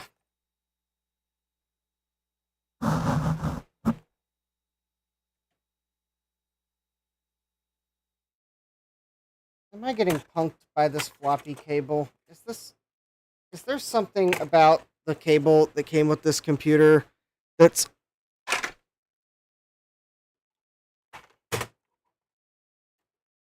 all right? There's something up with this cable. All right, so I'm plugging in the original cable.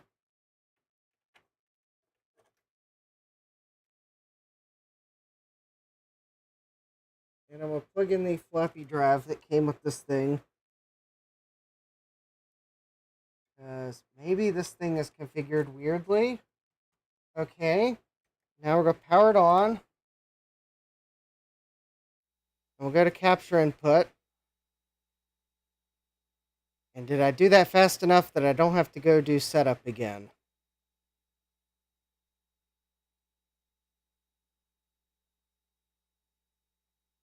And it's seeking the floppy drive.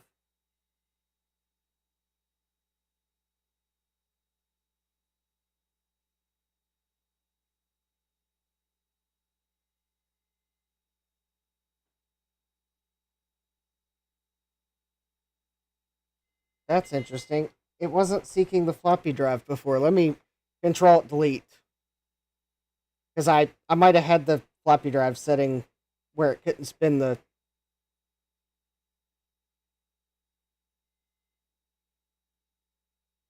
Yeah, it just seeked the heads.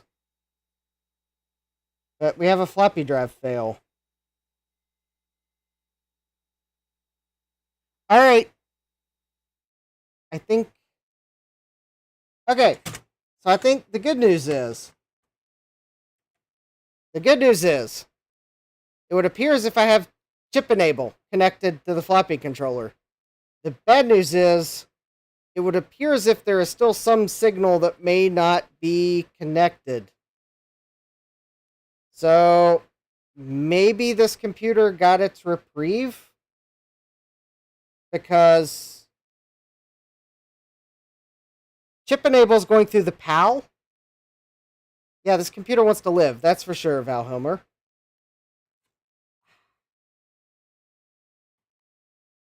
I almost... am tempted to plug in a hard drive. There's one final test. See if maybe it might cooperate. So let me see if I've got a compact flash card.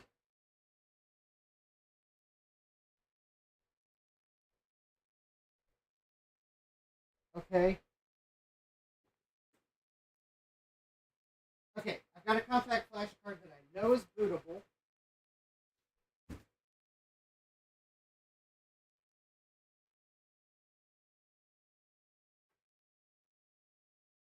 And I have the geometry written on the back of it.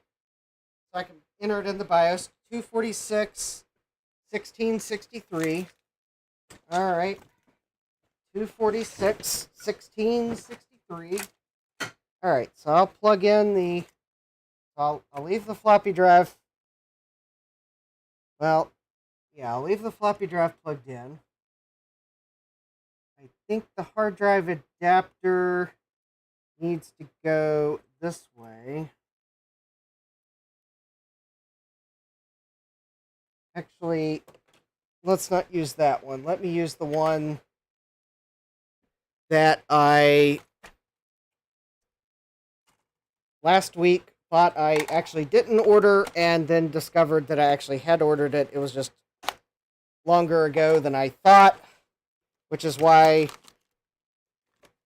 I couldn't find the order in Amazon and thought that I hadn't actually ordered it. But there it is. Reason I couldn't find it on my Amazon orders is because I filtered it to orders this year. And it actually turns out I ordered it last year, at the very end of the year. Which is why I could not find the order when I filtered it with this year in mind. Now, I don't know what I did with the original IDE cable, because it is not where I thought it should be. I have a feeling it is on the bench somewhere, nevertheless. It's probably connected to a drive on the bench. Alright, let me see if I can find another cable. I think this is a... Alright, I think this is an IDE cable without a key pin. So, I should be able to use it. Alright, I believe pin 1 is that way.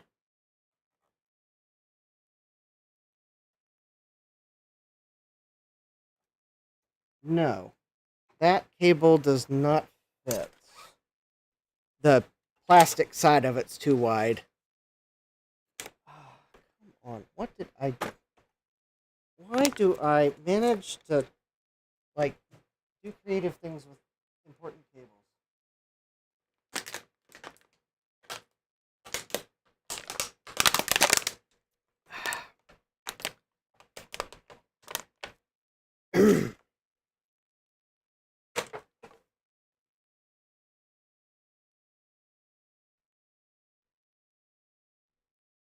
Huh. Alright. Let me see if I can find the cable. Or another cable. I need one that the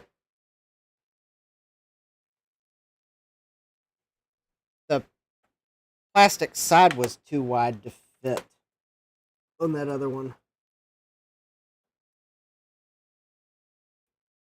Seriously, it looks like...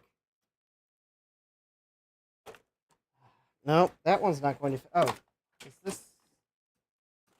Nope, that's a floppy cable. That's a flop. That's the other end of that floppy cable. That's...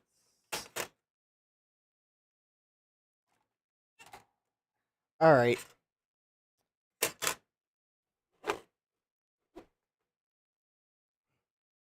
Oh, this stream might have to end on a cliffhanger, because if I can't find the IDE cable that actually fits this motherboard, or one... Oh, here it is. All I needed to do was find the 1 gigabyte drive I tried to use last week. Oh, wait, did I install...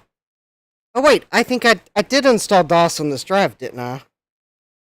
Yeah, I'm pretty sure I did.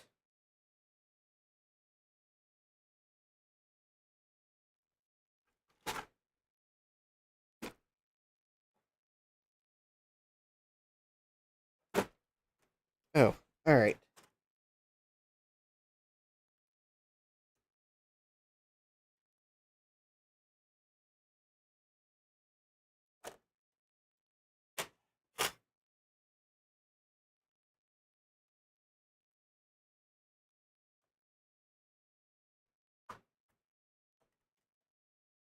Alright, there we go.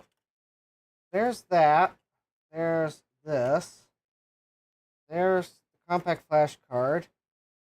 246, 1663. It's 128 megabytes, which is about the smallest card I have. Alright. Power.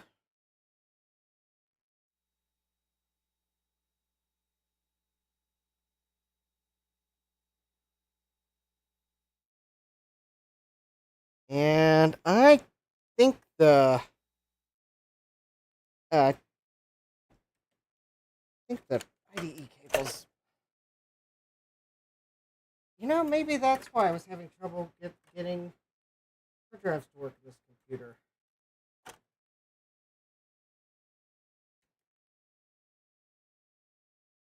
There we go. That looks better. Here we go. Okay, DOS is installed on this compact flash card. I installed it with an XT, but it's DOS 622, so I think it should theoretically work.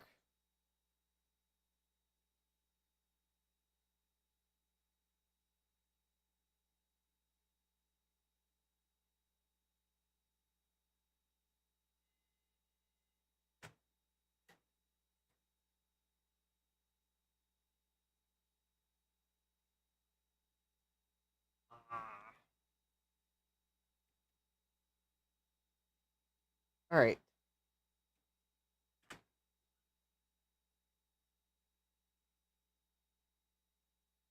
Okay, let me wait for it to actually ask me to press a key to enter setup.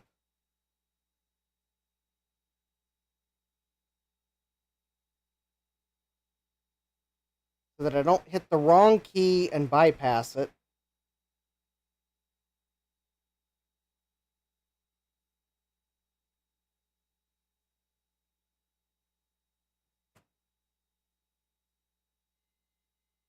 F2 for setup. All right. So we got floppy disk.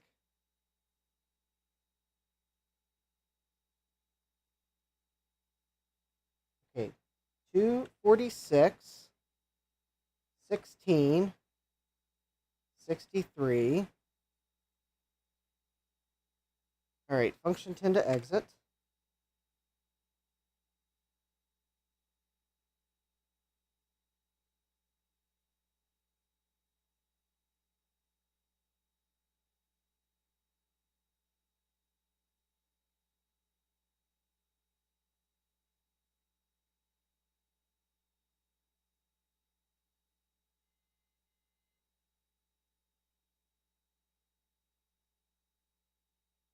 Hmm.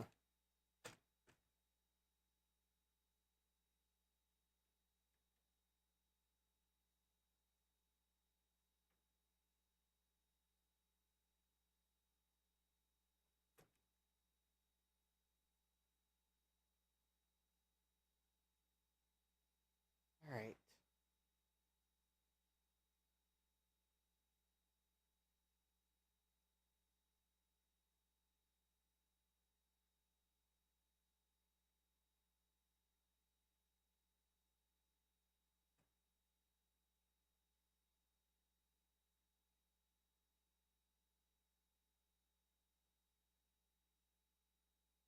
Wait a minute. It didn't fail the floppy drive this time.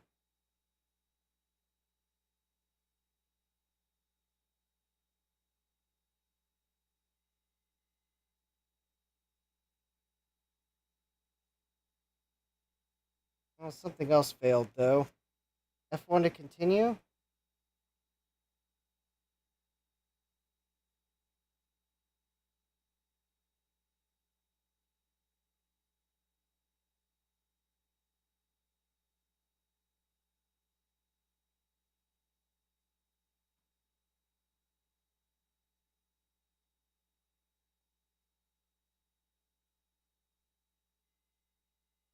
No boot device. This floppy drive doesn't have like disk change detection on it, does it? It's like some slightly weird configuration. Explain why the GoTech never works. Alright, I don't think I've got a DOS disk down here, so I think this is where the stream will have to end. Because I don't have a DOS disk down here to even just try to put a disk in the... Oh, wait a minute. I don't need a DOS disk to test that. I just need a disk. Alright, if I put the disk in, and then it actually tries to load the boot sector. No. That wasn't it.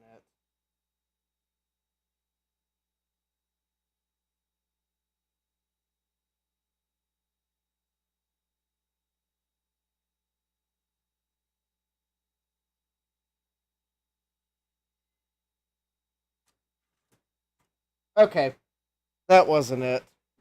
It didn't try seeking the floppy drive with the disk in it. Alright, so I think I'm down to two or three conclusions. If my list... Oh. Okay. First one is that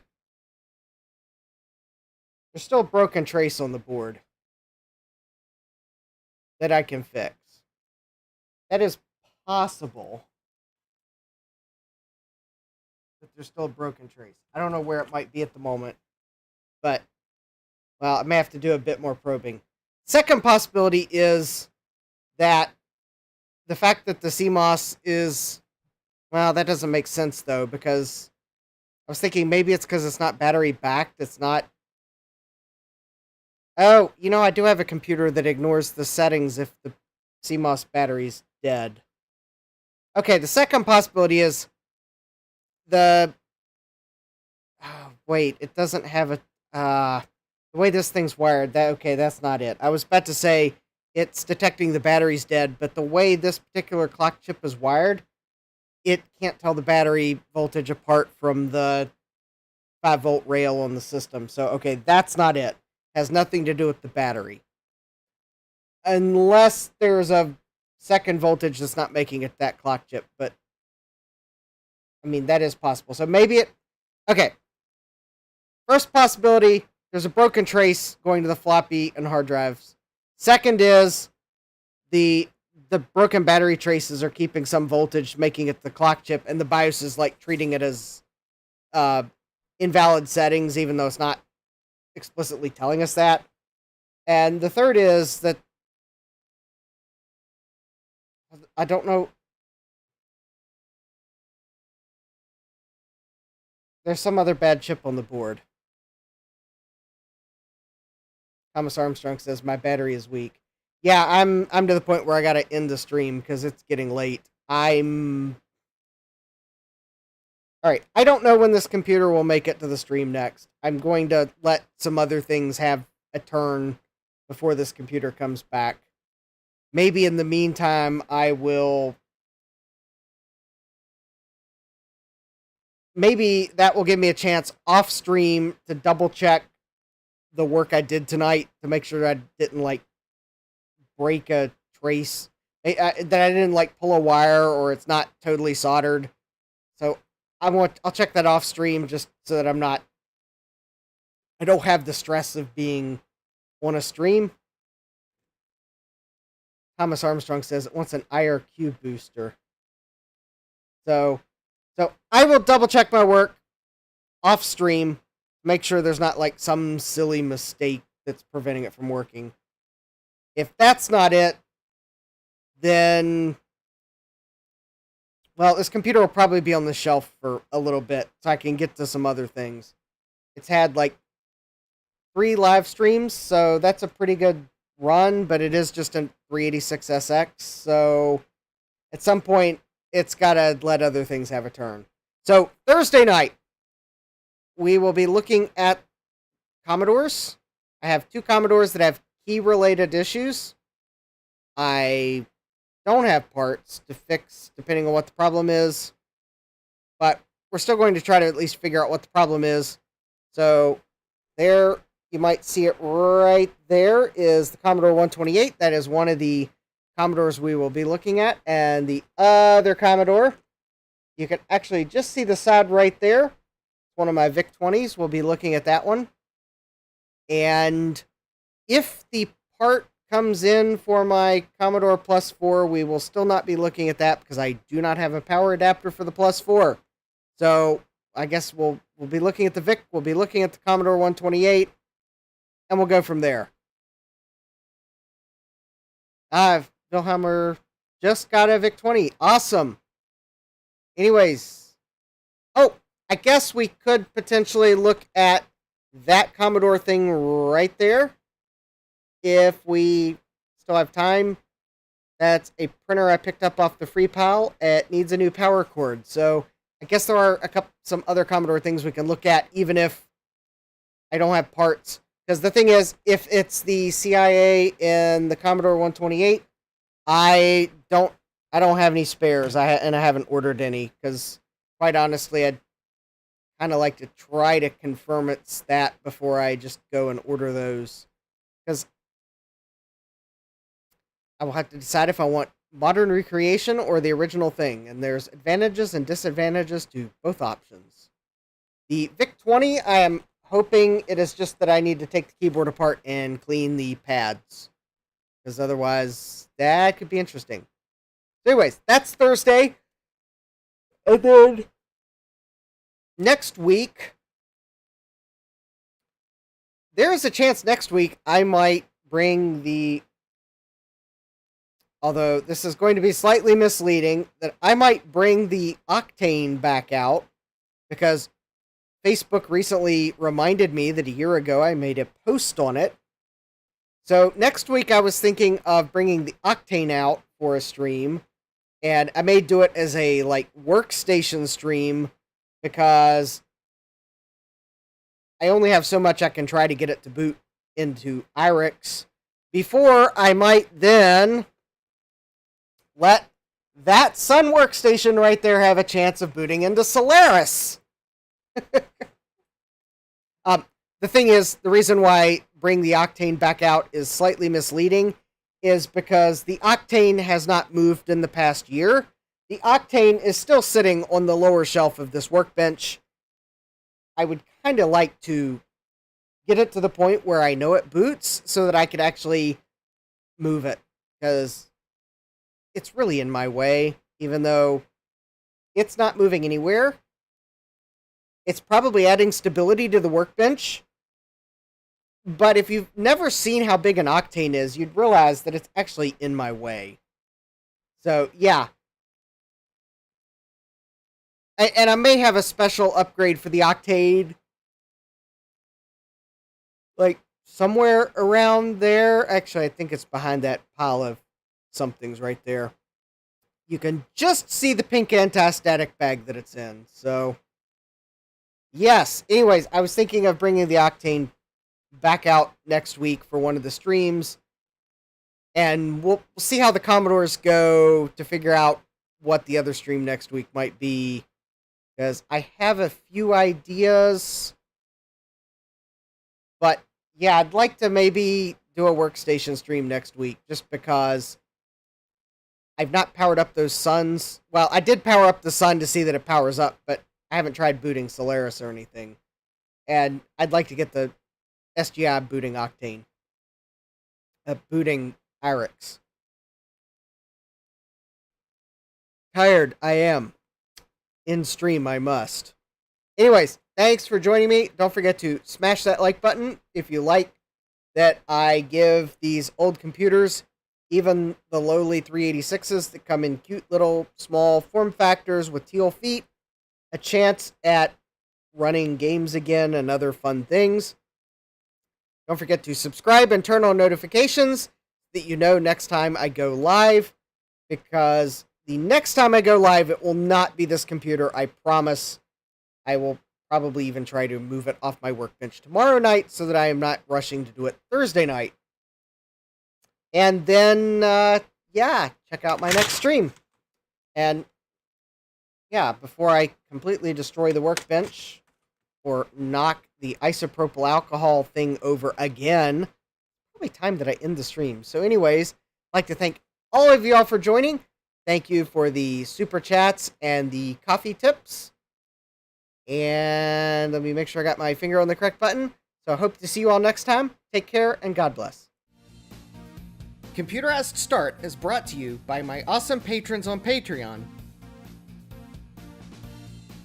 and by your tips and memberships on Ko-fi.